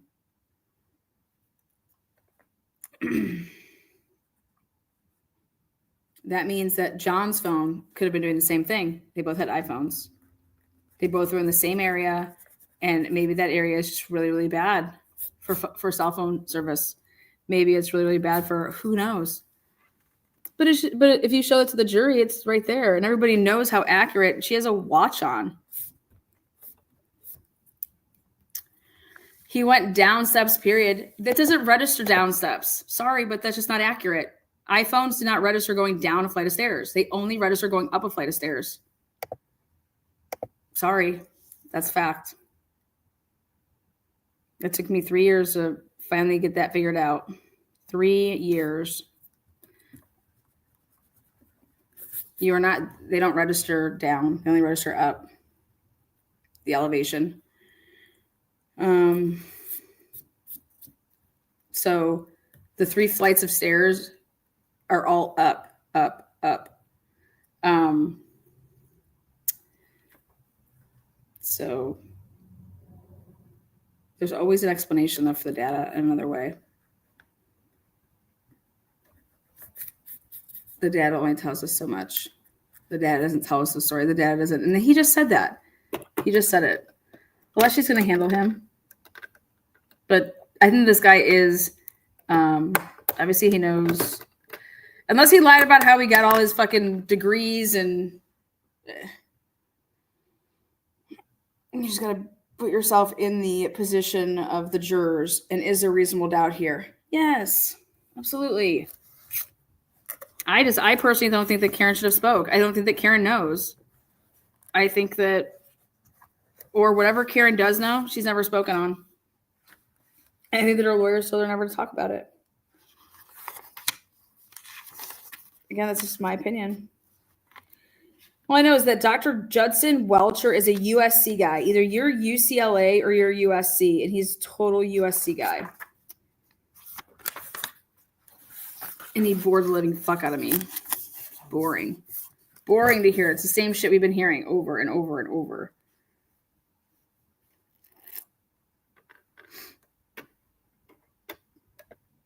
I want to see his reenactment. If they don't show a reenactment, this guy can get pounded. Write him off. Write him off.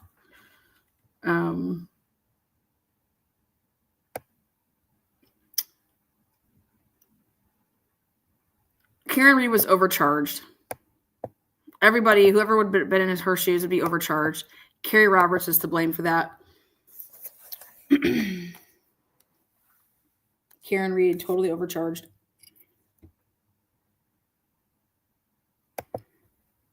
You got it, spicy chicken nuggets. what I showed yesterday, Higgins lied his ass off based off of his phone records, based off his did Higgins go first before Brian Albert or after Brian Albert last?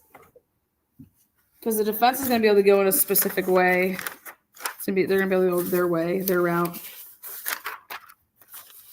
Where is it at?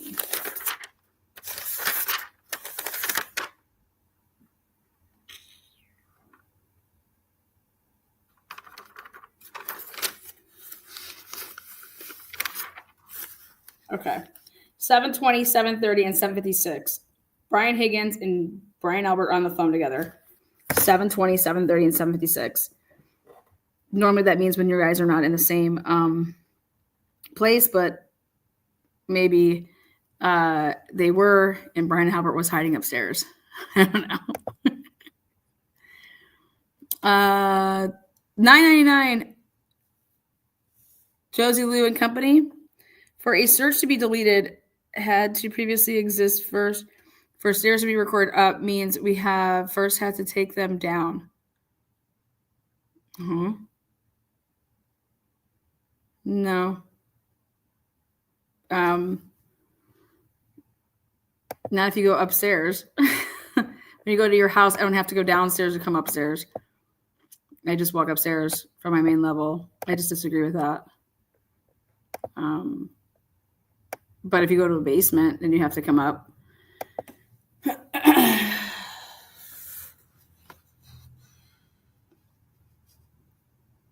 Does anybody else feel an issue with the amount of time? Okay, this all happens so quickly. This all happens so quickly.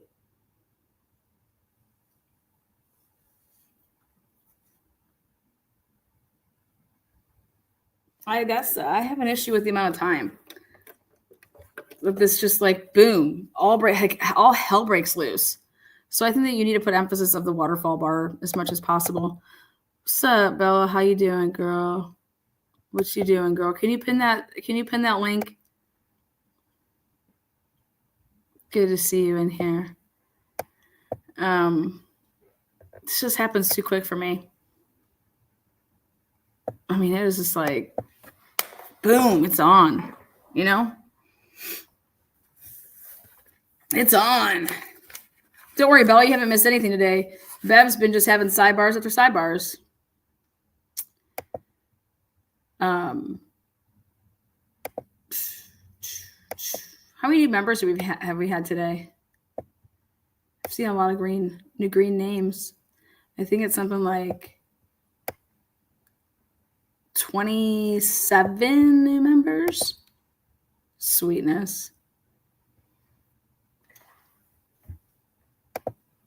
I heard Turtle Boy went off on Crystal Story, Hermie's mom. Let's go take a look at Twitter. I'll run my time out here.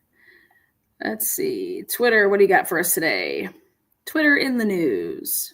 Well, Jennifer McCabe, here she is. Oh, God, if I have to listen to this asshole.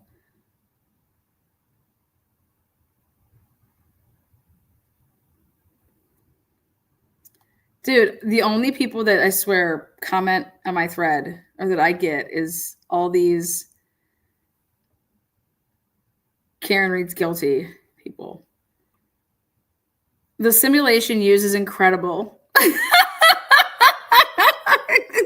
John DePietro show. Is this guy a clown or what? Oh my God. And the steering angle for that Lexus. And if you know about what time was it that you woke up later on that morning of the 29th? I can't recall the exact time. I'd say maybe, I know previous testimony I may have said earlier, but I don't believe it was that early. I would say 7:30, 8 a.m. What was it that woke you up that morning? My dad had knocked on my door. My daddy I just, came in. threw on some My daddy came in my room. Okay, so Jennifer Coffindaffer says a day ago, the problem with Brian Lucky Lawfriend's testimony is he was coerced and intimidated by the blogger. Oh, did you do it? Okay, I'll pin it. Pin these tits. Oh, there you go.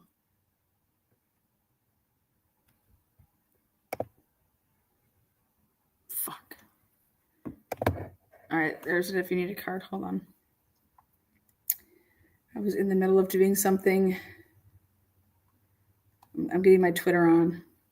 I'm learning Twitter as we speak for my time in God, that link is so sensitive.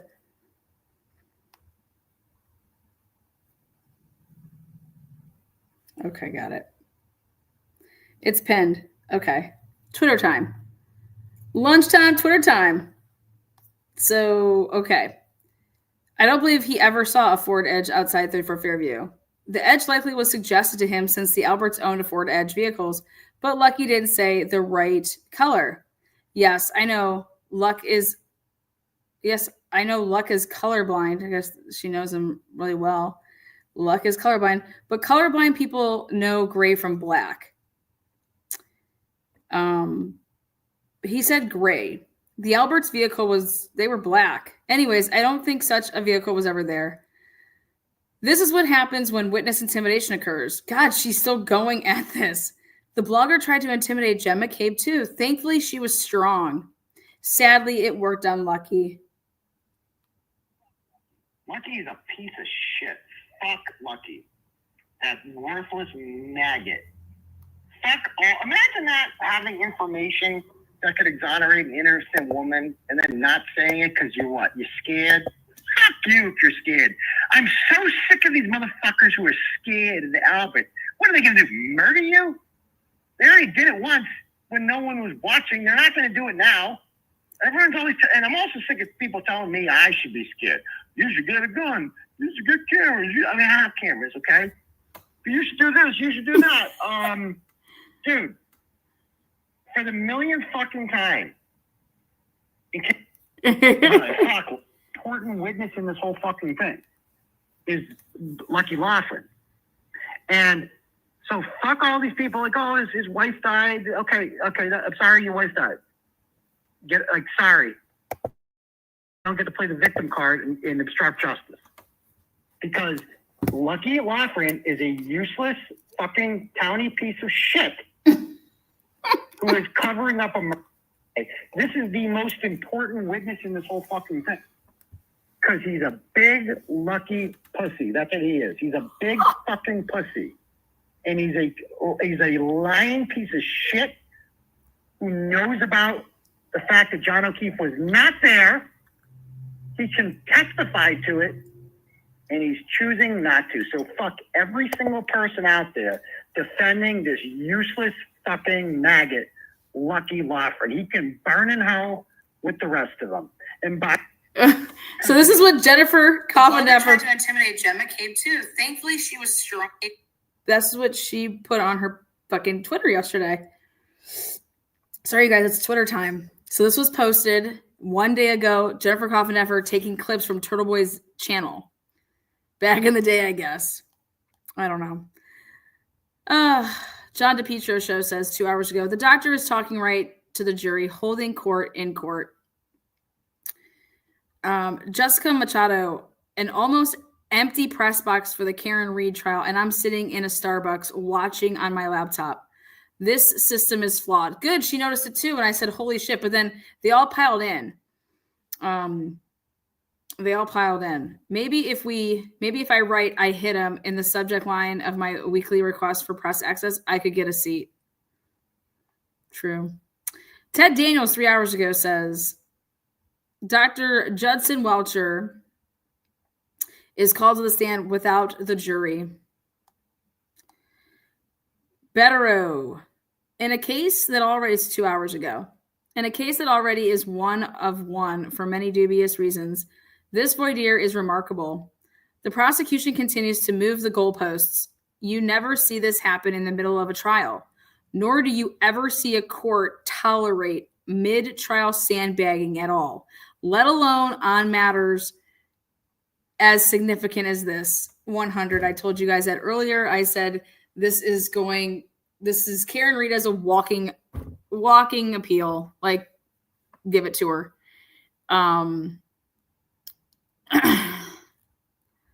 You guys, those were clips from Turtle Boy before, I guess, he talked to Lucky.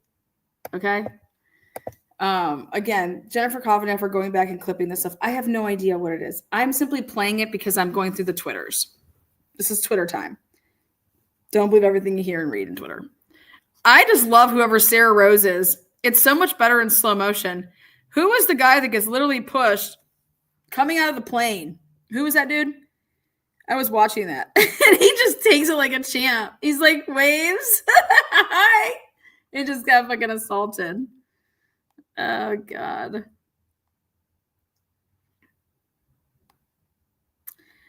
Valerie says on Twitter, don't know who she is. Why the fuck is Tully picking up Dr. Welcher on a Sunday morning from the airport? I thought he came in on Saturday.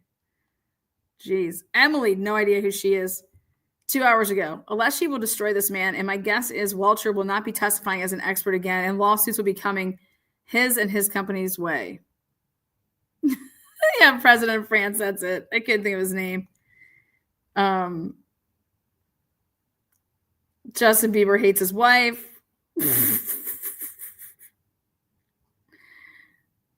Oh. Why? Okay, 2 hours ago. Why is Aleshi acting surprised that Welcher is going to testify to adjusted times from and consistent with Burgess' report? Oh, he's not surprised. He's just acting surprised and angry because Welcher's testimony is going to be really, really, really bad for Karen Read. Super wild. Michael Gaffney reposting this gem to remind everyone how easy it is to fool a narcissist. Michael Gaffney posts, this is 1 day ago, whoever the fuck this is. He pins Turtle Boy's comment and it says, for the last several months, Turtle Boy says, for the last several months, I have been interviewed for a podcast with award-winning true crime author and #1 Apple podcaster, M. William Phelps. It is going to be the most comprehensive 10-part podcast on the Karen Read case, loaded with exclusive information. It is set to be released October 17th, so subscribe now. Here's a trailer preview.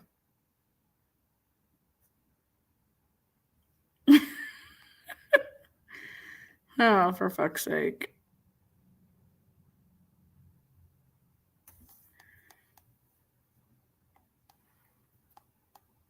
Just south of what?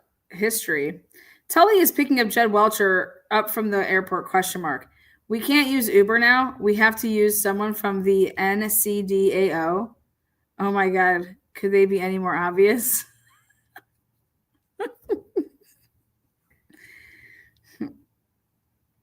Joe Flipperhead says 5 hours ago, John O'Keefe's injuries to his arm didn't come from exploding taillight. John O'Keefe wasn't projected onto the lawn after being struck on only the arm by an SUV. 2 doctors hired by the federal government already told us this.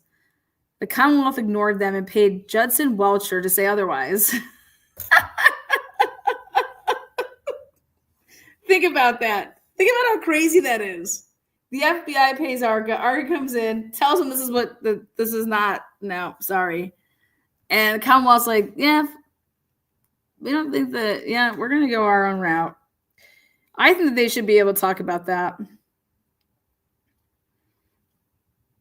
Julie Carpenter says, the news story amongst accused murderer Karen Read's faithful is Read is not getting a fair trial. She'll be found guilty, and then the feds will swoop in and round up all the witnesses and investigators. This is a conspiracy group. Think mental illness. What? Dear God, what? God, 21,000 people view this shit. What's wrong? God. Tony Bruschi must be a Twitter guy. His tweets get way more views than his videos.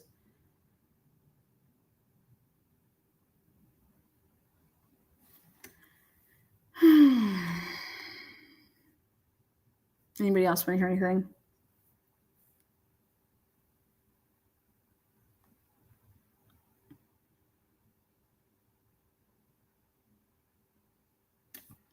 Murky. Good info.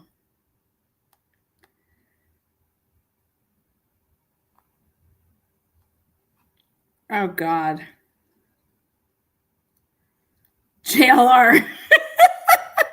JLR. The look of when you are sitting in jail and you know you're nailed, and it's an AI of Brian Colberger. God. Elaine S. 1 day ago. Karen Reed and her defense attorneys will call ARCA first. Are they really going to call Richard Green, Dr. Russell, and Garrett Wang? They are big mad that the Commonwealth isn't calling Michael Proctor, Brian Albert, and Brian Higgins. I don't think the defense will call them either. But is this person on crack? It would be epic to see Hank Brennan cross-examine them, though. In Jackson's opening statement, he said they have a witness that saw John go into the house. I believe they were trying to pin it on Higgins. I don't know about that. Brian Higgins didn't lie, and Jen McCabe didn't lie. Is this their new strategy? What a joke. What? I don't even know what to say about these people watching the same fucking case. Nicholas something. Does anyone fucking believe anything Welcher is testifying to 1 hour ago?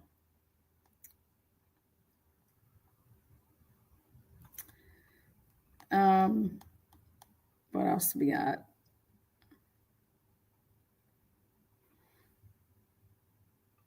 This is what I laughed about. Emily C says, variance, noun, a difference from the correct answer. Is it a sentence? Shannon and I subtracted the variance to match the data. This is great. This is absolutely wonderful. Wonderful. HISTOPATHOLOGY.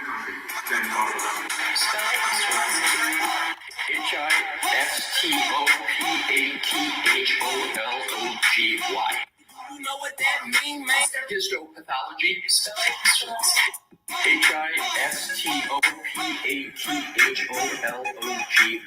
know what that means? Am I going too fast? Thank you. All right. Thank you.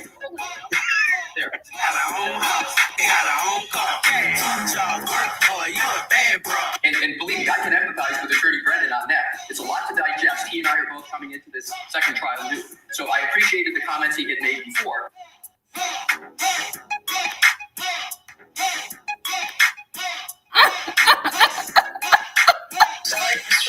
HISTOPATHOLOGY.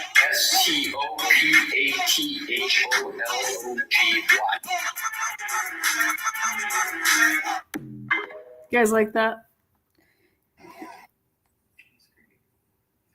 Okay. Okay. LTL Media says 45 minutes ago, sorry, but the text stream data on Karen's SUV would be the most accurate information. You can't speed things up to match your agenda or timeline.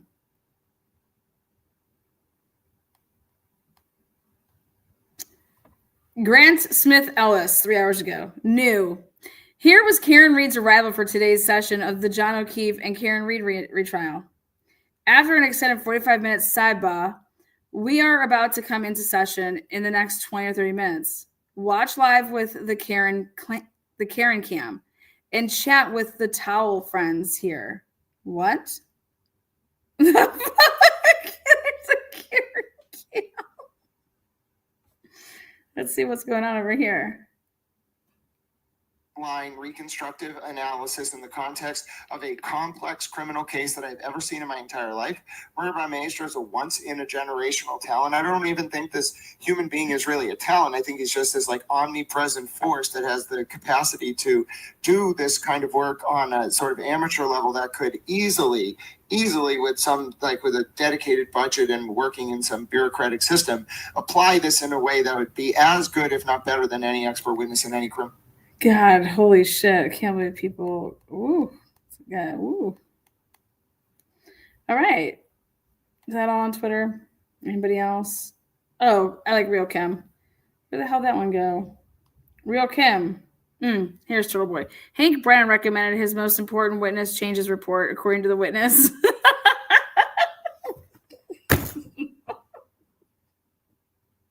Dead. Well, we're really getting somewhere, aren't we? We have, what, 5 more minutes? Who fucking knows? Bev's smoking. She's probably banging in the back. Key cycle 1165, traction control, TRC trigger timestamp is accurate down to the second. Daniel Linden. I don't know. Slew the Goosey. 25 minutes ago. Key cycle 1165 was Trooper Paul doing his testing. So was 1164, 1167. We have people arguing about what key cycles everybody is. Key cycle 1165, ignition on. God. Does anyone else turn the Karen Reed trial off when Hank Brennan is questioning his witnesses, or just me? The lawyer you know, just catching up, another change, another edited report, presentation, another problem stemming from Burgess. This time, the judge allows a voir dire, which I find interesting. Is she starting to realize how bad all this is from this Commonwealth? Even if these experts are great and their information is accurate, the way they are handling the prep for this trial just ain't it.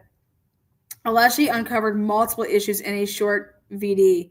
Wonder how they come out in front of the jury. That was from the lawyer you know, 2 hours ago.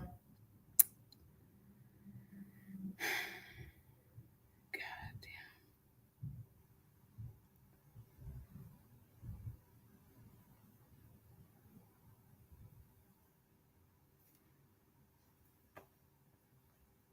F these key cycles. F everybody.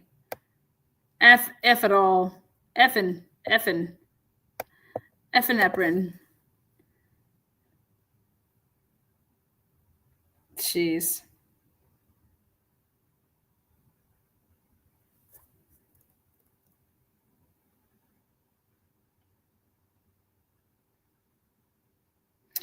Salty, 3 hours ago, says, why is Karen Reed's defense team trying to circumvent the mass rules of criminal procedure yet again?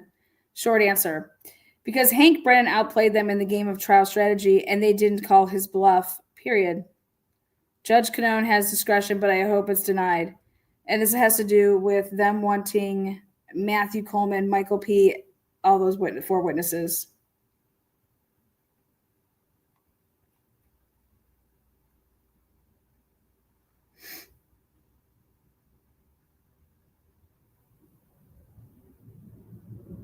Crime and Controversy says 3 hours ago, oh my word, Aleshi, cut it out. Cut it the fuck out. Voir dire Arca, so we voir dire Aperture. I'm so over this sham of a shit show. Convict this crazy lady already. Oh, for fuck's sake.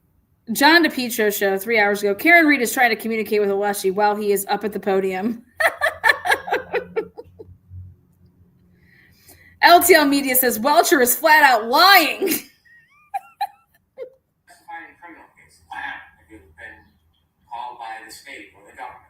Yes. Have you been called by a defendant? Correct. Public defender's office. In any of the cases, whether it's civil, criminal, plaintiff, defendant. Ted Daniels 2 hours ago says that's new. Dr. Welcher says he bought a Lexus to do testing on. Blue Book is about $69,000. Judd Welcher, I ultimately purchased a 2021 LX570, the exact year, make, and model of Miss Reed's vehicle, and conducted testing of that vehicle, as well as doing a whole bunch of research and compiling data for my report and slides. Who paid for it?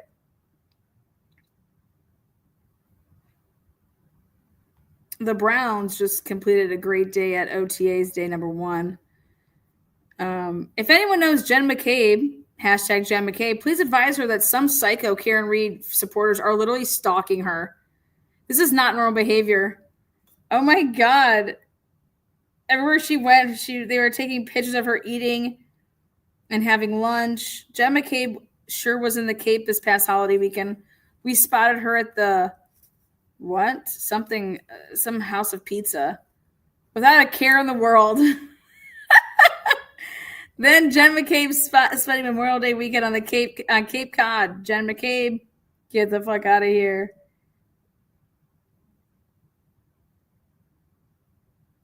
I told you people were stalking her.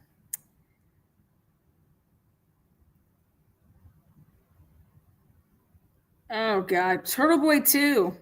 Well. Did Dr. Turtle Boy violate wiretapping laws when he recorded Harmony Montgomery's mother on Memorial Day? I will be contacting her. Jesus. Justice for John O'Keefe. 1.5 hour sidebar. I gotta go. I'll be back here in a minute.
This is ridiculous.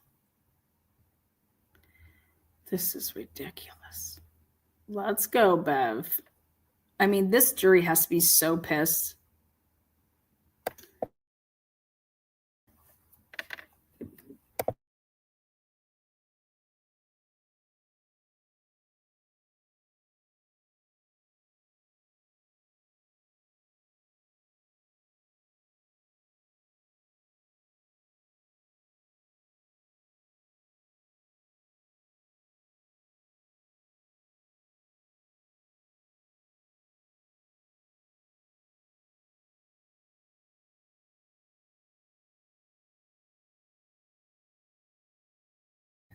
Come on, man.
Oh, Bev.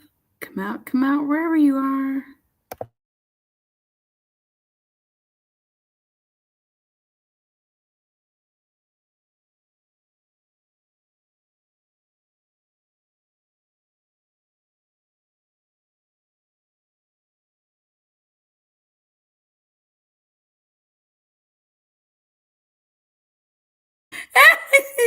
This morning, Bev looked like a little like she had been riding hard this weekend, so she made minutes slower today. I cannot, Murky. I love you. Dude, Bev getting rode hard is just a sight that I want to see. Good old Bev. She deserves vacation after this trial. Oh, wait, she's taking enough vacation days during the trial. This is crazy, Bev. Bev.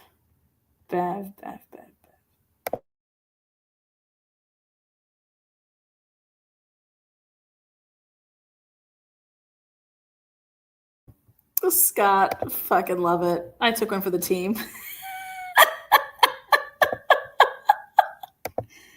How are you? Good.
Identify each category as you discuss it and explain to us the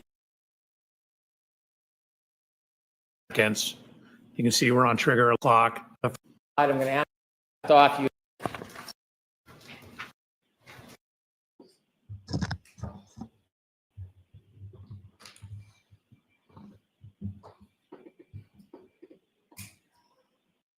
All right, Mr. Brennan. Thank you, Ron.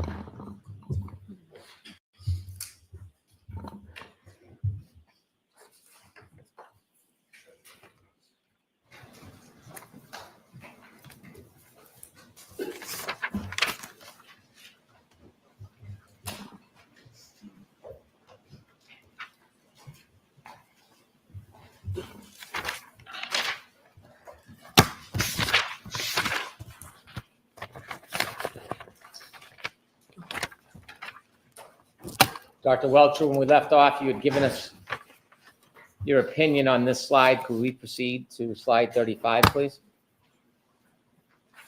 Slide 35. I believe the next slide is 35. Correct. Okay. Now, when we look at this slide, I'm going to ask you to zoom in, and if we can start from left to right, and we can identify each category as you discuss it and explain to us the importance of the columns. So we already touched on this from left to right. The first column is the continuous running clock. Second column is where I converted it to minute and seconds. You can see we're on trigger 1162.2. This is the second trigger.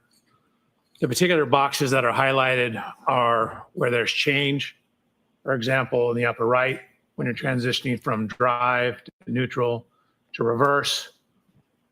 And then I already discussed this a little bit, but where the wheel's slipping, you can see you have high acceleration pedal application, increase in the RPMs. But when you look at the effects on the vehicle, you can see that it's accelerating less. So that's indicative of slippage of the wheels. And then I simply show at the bottom the math I use to derive all that. So again, we touched on most of this. It's the same slide you saw before, just to show how corrected for the speed. If you could zoom in for a second, I want to ask you a question about the RPM column. RPM column, go ahead. If you could zoom in. Oops. You see in the last line, the last piece of data captured, the RPMs changed from 3,200 to 3,300. Correct. And the accelerator is fair to say, is that depressed? What's the way you characterize that? Sustained. How would you characterize 74? What does that mean? I mean, it's 3/4 of full throttle. It's 74% of full throttle. If above it's 74.5, it drops to 73.5 and then back to 74. Why is the RPM higher than above? So there's, again, this data is referred to as being asynchronous. You're reporting it at particular times, but the computer's scanning the network for the data. So it's not all on exactly the same time step. Not only that, but there's frequently, I'm sorry. Sorry. There frequently is a delay from when you step on the accelerator pedal to when that translates to increased RPM at the engine. It takes a little time to build it up or take it down. Okay, thank you. You're welcome. So similar to what we did on the first one, basically what we did is we took all the text stream data that we had, which includes the shifting, the forward, the reverse, and the steering. Again, there was a tiny bit of leftward steer, and put that into a simulation program where we're simulating what the Lexus will do. So we've taken into account the mechanical characteristics, the steering response of the Lexus. So this is to show what it represents on the left-hand side. So each one of these little hash marks, a different color, represents 10 feet. The red lines show the extent of motion. Remember what I said, it initially pulled forward, then backed up, past its initial spot, and then went backwards further distance. So what this shows is where we simulated this in a program called HVE. So that's the vehicle, the Lexus pulling forward. And then it accelerated in reverse, past its initial starting position, and came right there. Doctor, when you say it came to rest there, do you have data that the defendant's Lexus stopped there? No, it did not come to rest. That I misspoke. That's where the text stream data ends. As you can see here, it's still going.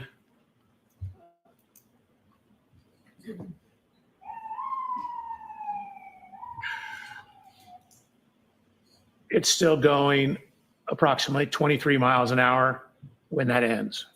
You'll have to zoom in on that so the jury can see what you're referring to. Did he just say, God damn it? So again, as I mentioned, the text stream's taking a window of data. It doesn't take anything outside the window.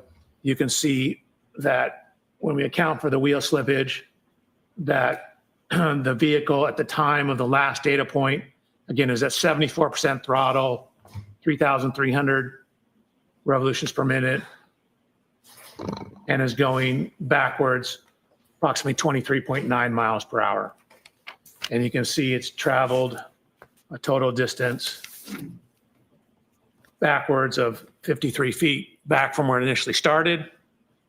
Or if you consider where it pulled forward 34 feet and then backed up 53 feet, add those two together from the point it pulled all the way forward.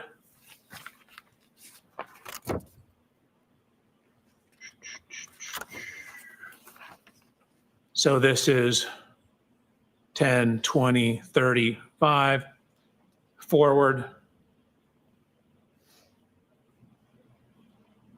And then it'll go 10, 20, 30, 40, 53 back for a total of 87 feet. So from the maximum point it pulled forward to where it backed up, again, that was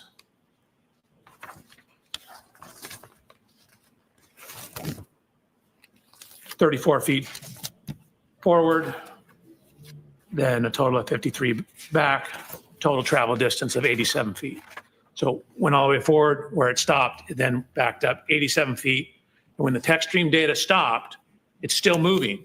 It's still moving about 23 miles an hour, and you're still at 74% throttle and 3,300 revolutions per minute on the tachometer, RPM gauge. We could turn the light on for a moment. Dr. Welcher, in your analysis of the data and the information you acquired and the evidence that you relied upon, did you come to some conclusions and opinions regarding the defendant's Lexus that evening? I did. As part of that opinion, you mentioned that you considered mileage to map distances as one way of mapping the location of the vehicle. Do you remember that? I do. If you could provide us with slide.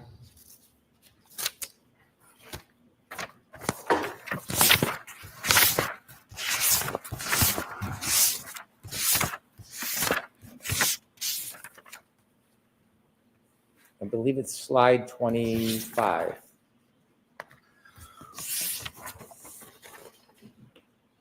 And could you widen the left-hand box a little bit?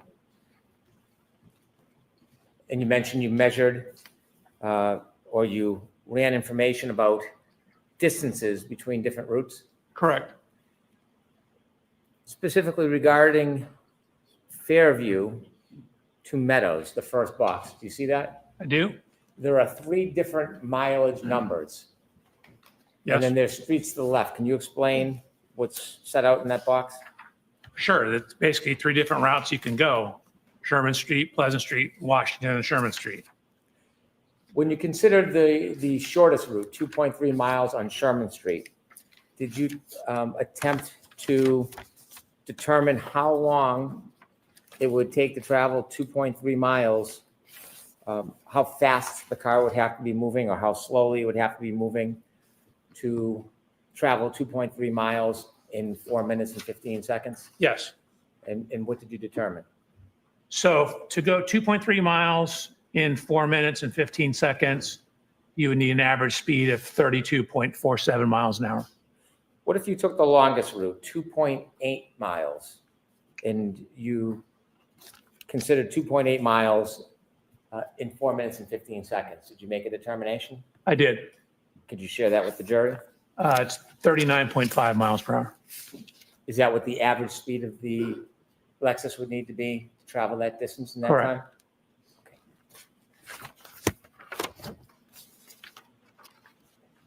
Now, turning to your study of these tech stream events, do you have an opinion, to a reasonable degree of engineering certainty, how many triggering events occurred? How many triggering events occurred in that ignition cycle 1162? Objection, Your Honor. I'm going to allow that. In 1162, the tech stream recorded 2 triggering events. And do you have an opinion as to the type of triggering event, the type of movement of the defendant's Lexus in those two triggering events? I do. Regarding the first triggering event, 1162-1, do you have an opinion to a reasonable degree of engineering certainty what type of event the first triggering event was? Objection, Your Honor. I'm going to allow that. Oh, bullshit. The actual trigger was excessive rearward acceleration. The event was during the course of a 3-point turn.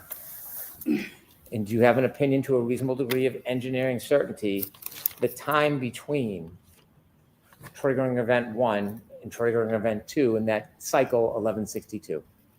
Yes. And could you share with the jury your opinion to a reasonable degree of engineering certainty the time between those two triggering events? Approximately 8 minutes and 5 seconds. Do you have an opinion to a reasonable degree of engineering certainty as to the type and triggering event of the second event, 1162-2? I do. And could you share with the jury your opinion to a reasonable degree of engineering certainty the type of event to that second triggering event? Objection, Your Honor. I'm going to allow it. It's, again, the trigger event itself was a transition into reverse and then high throttle application. It's a forward motion followed by a lengthy high-speed rear impact or rear motion. Your Honor, I'm going to move to strike that portion of the answer. Yes, I'm not going to highlight it. I So appreciate that. get the answer again. Would you like me to ask the question again, Your Honor? Yes, Mr. Lessie, yes, right? I'll strike the previous answer. Go ahead and ask the question again. Okay. Do you have an opinion to a reasonable degree of engineering certainty? as What to a the fucking nature piece of of the shit. second triggering event? How do you mess up that 1162-2? bad? Just for the record, Your Honor. Yep. Yes. Could you share your opinion with the jury? The Unbelievable. triggering event was high throttle opening in a transition to reverse. It's a forward motion followed by a higher speed rear motion. And at the end of the trigger event, you're still at 74% throttle. Do you have an opinion to a reasonable degree of engineering certainty the entire distance captured in that 10-second window during the back maneuver or 1162-2? Do I have an opinion about it? Do you have an opinion to a reasonable degree of engineering certainty about Yes. the entire distance that is captured in that 10-second window of the second triggering event, 1162-2? So it obviously only captures what's going on during the trigger. It doesn't capture before or after the trigger. Understood. Do you have an opinion as to just what is captured as far as the distance? Yes, And what is your opinion? that it's 87 feet. So again, the initial forward motion is 34 feet, followed by it backing, crossing the initial point, and then backing up an additional 53 feet. And finally, regarding this part of your analysis, do you have an opinion to a reasonable degree of engineering certainty as to whether the defendant's Lexus was decelerating, accelerating, or remaining the same at the end of that data captured at the triggering event 1162-2? It was accelerating at 74% throttle.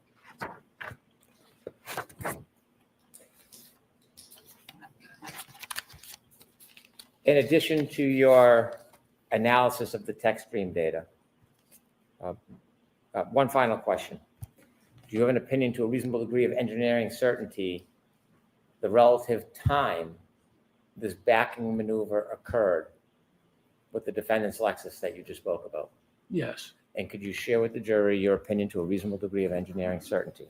sure. It matches the window of the cell phone data for Mr. O'Keefe that puts it in front of 34 Fairview.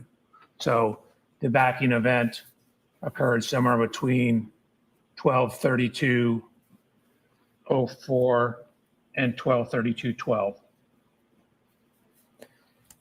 So I end now of the want to event. turn to a different part of your study of this case. Okay. At some point, did you try to determine whether there was an intervening event that could have caused damage to the defendant's right rear taillight separate from a collision at Fairview? I did. Objection, Your Honor. So the form of the questions to Brennan. Okay.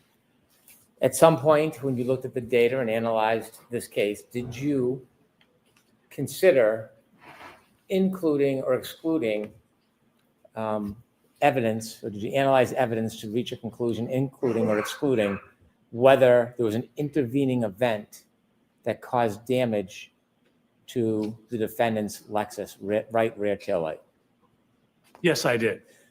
When you started your analysis, what information or claim or evidence did you become aware of that you want to analyze to include or exclude as the cause of that damage? Sure. So my approach to this case is three prongs. I'm looking at the downloads, the technical information. I'm looking at this backing incident, and then I'm looking at Mr. O'Keefe's injuries and how they relate to the events, potentially. So the second prong, which is looking at this data. So I had a Ring doorbell video showing Miss Reed backing the Lexus out of Mr. O'Keefe's residence at approximately 5 o'clock in the morning. And so we wanted to look at the backing activity and whether that contacting Mr. O'Keefe's vehicle, whether that was sufficient to cause, or what damage it could cause, and particularly was it sufficient to cause damage to the right rear taillight of the Lexus.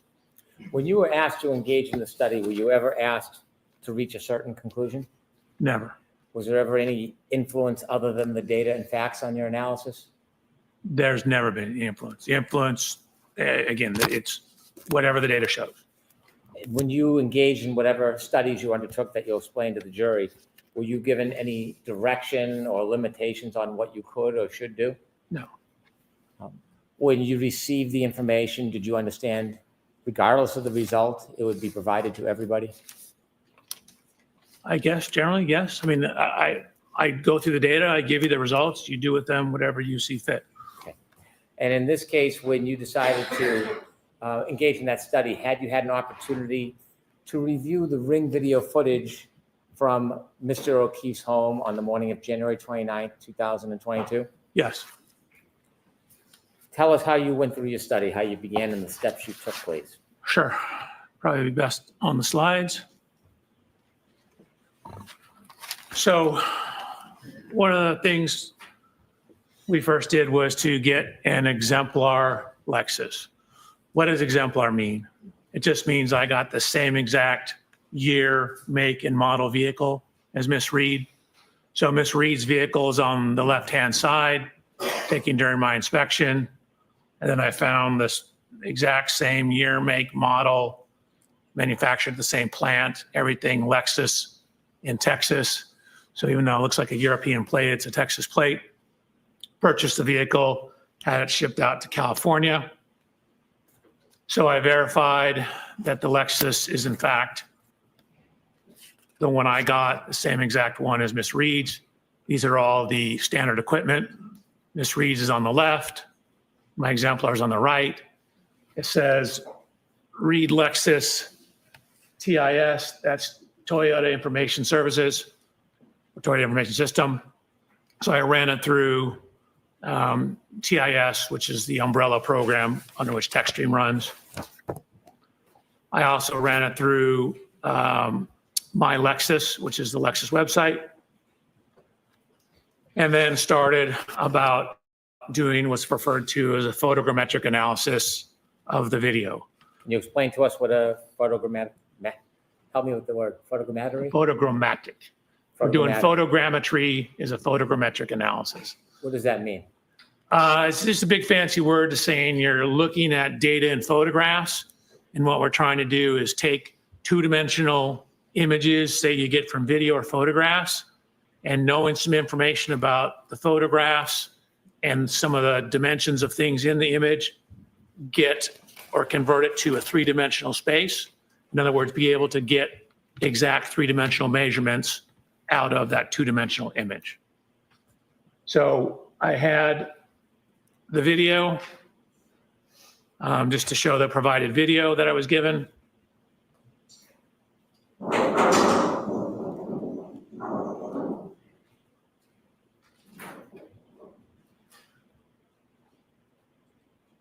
So Mr. O'Keefe's vehicle. I don't know if you noticed, but there actually is contact between the vehicles.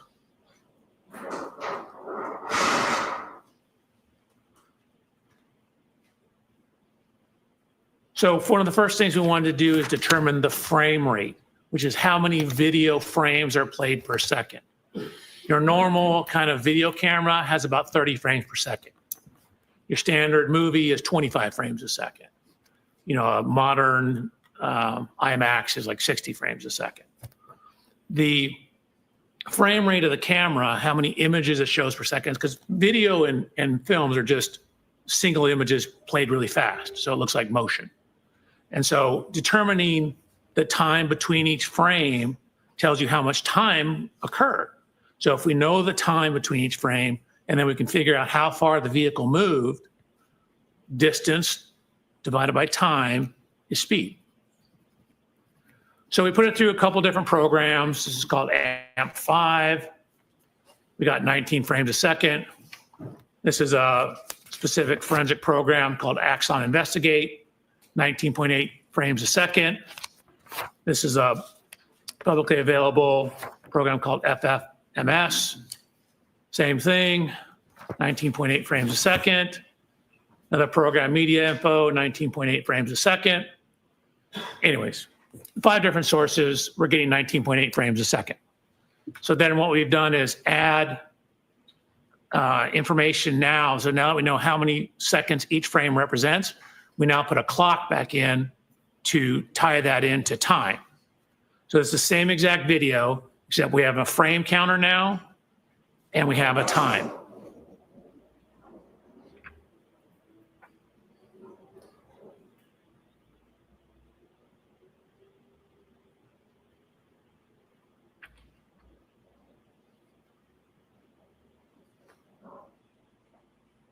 So we have some information now on the time between each frame. So here's frame 0. This is frame 265. We're 13 seconds into it. Here's frame 305. Notice you see brake lights on the back wall here. Notice how they're not super red because you still have reverse lights on. Now they all go off. So the Lexus brake lights have been turned off at frame 353. 356. Lexus brake lights begin to come on. 357, they're back on. Lexus comes to a complete stop at frame 369. 384, the reverse lights turn off. So now look how red this is because we no longer have the white reverse lights in it. And you can see the Lexus starts to drive forward. So frame 825, this is after the Lexus has left the scene. But notice the tracks in the snow. So we have very definitive locations for the wheels of the Lexus. We lay over a grid on the various frames.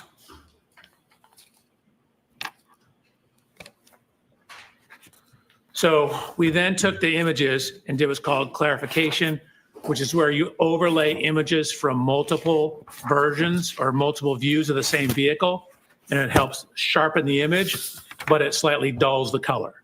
So you get a little cleaner, crisper image.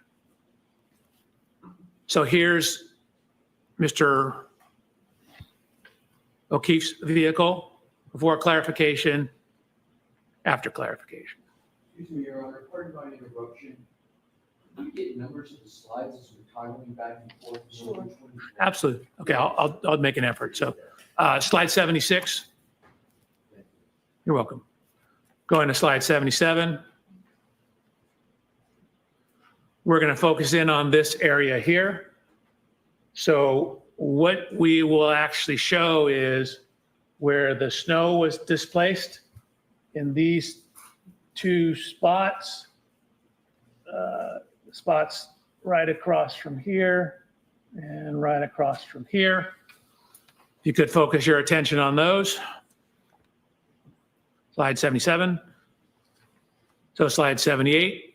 To bring this all together, we went out to Mr. O'Keefe's residence and took a scan, a laser scan. So you see the laser scanner over here. Laser scanner is right here. Fence hasn't changed position. The camera's changed slight position. We can account for that. So here's the subject video. We have the correct resolution. There's a new camera. It's going slightly faster frame rate. That just means we have different times between frames on the new camera, but we're simply using it for calibration to the old camera. It's the same container for the MP4, and it's using the same video codec. A video codec is how the computer encodes the video. Slide number, please. Oh, yes, thank you, Your Honor. Slide 79. Slide 79, part 2. So really, we care most about is the resolution. So slide 80, you can see these are what are called control points. So from the laser scan, we locate these various points. So the 3D scanner knows the exact position of all these points on slide 80 in the image. And so what we can do is use this information in conjunction with the video to create a scaled version of the video. So when we have three-dimensional images or three-dimensional measurements, we can then use that to give us some three-dimensional information from our 2D video. So there's the points on slide 81. Slide 82, slide 81, second part, we're basically just fading in. So what you see now, if I go back to the beginning of slide 81, this is the picture from the video camera. And then what you see here is, which is barely any difference, and that's because what we've done is we've now overlaid the points from the laser scan. So now each one of these little speckly points, we know the exact 3D coordinates of those. So we can now know the exact position of all these fence posts, all the positions on the driveway, and we can use that to calibrate. Going to slide 82. So using that information, it's called solving for the camera. We verify that we have appropriate residuals, meaning we don't have too much error. Slide 83. Okay, subject video.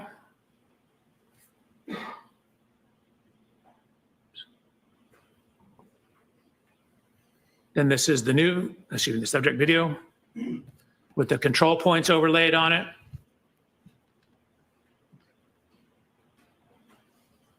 That's a subject video where we're phasing in the laser scans of the scene, 84.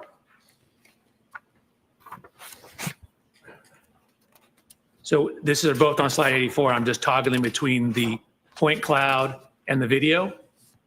And what I'm trying to illustrate is how well we were able to overlay the point cloud onto the video data.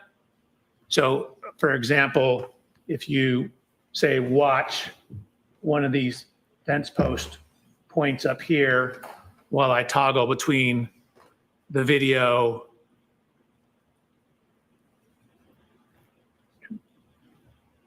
there's a laser scan, there's the video. So we've done a good job. Again, the residuals show that we've done an adequate job of matching the data. Slide 85.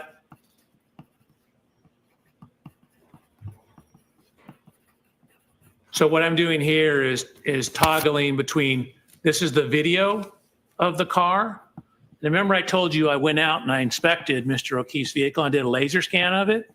So we're now taking that laser scan of the video, or excuse me, of the vehicle, and overlaying it onto the car in the video. So this is the video image. That's the laser scan laid on top of it.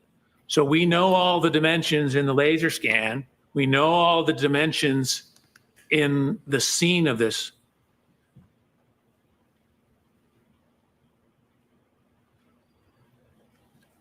We have the tire tracks.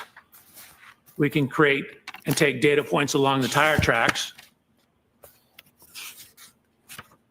create a map of those. So green is the right rear. Again, the vehicle's backing out coming, slide 87. Woo, Coming out this Karen. direction, backing here, stopping, pulling.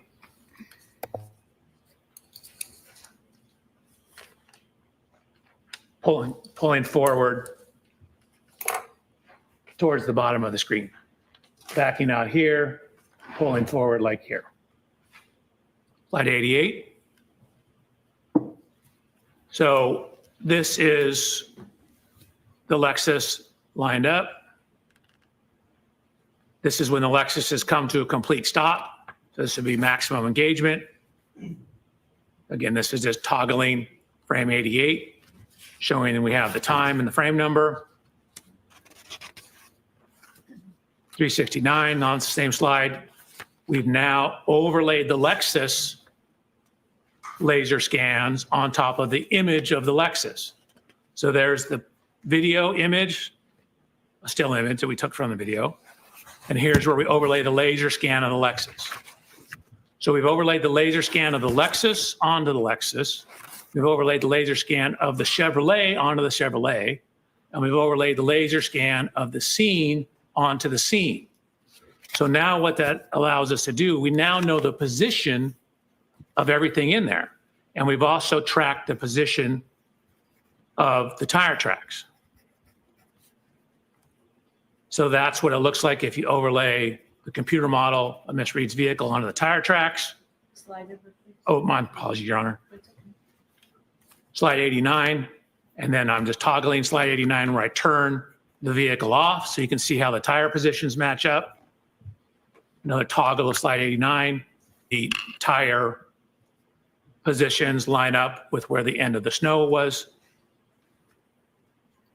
From all that information, again, we lined it up in the video, we lined it up in the scene, we have the two vehicles. Boom. We can get the exact position of the vehicles when that Lexus stopped.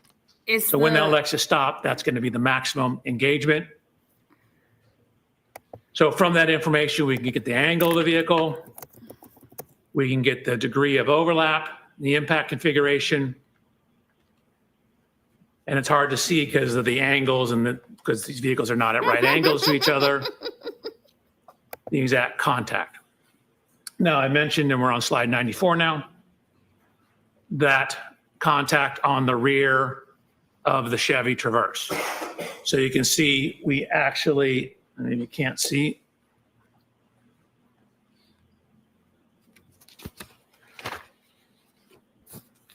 So we took a whole bunch of data points within those two areas where the snow got dislodged. And we're looking at where that is. So if you look at that on the vehicle, so this is where it is on the rear of Mr. O'Keefe's Chevrolet. You can see it's about 25 and a half inches above ground, 32 and a half inches above ground. Here's Mr. O'Keefe's vehicle. So these marks are kind of, this is the Chevy Traverse words, are approximately right here. Again, I had the opportunity to inspect Mr. O'Keefe's vehicle. There's no damage where these marks are. So sure, it knocked the snow off, but it wasn't sufficient to cause damage to his vehicle. We then mapped that data onto Ms. Reed's vehicle. Buffed Look out. at where Get that height out of is. here. Oh my So you God, can see I'm the only fucking done. contact marks are down at the bumper level. I mentioned how that bumper sticks out. This is exactly where you'd expect it. So the only evidence of contact is nowhere near the upper taillight.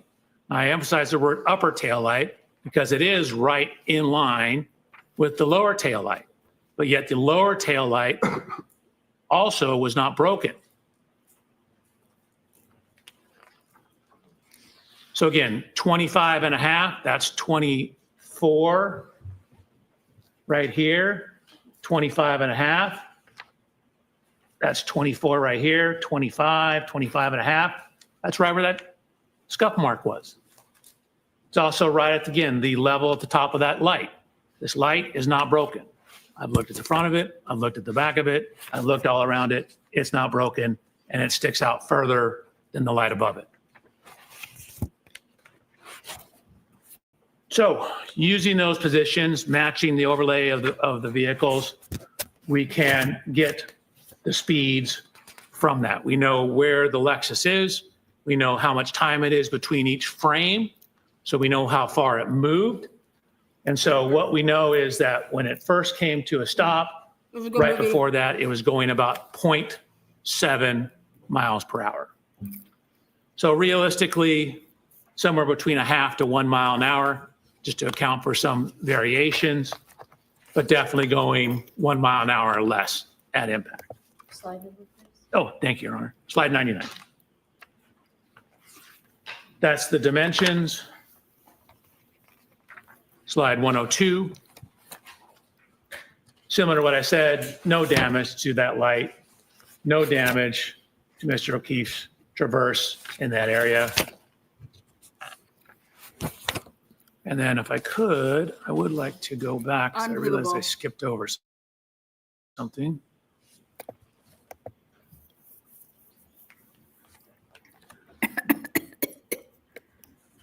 So this is slide 85. So this is Mr. O'Keefe's vehicle before contact.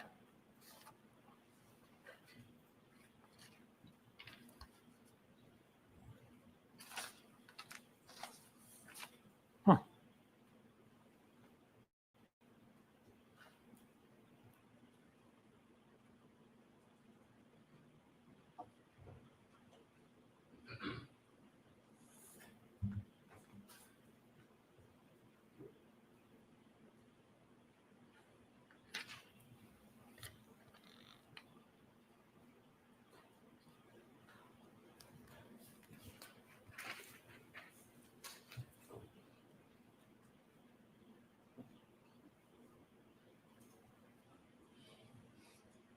I don't know what happened this time.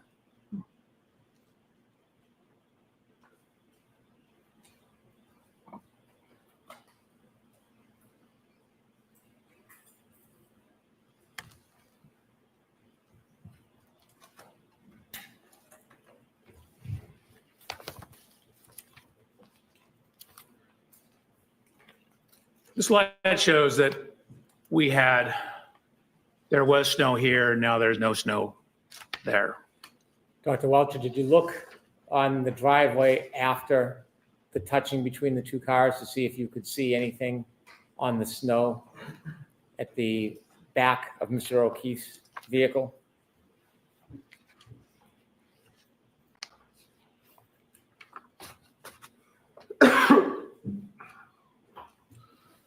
So referring to this slide, this is after the Lexus has pulled away. Looking in the snow, I see nothing in the snow. Were you looking for anything in particular? Of course I was. I was looking for taillight fragments. In any of the videos that you have that show Mr. O'Keefe's vehicle after the defendant's Lexus touches it, do you ever see any remnants or shards or fragments of taillight on the ground? I do not. When you did your analysis and study, trying to include or exclude this touching as the source of damage to the defendant's Lexus rear right taillight, did you consider speed as part of that analysis? I did. I considered speed, and then again, knowing we have the positions of the vehicle, we looked at the degree of overlap, and there's only about 2 to 3 millimeters of overlap between the vehicles, which is insufficient to cause the tail light that's recessed in from the edge on the right rear of the Lexus to contact the rear of the Chevrolet. Considering all the data and analysis that you did you come to a conclusion to a reasonable degree of engineering certainty whether the right rear taillight of Miss Reed's Lexus was broken or damaged during the contact with Mr. O'Keefe's car at around 5:07 a.m. on January 29, 2022? That impact did not break or crack that taillight. Is that your opinion? That's my opinion. Is that to a reasonable degree of engineering certainty? That's to a high degree of engineering certainty.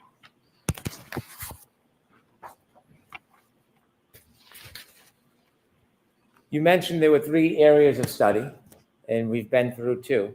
Correct. Could you tell us what you focused on your 3rd area of study regarding this case? So the third area of study, I'm now focusing in on the injuries, the at-scene physical evidence, taillight fragments, broken glass, things of that nature. Okay, and when you conducted your studies and reached conclusions, did you, in your PowerPoint, provide slides to help explain your process and inevitably your conclusions? Yes, sir. If you can take us through the third section of your efforts regarding this case, specifically your efforts to identify the different pieces of evidence and your conclusions about a collision in this case. Absolutely. Slide 104. Please. So this is a... Is this 105, Dr. Welcher? I'm sorry, 105. Yes, sorry. Slide 105. This is a picture of Mr. O'Keefe's right arm, forearm, hand, and wrist. In anatomy, your arm is defined from your shoulder to your elbow, and then from your elbow to your wrist is your forearm, and then this is your hand. So technically, when you say arm, it really means from your elbow to your shoulder. Most people call this whole thing arm. It's actually the upper extremity. Arm is from shoulder to elbow. Elbow to wrist is forearm and hand. So you can see I wrote arm and forearm. So arm, elbow to shoulder, elbow to wrist is forearm. So looking at the injuries to Mr. O'Keefe's arm, forearm, as well as his hand. So this is me. I'm actually 6 feet, half an inch tall. What you see in the upper right is the coroner's examination report for Mr. O'Keefe. He's 73 inches tall. That's 6 feet, 1 inch tall. At this time, I was 220 pounds. Mr. O'Keefe, at the time of this incident, was 216 pounds. So I took measurements of myself. I'm actually wearing the same make and size shoes as Mr. O'Keefe, the same brand of jeans as Mr. O'Keefe, the same brand and size shirt of Mr. O'Keefe. You see the Lexus in the background. We have matched the height to the Lexus. What I'm showing here is both my height, and then keep in mind where the height of this wing is relative to my right eye. So now I'm wearing, in addition to the same shirt and shoes, same type of sweatshirt, and actually the same kind of baseball hat. We tried to determine the exact glass from the waterfall grill. Found out they were getting different ones at different times, but I ordered my glass from the same distributor that Waterfall Grill ordered their glasses from. So you can see in my right hand here, I have a glass. Here's a glass. Oh my God. It looks similar. It's from the same location. And then in the lower right photograph, what I've done is I've rolled up my sleeve, taken the sweatshirt off, and I'm going to look at how this contact pattern lines up. So the first set of slides, I'm simply standing next to the Lexus. We know we have a broken taillight. We know how scratches on Mr. O'Keefe's arm. I'm seeing how those may or may not relate to the height and position of the taillight. Dr. Welcher, if you could back up one slide, I have a question for you. In the middle photograph, at the top of the Lexus, there's like a rim. What do you call that? I call it a wind wing. I mean, it could be a wing. Okay, thank you. So he is the dummy here? Air dam would be another. Oh God, okay. Okay, so. Oh my God. I then set about to do a little bit of testing with the Lexus. The first test you're going to see is me just walking backwards or actually sideways into the Lexus. What I've done is I've painted the Lexus right rear tail light with what's called grease paint. Kind of sort of like paint, but it doesn't dry. And then I have backed up sideways, side shuffled into the Lexus with my arm out, see what the damage pattern looks like, or basically where someone of Mr. O'Keefe's height's arm would contact the rear tail light. So then what you see is I've shown the photographs again. I show the paint transfer onto my arm. The yellow grease paint on my hand was to show where my hand would hit the taillight. And so just kind of me walking slowly sideways into it, the approximate location of the taillight, and I'll line it up with the broken taillight in a second, lines up with the approximate location of the lacerations on Mr. O'Keefe's arm. Dr. Welch, let me ask you a question. When you're engaging in these demonstrations, are you attempting to try to show exactly how Mr. O'Keefe was struck? No. So we don't know exactly how he was struck. And pedestrian impacts are extremely sensitive to exact angles. And so where exactly your foot is, whether your foot's off the ground, can have an effect on where you end up after that. We just don't have enough information in this case to determine all that information. We know the taillight was broken. We know the glass was broken. We know we have damage to the rear of the Lexus. We know we have lacerations to Mr. O'Keefe's arm. So I'm trying to see if there's any correlation between all those. Well, can body posture on a clip or a side swipe collision change the trajectory or the injury? Of course. Can the way somebody moves or reacts before impact change it? Objection, Your Honor. Sustained. What are other things that can change the trajectory of the person and the injuries?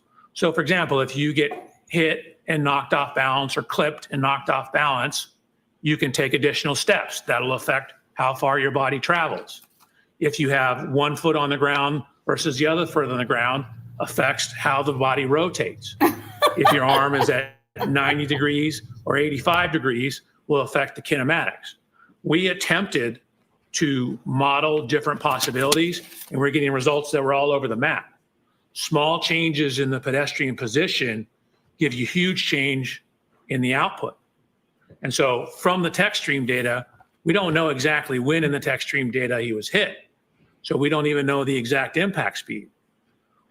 In most pedestrian reconstructions, you typically have a point where the impact occurred, like where the person was, like in the crosswalk, for example, and they get hit and their tire leaves a rubber scrub. That's called the area of impact or point of impact. You then can look at how far they were thrown and using some laws of physics, calculate how fast the car had to be going. Well, we don't have that in this case. We don't know exactly where Mr. O'Keefe was on the roadway when this happened. Sorry, I'm about to go to the next slide. Oh. Without having an exact point of impact or an exact speed or an exact body position, are you able to specifically replicate the actual collision in the way Mr. O'Keefe's body would move? Exactly replicate? No. And again, in terms of how he would move, again, we don't know where exactly on the roadway he started. So in terms of how he moved, that's a function of where he started. We don't know if when he was clipped, he took an additional step before falling backwards. So that will change how far you are off the roadway. So the impact, which you'll see in a second, even at 2 miles an hour, will induce rotation of the body.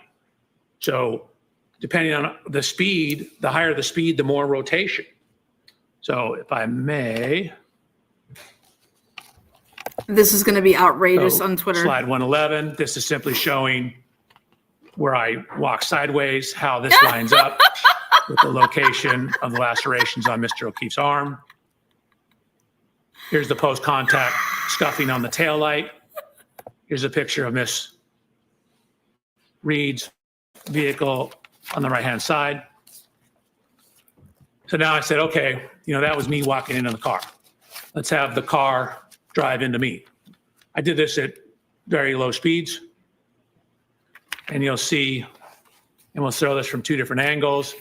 That's me showing I'm doing test 2.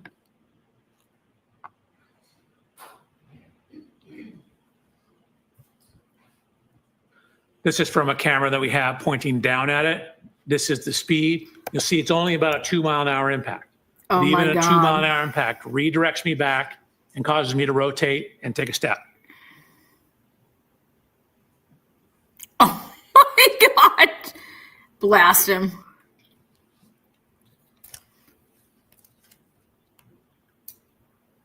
Oh my God.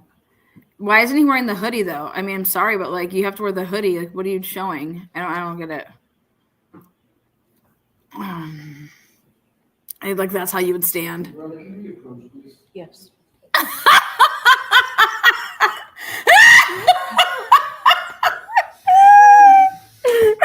fucking dead. Oh, look at Liza.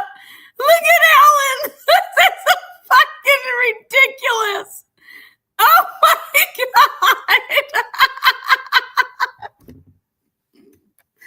Holy fucking shit. You guys got to see mine and Scott Roeder's reenactment of Brian Drake's murder scene. That's all I got to say. This is fucking crazy. Oh my God. If this shit's admissible, anything is. This is insanity. Oh my God. This is fucking insane. Now can you imagine? Let's just reenact the Idaho 4 case. Like, get the fuck out of here.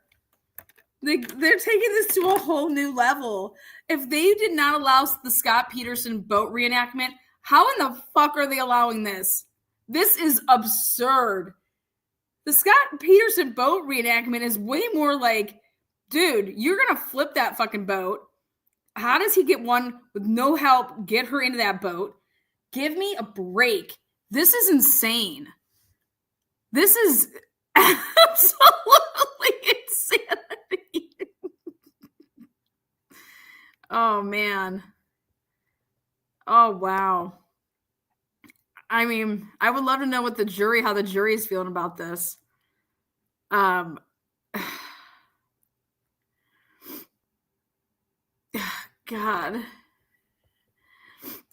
I wish I had a mimosa yet. I have not even had one yet. I need like 10. You guys, I grabbed the popcorn now. I knew this is going to be priceless, but this is way. We got our money's worth today. Arca must go first.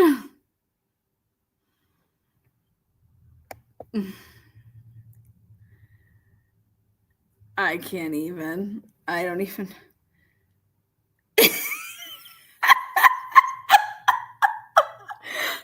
Like John O'Keefe would just stand there waiting to get rammed like this. Come on, Karen. Show me what you got, girl. Karen, I'm a pervert. Come on, girl. Show me what you got. Dude, insanity. Insanity. Nana boo. Come on, Karen. He's helicoptering his dick. Come on, Karen, look at me. Get out of here. Get out of here. This is fucking crazy. So crazy. Nana boo boo. Karen, you can't get me. I'm out here helicoptering my dick. You know. Oh, God, man. Wow. This is insanity.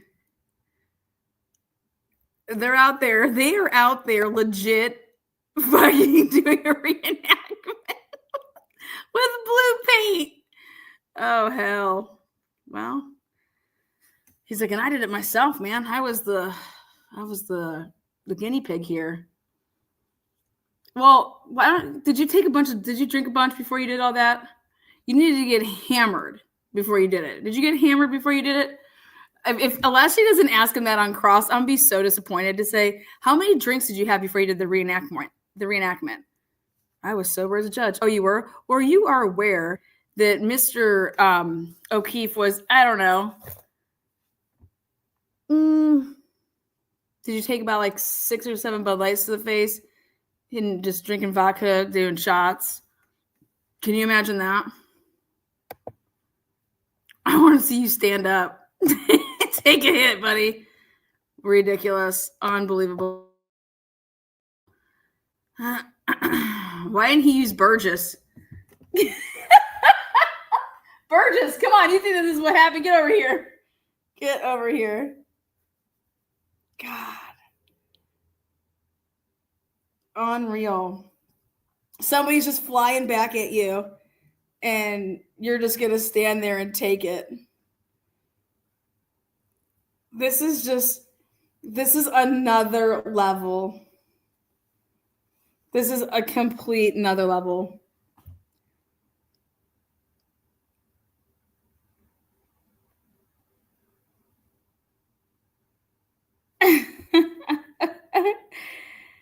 I call bullshit. He's not hammered he needs to be hammered in order to do this reenactment.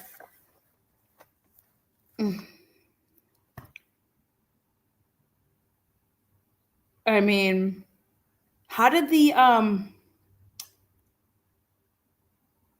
sorry, but I think he needs to take a hit at 23 miles an hour. If he takes a hit at 23 miles an hour, I will fucking die. I will die if he takes a hit at 23 miles an hour. Why aren't we using just a regular dummy? You know what I mean? I want to see this dummy go flying in the air. Okay. Oh God, here we go. You guys, Twitter's gonna be out of control. And what slide is this? I think I just can't see it. What slide is this? 114. Thank you. 114. Yeah. 114 slide. We got an objection. This guy's not One hammered moment, enough. Dr. Welcher. Total. Continue on with your When experiment. you were showing us this video, Your experiment. you walked to the side of the passenger side of the car, didn't you? I did. And why did you do that? I was discussing with them what to do. You were discussing with who what to do? The driver. In no way were you trying to imitate or give a demonstration of what you believed Mr. O'Keefe's movements to be? Oh, no. This speed's just 2 miles an hour. I was having a discussion with the driver about what we needed to do to conduct the test. So when you walked up to the passenger side, it wasn't to replicate a study or a movement or give an opinion? No, that walking simply- had nothing to do with this case except for me instructing the driver what to do. Thank you for that clarification. Sorry about that. No apology necessary. Could you go back to the beginning when you were explaining this so we can go through it? Unbelievable. So this is the dynamic test 2. Test 2. So again, this is the view from behind. Just to avoid the confusion, I will start it here.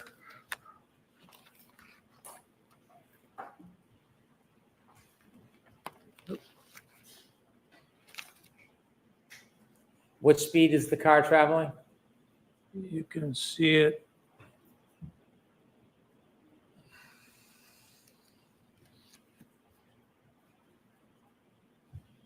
About 2 miles an hour. Excuse me, Your Honor, that is the objection that we spoke about. Oh, and that I okay. would like to go- All right, so that's noted, Mr. Lysing.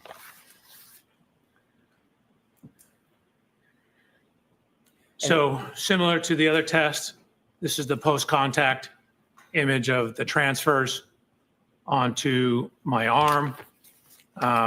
Actually, the yellow paint, you can see from my hand is here. This is from the arm and forearm. Here's the paint transfer pattern. And that slide number, I'm Dr. sorry, Welcher? I'm terrible with that. That's Slide okay. 116 now. That was 115. Thank you. Slide 116. What I've done is I've taken these yellow lines to show the extension of the components on the rear of the exemplar Lexus. Then I've done this extension of those same components on the rear of Miss Reed's Lexus and shown how the approximate location of the fractures in the taillight match up with the approximate location of the contact of the arm onto the taillight. Dr. Welcher, do you have any indication of how Mr. O'Keefe's arm was bent, what angle it was bent at? Not exactly, but for these to be taillight shard fragments. They would need to be in the area of the taillight, but it could be further up. We know from the police photographs that there was a damage to the rear body panel in the area I'm searching here. So it's possible his arm was a little higher up and the glass hit the rear of the Lexus and caused that damage. In the bottom right, Excuse me, your objection is speculation. I will strike that last part about the glass. Thank you. the purpose of the circle is for what, Dr. Welcher? To show, in this case, primarily the location of the lacerations up on the arm, the upper part of the arm, and that they match up with the locations of at least the one remaining shard in the rear taillight of Miss Reed's Lexus. Looking at the picture of the Lexus bottom right middle, are there any marks on the Lexus itself that you took note of? Yes, it's on the next slide. Thank you. Actually, it's 2 slides. So there, again, this is the evidence marker. There was a horizontal scuff. We know Mr. O'Keefe had blue jean type pants on. There's a scuff in the area that would approximately correspond to hip level for Mr. O'Keefe. Next slide, please. Yes, ma'am. Are you 118. kidding me? His elbow and body kick. What the fuck? Did you describe what you saw on the bottom Put some right-hand paint corner down there. photo as well? Get some paint on your I believe, body. yes, I did. That's the Absolute scuff that crap. lines up with the approximate height of Mr. O'Keefe's right hip. So then I included previous image that you've seen, slide 119, with the reconstructed photograph of the rear taillight, showing where some of the fragments are. You can see where those fragments are relative to the curvature of the taillight. They'd be in the area somewhat centered within the region of the 2 yellow lines on slide 119. Is there anything about the photograph in the top right-hand corner that's important? If so, could you zoom in and show us?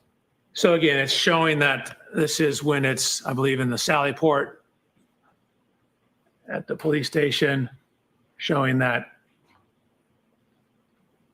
scuff on the right rear body panel.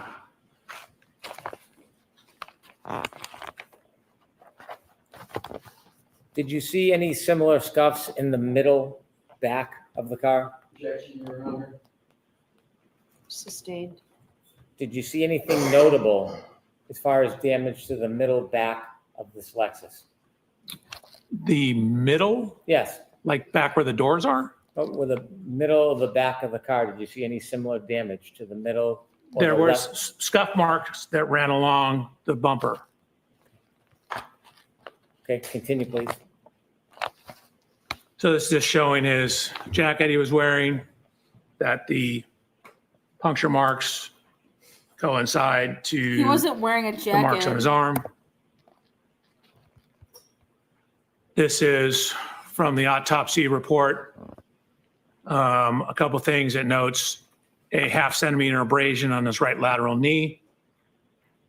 He's got a laceration on his right eyelid.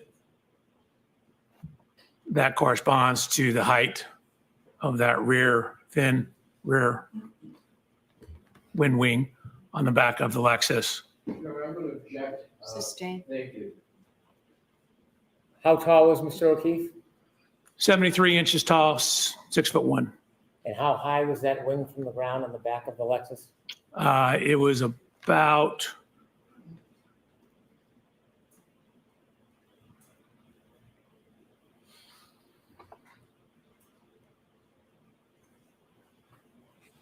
it's about 5 feet 11 inches, maybe 5 feet 10 and a half. Thank you. You're welcome.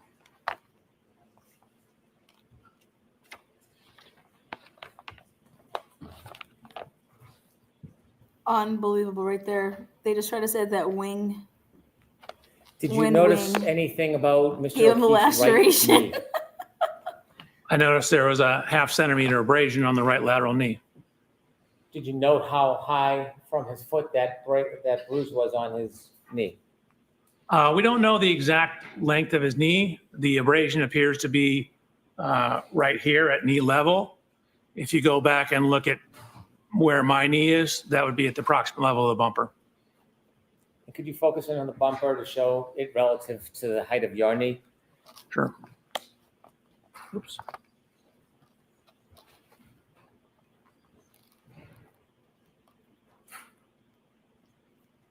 So my knee is approximately right here. This is where the bumper is. So the side of Mr. O'Keefe's knee will be in this general area. Okay, thank you. You're welcome. Sir, do you have an opinion to a reasonable degree of engineering certainty about the lacerations on Mr. O'Keefe's right arm and forearm regarding its orientation relative to the broken taillight on the defendant's Lexus? Yes. Your Honor, may I read my report, my opinion? Okay. The location orientation of the laceration on John O'Keefe's right forearm and arm are consistent with the geometry and orientation of the right taillight of the Reed 2021 Lexus LX 570. After considering these three different subjects that we discussed, the tech stream data, analyzing the touching between the defendant's Lexus and Mr. O'Keefe's car, and then your demonstrations regarding the injury to Mr. O'Keefe's right arm, did you consider further evidence in reaching any conclusions as an accident reconstructionist and a biomechanical engineer? Yes, I did. Could you turn us to slide 124, please?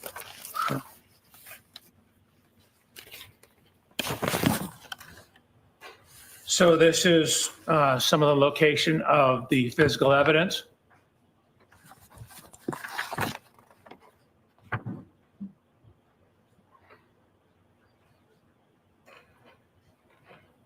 Red plastic, clear plastic. There, his point of rest was indicated to be 7 feet off the roadway. There was a sneaker that was found near the curb.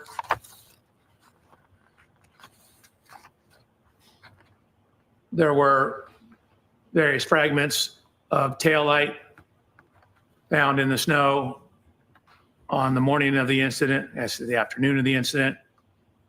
Could you zoom in on those photos so that we can see the dates? The date? Yes. Oh, sure. So January 29th at 5:46 p.m. This one's at 5:52. One's at 5:59. This one down here is at 5:46. So there were various fragments of the taillight that were ultimately pieced back together and determined to be from Miss Reed's right rear taillight. Additional evidence was found. This is taken on the afternoon of the accident, again, around 5:50 p.m. Could you zoom in, please, for us? Sure. So what you see here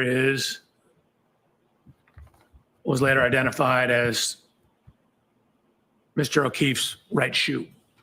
And this slide number, Dr. Welcher? Yes, ma'am, 127.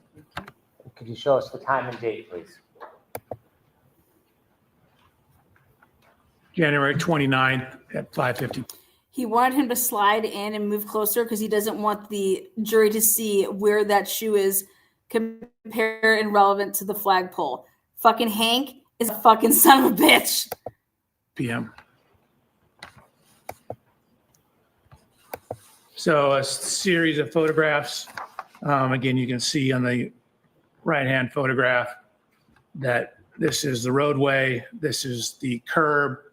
The grass will be up towards the top of the right image on slide 127. The shoe is found, up against, in the roadway, up against the edge of the curb. Baseball hat. Again, acquired a same baseball hat. Baseball hat was also found in the snow. You can see I want you, before you move ahead, the baseball hat, could you give us a close-up view and also the date and time? So that's where it's buried in the snow. These were taken on February 3rd. I'm not sure what time it was.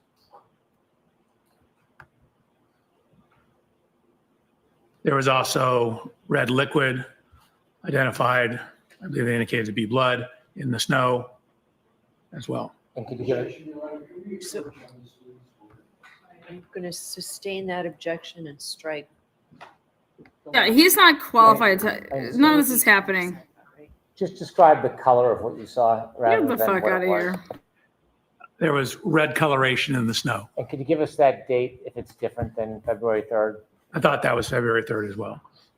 Is there a date on the photograph to the left?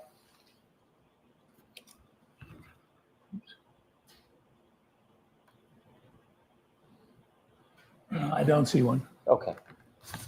Do you know if those photos were taken by the Canton Police Department?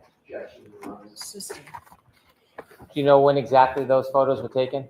I don't, except I have them dated as February 3rd. But I think that may just be the baseball hat photos. Okay, can you continue? Then we have photos of a broken glass.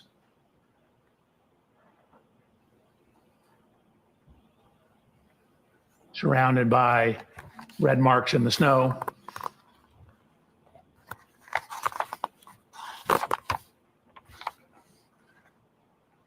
Continue, please. This, by the way, is the flagpole. And that slide number, please, Dr. Yes, ma'am, 129. Thank you. Slide 130. Can you enlarge that and explain to us what that is? Sure. So at the bottom, it indicates where it's from. So this was from a presentation I gave Oh, looking at objection. pedestrian injury biomechanics back in 2005.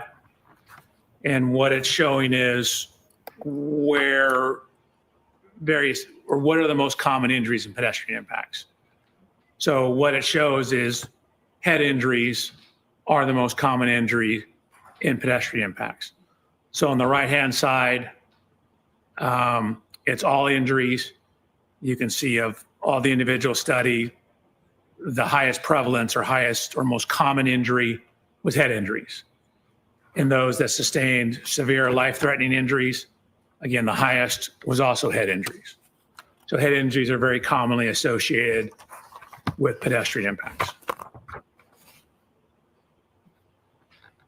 This is anatomical drawings just to help you understand the anatomy.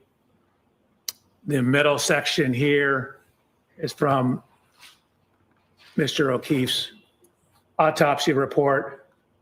The lower right diagram, the green line represents the fracture lines, predominantly here, at least in the base of the skull. So in the biomechanical and forensics just means the legal related scientific industry, there's something called hat brim line or hat line analysis. And what it is it's looking at where the hat line, you can imagine, is where the brim of a hat would be. And what it is, it's literature that's looking at where head injuries from falls commonly occur. I'll strike. I'm going to strike. I'm going to strike. Yes, yes. Thank you, Your Honor. So that was slide 131. No, that was 132. I Oh, moved it sorry. because you said. 132 is out of play. Did not take that into consideration. So jurors, when I strike something, that means don't pay any attention to it. Thank you, Your Honor. Continue, Dr. Welcher. This is insane. So, Your Honor, I need to go past that slide. Okay, go ahead, go past it. Okay. This is the next slide. Slide You 133. can continue. Sure. So I provided peer-reviewed scientific literature that looked at a metric where they were publishing research trying to delineate falls versus blows or assaults. And so this metric is in that scientific literature. They looked at a total of 400 different events, 235 falls, 165 assaults. And so you can see where it says mandible. So mandible is your lower jaw. Can you enlarge that a little bit, please? Your Honor, pardon the interruption. I'm moving to strike. Yeah, let's take that slide down. I'm going to see you at Sidebar, please. Yeah, strike all of this. This has nothing to do with shit. We don't care about what the fuck you've done. Strike all that shit. This is crazy. This is a fugazi. A fugazi. This is just wild. This is not what he was supposed to be doing. I think this goes outside of his, but that's what Hank's loving it. Hank's like, yeah, talk about all this stuff. Yeah. I think she's gonna tell Hank, unless you have anything else, we're good. This guy's done.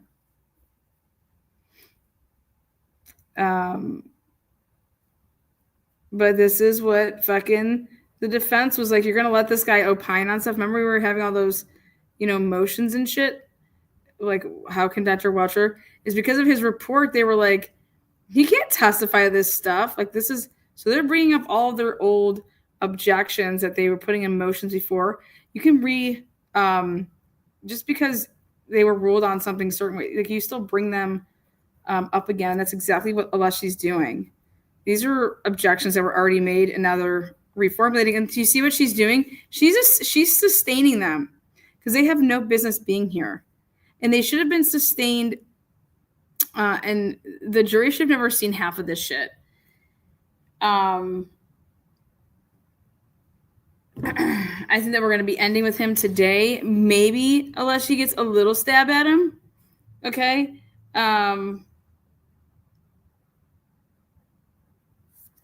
I think Hank's trying to drag this on out. I don't know why, but this is crazy. Slide 131 struck. Slide 133 struck. I cannot believe that they bought a Lexus to do this. $69,000 to paint the side of it and to rub up on it. Couldn't you have borrowed a Lexus? If you think about it, couldn't you have rented a Lexus from there's a lot of things that you could have done. To say you went and bought this $69,000. I would think that there was just wow. Lexus dealerships, they have a ton of cars that are courtesy vehicles. I would just say that there was, this is crazy.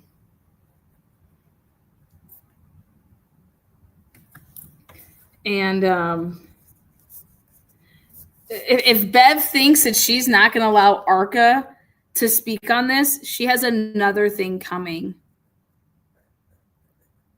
And that's what they're arguing about.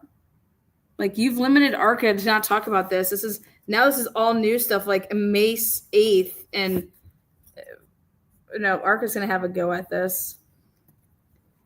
Assaults versus blows. This mother, get out of here.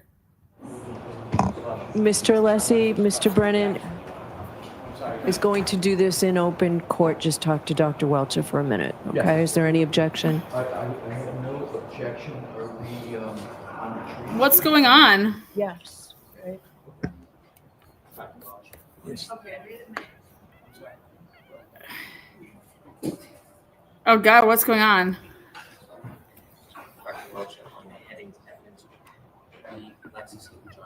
Yes. Absolutely. No talking, court still in session. We're going to remove the heading on each one of the slides. I don't want to repeat what it says, but on each one of them, thank you. And now, that's all it's going to. And I'm going to now continue this to see if there's anything else in the report to you. So it starts on page 124. Is that right, Mr. Brennan and Mr. Alessi? I don't have the whole one in front of me. Dr. Welcher, is that where it starts? That appears to be, Your Honor. Yes. 124.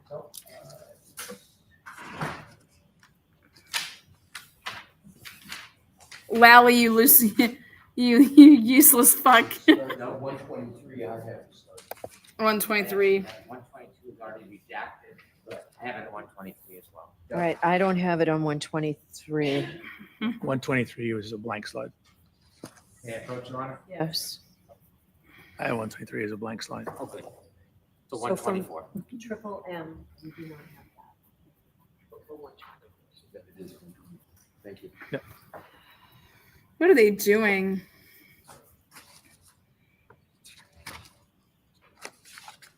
What? 124 through Oh my God. 138, is that accurate, counsel? Did you hear what the fuck? Did you just hear that? Somebody said, what the fuck? Chrissy, What the fuck? do you need a break? Do you need 5 minutes? Yes, Your Honor. Okay. So if you could do that for us, Absolutely, Your Honor. Dr. Welcher. I'm doing it right now. We can bring the jurors back. Your Honor, if we could just, now I just want to look at the rest. Okay. 2 minutes, and then Sure. Your Honor asks us to do that. Sure. Yeah, they're eliminating slides. They don't want the jury seeing some of this shit. They don't want. Someone said, what the fuck?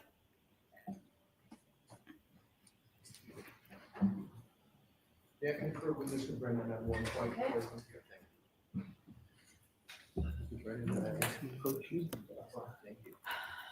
Mr. Brennan, can I Not approach on the you? record, Chrissy. She's outside the jury. Yeah, yeah.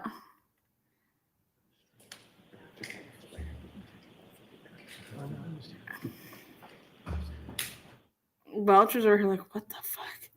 What's it? What is this? What's in my report?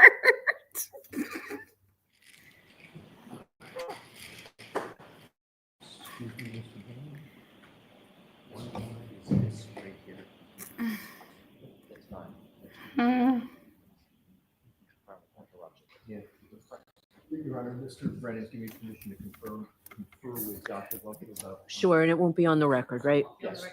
You want it on the record? Do we need it on the record? No, thank you. Okay. Everything's on the Yes, sir. record. Turn to slide 137. 137. Oh, we don't get to hear it then if it's not on the record. 137. There's issue with slide 137. So For that opportunity.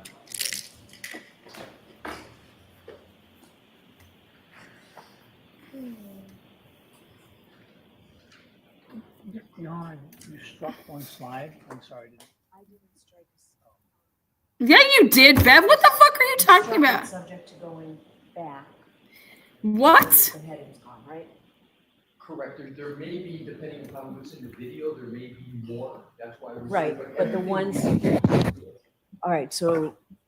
So I can go What? back and show them. Yes. I don't want to offend the court. Okay. I don't want to offend the court.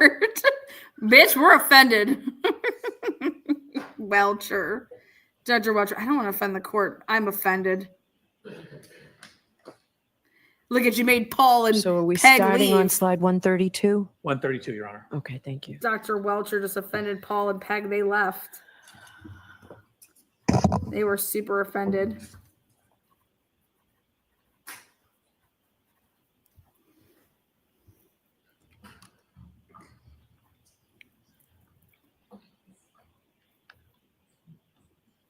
Yeah, there's only 100 and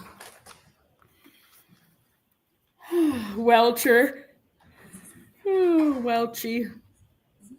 If I was the jury, I'd be like, can we just go to 5 every day? Like, I really want to get this over with.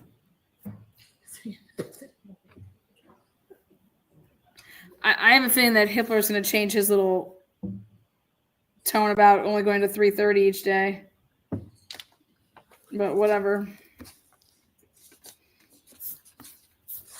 He's also starting though at 8:30.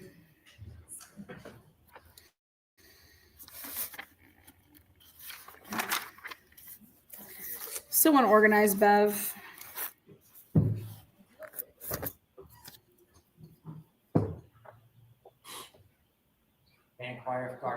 PowerPoint is ready on the screen. It looks like it's up. Is it ready, Dr. Welcher?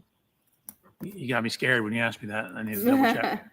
Well, what were you doing there, you fucking idiot? Yes, I believe I redacted everything and we are on slide 132. Okay. Thank you.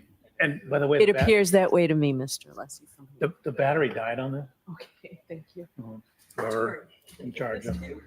I mean, I brought my own, fortunately, but I can't find mine. We're going to begin. Ms. Gilman has one. Miss Gilman. Good old Gilski.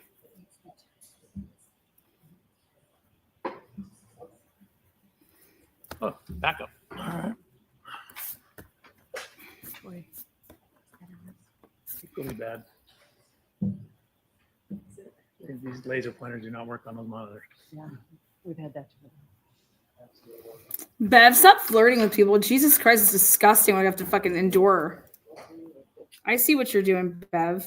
So sick and tired of your fucking hoe ass with these. Bev being a hoe with the help and the experts. God, no couth.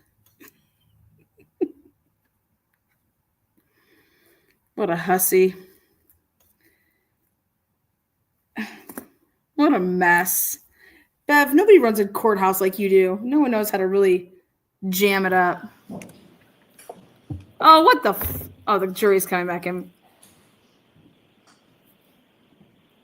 I swear this little Welcher has a mouth on him. Mouth like a Hoover. Mr. Welcher.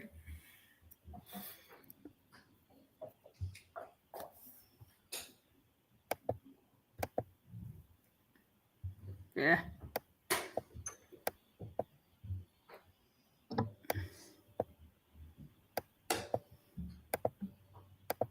Mr. Yannetti, you're being really quiet.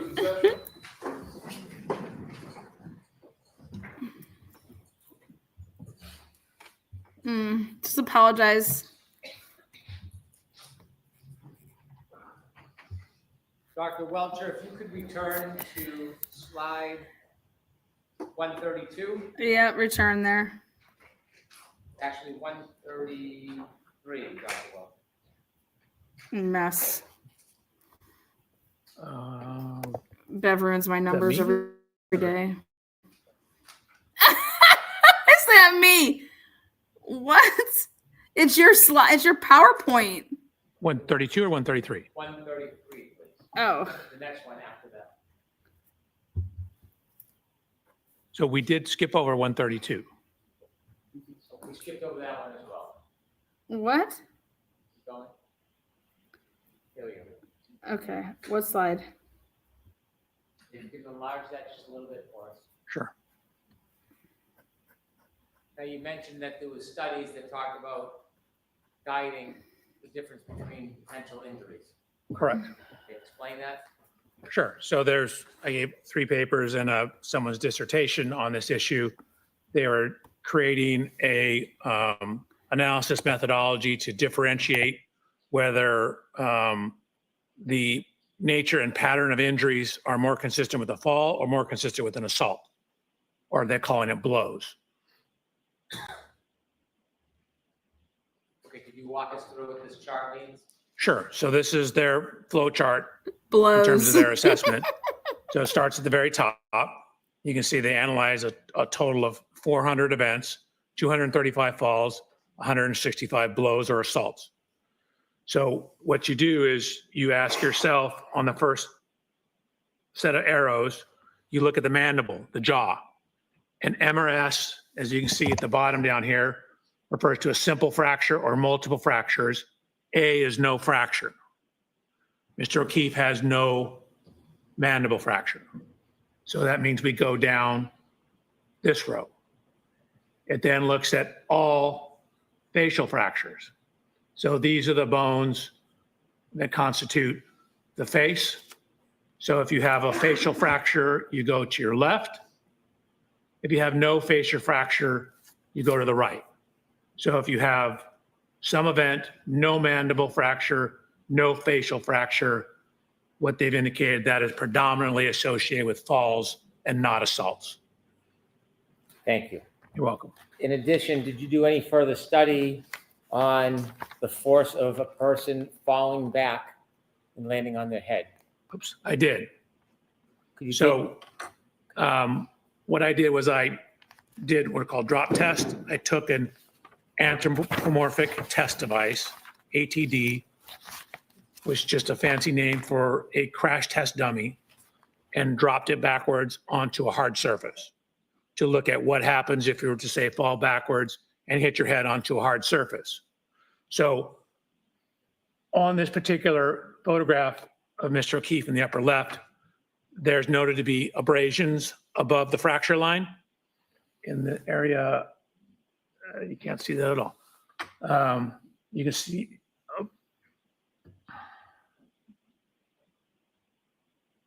noted to be abrasions right here. Your Honor, I brought a hat. That was the one I used in my testing. May I put it on and demonstrate something?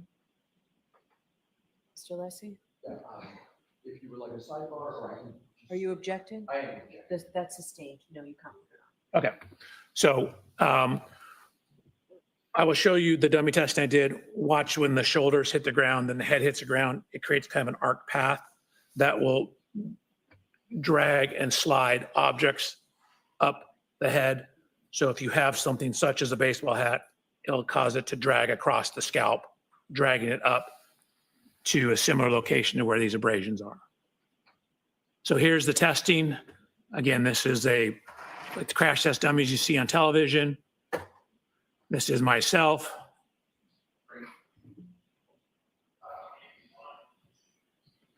Me giving me similar instructions, telling them what we're going to do. I said, and watch. Shoulders come in, then the head contacts the ground. What you see is if you fall backwards and land on a very hard surface or hard surface, you'll get extremely high loads on the head. High load. If you compare that to data in science, Fucking God. yeah. Oh my God, he's cupping his Oh, ass. sure. This chart up here. Nope, the next page. Oh my Right. God. Absolutely. So this is actually kind of a famous study that was published, one of the first studies looking at head fracture or skull fracture tolerances. So what you see, the portion at the back of your skull is called the occiput bone. So that bone, if you put your hand on the back of your head, is your occiput. So we're looking at occiput impacts. And what you can see is that when they took cadaver skulls and dropped them from as low as 40 inches onto a hard surface, they were getting linear fractures. And you can see even at 40 inches, there is called a stellate fracture. Stellate means star-like. You get a fracture that goes out like a star. So even at a 40-inch drop height, you have sufficient force when landing on a hard surface to cause skull fracture and a level 3 type skull fracture. So Mr. O'Keefe, again, is 73 inches tall. His occiput is about 4.6 inches down from the top of his skull. That means it would fall a total of about 73 minus 5 would be 68. So just under 6 feet. So 72, 4 inches under, so 5 foot, 8 inches is the fall height. What is data showing that even at a fall height as low as 40 inches onto a hard surface, you can get fairly severe skull fractures. He didn't break his fall at all. Thank you. Dr. Welcher. Wow. Regarding your third part of your analysis, did you come to a conclusion, to a reasonable degree of engineering certainty, whether or not the defendant's Lexus collided with Mr. John O'Keefe on the evening of January 22nd? This is the last question. January 29th, 2022, around 12:32 a.m. Yes. Before you give me your opinion, I'd like you to share with the jury what that opinion is based on.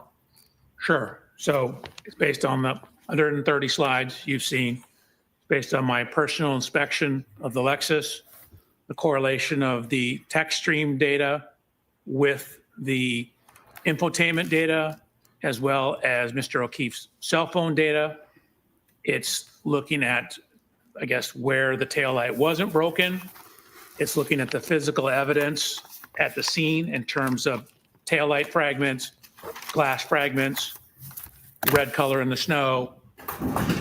We have the cell phone data, the location and position of the arm lacerations, the air temperature at the time indicative of sufficient to freeze, the location of the fracture on the back of his head relative to the scientific literature, my testing of forces available falling onto a hard surface, published science on the fracture forces associated with falls. And, I'm sorry, I'm reading from my report. I'm reading from my report.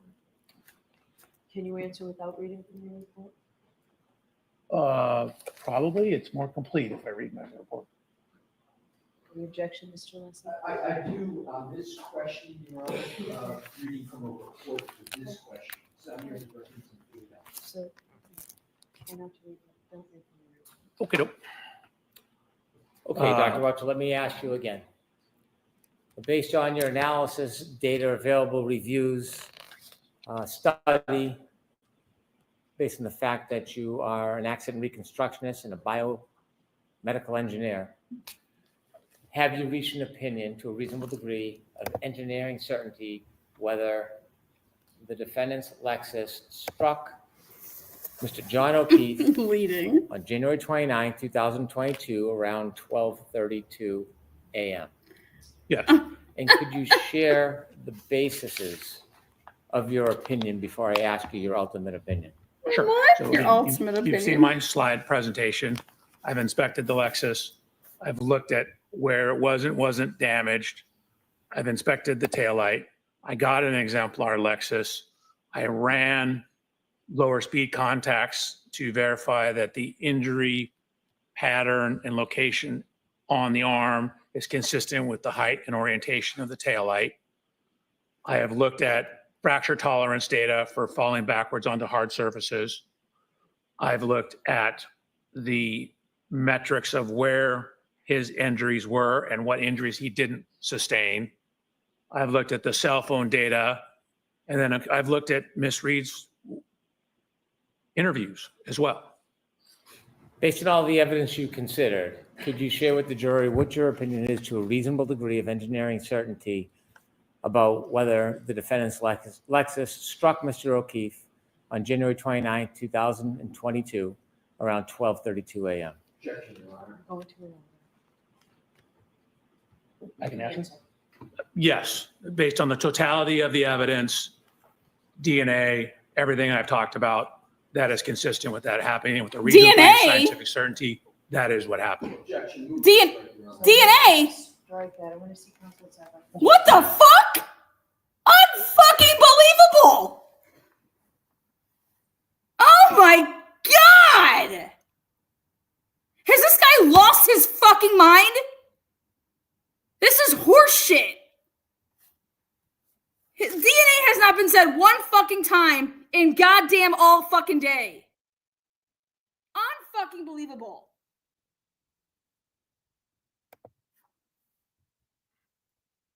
That guy can't, he doesn't know his fucking dick from his ass.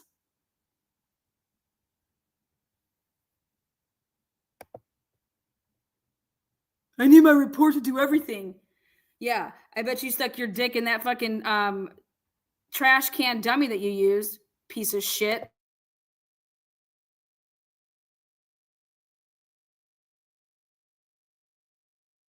That's ridiculous.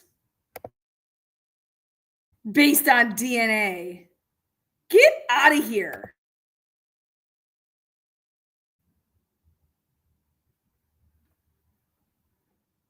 Pathetic. Aperture my fucking titties. Anybody uses that company, shame on them. Aperture. More like amateur. Amateur hour right here.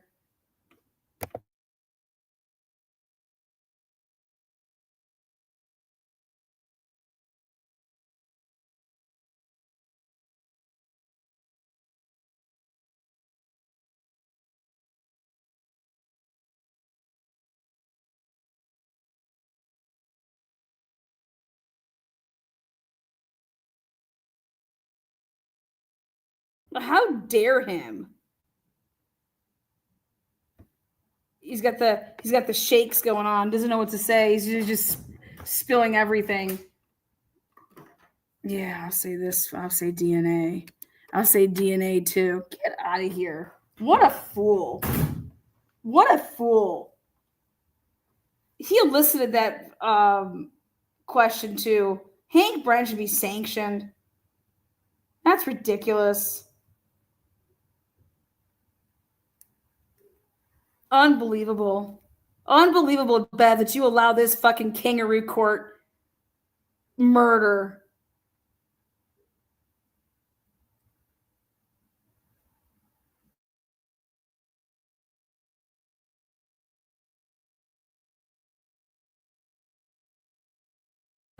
Why don't you reenact all of her movements? To see if the Lexus what'd you call it? Teletubbies? Yeah, if they spoke to you.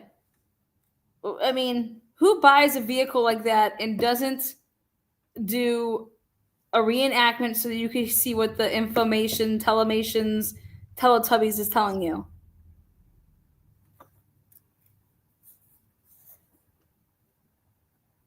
I mean, you had the vehicle. Unreal. Unreal. All you gotta do is just hit up, okay, all this information came from that SD card, right? Where's the SD card come from? You have no idea, do you? Carson Hag, you like that Teletubbies? Telematics, tell somebody. Go tell somebody something. Unbelievable what we just witnessed here today. An absolute, I mean, whew, Twitter is going to be off the chains. Let's hear what Andrea has to say. Caveman lawyer. Let's see. I like thinking about Phil Hartman a lot more than I'm enjoying any of this direct examination. Right? We're not going to get to cross. We're not going to get to cross today. We're going to drag this out enough that we're gonna eventually sort of reel out this conclusion that everybody knows we're already ending up at anyway. We know he's going to say he thinks Karen hit him with a car, and then we'll have to come back tomorrow for all of the cross on this. So we already know that's going to happen. But how I ended up down the sideline anyway is I'm interested to see how this guy reacts during cross. What's his attitude going to be? Yep. What's his demeanor?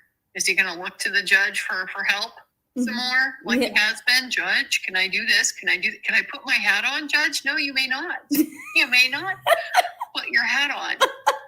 You are not here to run the show. You are here to answer the questions that you are asked. If he says go to slide 133, then that is your job, is to go to slide 133. There you go. Not to do what you think you want to do.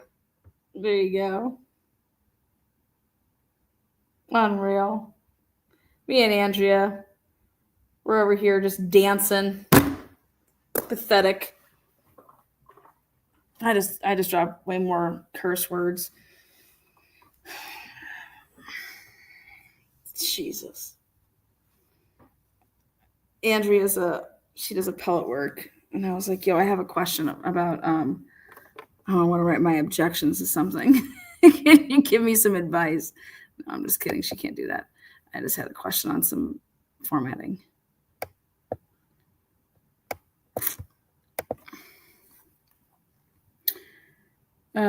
Is this guy gonna sit back in his chair? Are we ready? You go Guys, where is it? Sometimes the chat runs too fast for me, and I can't catch the things in time. I see it fly by. Nope, she I want does. to pull it back up, but I can't find it. Somebody made a comment about Eric Clapton's greatest hit, "The Wonderful Taillight." I love her. She's so funny. She's silly.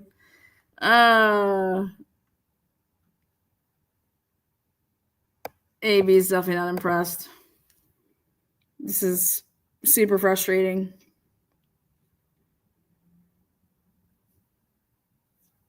I mean, I think they want him off the stand. I think that toss him. I'm hoping to be able to spend some time with Andrew when we're both in Idaho.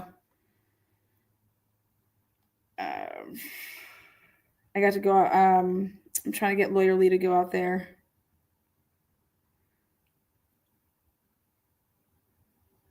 I like Lawyer Lee. She's a good lady. Good human being. Very, very good human. Those are two people that I fuck with. Lawyer Lee, Andrea, I like Bob and Allie over there at Defense Diaries. Other than that, lawyer-wise, I don't really get to see much of anybody else. Too busy. Oh, you want to know what case is going to be a pure shit show too? I'm telling you, this Shanna Gardner case, we're going to be covering it here. We're going to be going to Jacksonville. Dude, Jose Baez is just going to eat this fucking detective's ass whole, and I'm there for it. They can't even get the discovery in the hands of the defense. They cannot even get it to be uploaded so that everybody's viewing the same shit. There was a taint issue. It's a big mess. I like the judge, Judge Kite. I did a deep dive on her. She was. We have to be back tomorrow anyway. Jers, I don't want to stay. Yeah, we get home. Okay, so those same cautions, please do not discuss this case with anyone. Don't do any independent research or investigation. What a mess. Into this case. If you happen to see, hear, or read anything about this case, please disregard it and let us know. Please be very careful with your social media. So we'll see. Oh, I'm sorry. We're starting an hour late tomorrow. Is that what this is? Yes. What? So we'll start at 10 o'clock tomorrow. So we'll see you at 10 o'clock. The court officers will tell you about. Oh, is that for just them? Why is there something going on? Is there a voir dire? Or is that just for the jury? Oh God, Bev. Maybe they wouldn't be heard on their motion. Do I need to pack all this up? Do I need to? I came in early this morning and set up. Welcome. I mean, we don't really. Can we lock it? Oh, look at Bev. Bev is a full-blown man. Yeah, I'll be back. Full-blown. All right. Did Dr. Welcher leave? Dr. Welcher can step down. I know he has to come back and have his So equipment. just leave everything here. And then you'll come back in 5 minutes. Roger. All right. Roger that. Yes, please. All right. So, Mr. Alessi, I will hear you as to your objection. Okay, here we go. Oh. There's a sigh. When Alan Jackson asked for a minute. Unbelievable. Thank you, Your Honor. Would you like me to go to the podium or stand? Right there's fine, and let's try and wrap this all up by 4 because I've already heard you at Sidebar. We'll do something, all right? That means both of you I'll hear from within the next 5 minutes. Go ahead, Mr. Alessi. Thank you. The point number 1 is the question of whether based on a reasonable degree of scientific or engineering certainty, he has an opinion whether a collision occurred. I'm going to give a dramatic and accurate example that happens in courts all the time with equivalent. So by analogy, if the issue is whether or not a defendant has stabbed an individual and caused a certain event, that is the ultimate question for the jury. That question is never permissible in a trial. By analogy, this is the exact analogous situation. The question of whether there was a collision is the ultimate question for the jury. That is why we are having this trial. The defense strongly asserts there was no collision, and there is substantial evidence to that. We are going to cross-examine Dr. Welcher. We are going to put in our own strong case to demonstrate no collision occurred. That's no surprise. It was in our opening statement. This witness cannot, by precedent for years, opine on the ultimate question that is going to the jury. I accept, subject to evidentiary issues, the two questions that a biomechanist always answers in these situations. Is the damage to the vehicle consistent with a pedestrian hitting the vehicle? And are the injuries to the individual consistent with being hit by a motor vehicle? Those are the questions that are permissible, not the collision question. It is resoundingly improper in this trial, in any trial where that is the ultimate conclusion for the jury. Yes, an expert can offer opinions, but every expert is bounded by the extent of their opinion, and that opinion on whether there was a collision would invade the province of the jury and the whole purpose why we are here, Your Honor. Thank you. All right, Mr. Brennan.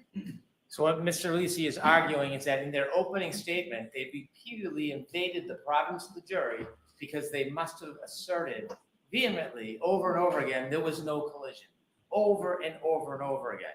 And he just told you that when his expert takes the stand, they'll have abundant evidence that there was no collision. This case is about the collision, but that is not the ultimate issue. The ultimate issue is manslaughter or mens rea for second-degree murder, not collision. They don't get to define the prosecution's case. They do not get to define or limit the prosecution's opinions. They have no case law. They have no study. They have no jurisdiction or jurisprudence to say what we are limited to. He's entitled to an opinion. His opinion is not limited to whether or not the defendant struck Mr. O'Keefe. That evidence is obvious. It's not whether or not there's damage to the car or Lexus. That evidence is obvious. He also, as an enormous part of a biomedical engineer and an accident reconstructionist, he studied the tech stream data. They didn't, he did. And he's entitled to give an opinion. The tech stream data, based on fact and science and data, tells us when, if you put it together with other evidence, and where, when you contribute it with other evidence, this collision actually occurred. We don't have to play peekaboo and close our eyes to the reality of the fact that the evidence supports the conclusion to a reasonable degree of engineering certainty that the defendant struck Mr. O'Keefe with her Lexus in front of Fairview Road. I am not interjecting the defendant. I always refer to her car, so it is sanitized, her Lexus. I've been careful about that. I don't have to, but I'm very careful about it. He is relying on the tech stream data, the physical evidence, his independent studies. He is allowed to offer an opinion about whether the injuries are consistent with the damage to the car, whether the damage to the car is consistent with the injury to Mr. O'Keefe. And he's also allowed to answer, in his opinion, the issue of a collision, putting aside the fact that that was emphasized and repeated in the opening statement, and it's going to happen again when other people testify. It's not our fault that ARCA didn't testify or look into the tech stream data, or they don't have an expert for it. It doesn't belittle or limit that evidence. We expect to ask Dr. Welcher, does he have an opinion to a reasonable degree of engineering certainty whether the defendant's Lexus collided with Mr. O'Keefe on January 29, 2022, around 12:32 a.m. That is one of the opinions we're going to ask him. Nothing to do with the ultimate opinion of guilt or innocence, or whether it's manslaughter or there's mens rea for second-degree murder. And what was your second? You said that's one of the opinions you're going to ask him. What else are you I looking will at? also ask him about the consistent with, whether the injuries are consistent with. With what? I'm going to ask him after this part about the difference between a clip or a side swipe as opposed to a full-on injury, pedestrian collision from a front or back of a bumper. And there are further slides to emphasize that point.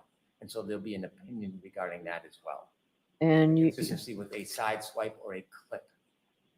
okay, so this is not the end of Dr. Welch's testimony. He's just moving on to another area. It's close, but it's not the end. Okay. Go ahead. Yeah. Your Honor, here's a case. Attorney Brennan said, go to case law, here it is. Commonwealth v. Coleman, 366 Mass 705. And it stands for the proposition exactly that I articulated. I won't repeat it. Secondly, Your Honor, we practice what we preach.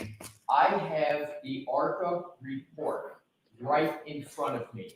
And I have the report of. Is that a new one or is that a? This is the new one. Okay. It's also, the old one is the same. So I can, either one is the same. They do not, Mr. Brennan incorrectly said what our experts are going to do.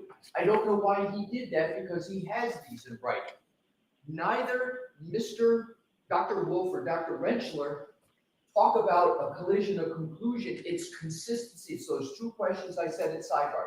And for reference, Your Honor, for the most recent, is page 15. There is no. I don't have that report, so I'd like a copy of that report. Your Honor, a copy, and I also, Your Honor, refer Your Honor to ARCA's existing report, which I'm going to do from memory. I think it's February of 2024 that was done for the U.S. Department of Justice and FBI, where they basically said and gave opinions on those two items I spoke to you with sidebar. So Attorney Brennan is incorrect when he says what our experts are going to say or not. We've already committed in writing to what they're going to say. We're consistent. We practice what we preach.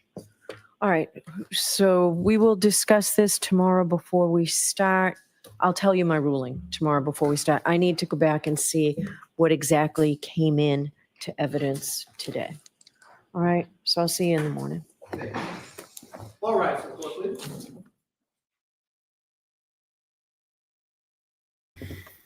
She's insane. All right. I want to look at this case, Coleman, Mass. 705. I don't have time to do it obviously right now, but I'm going to look up that. I'll go over that tomorrow. ARCA.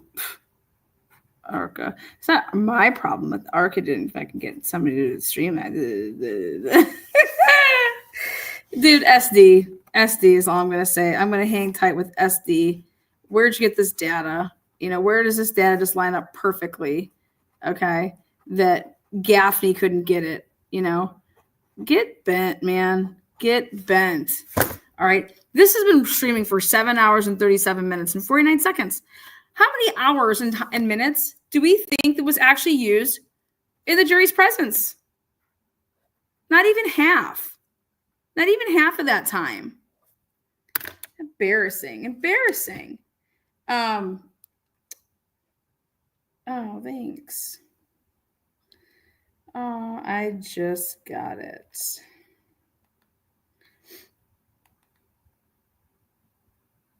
Anyways, I just.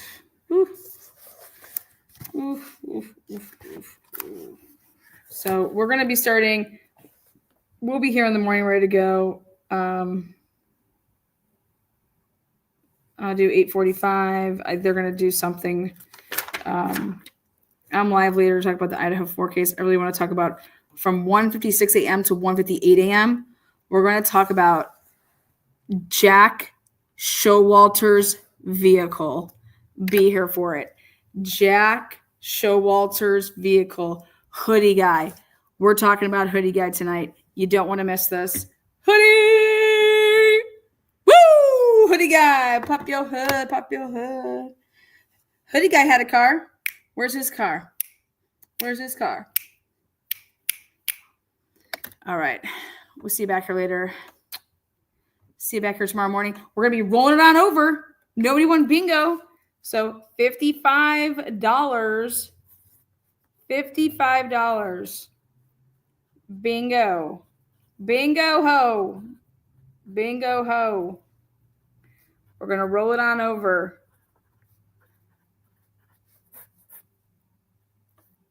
Bingo.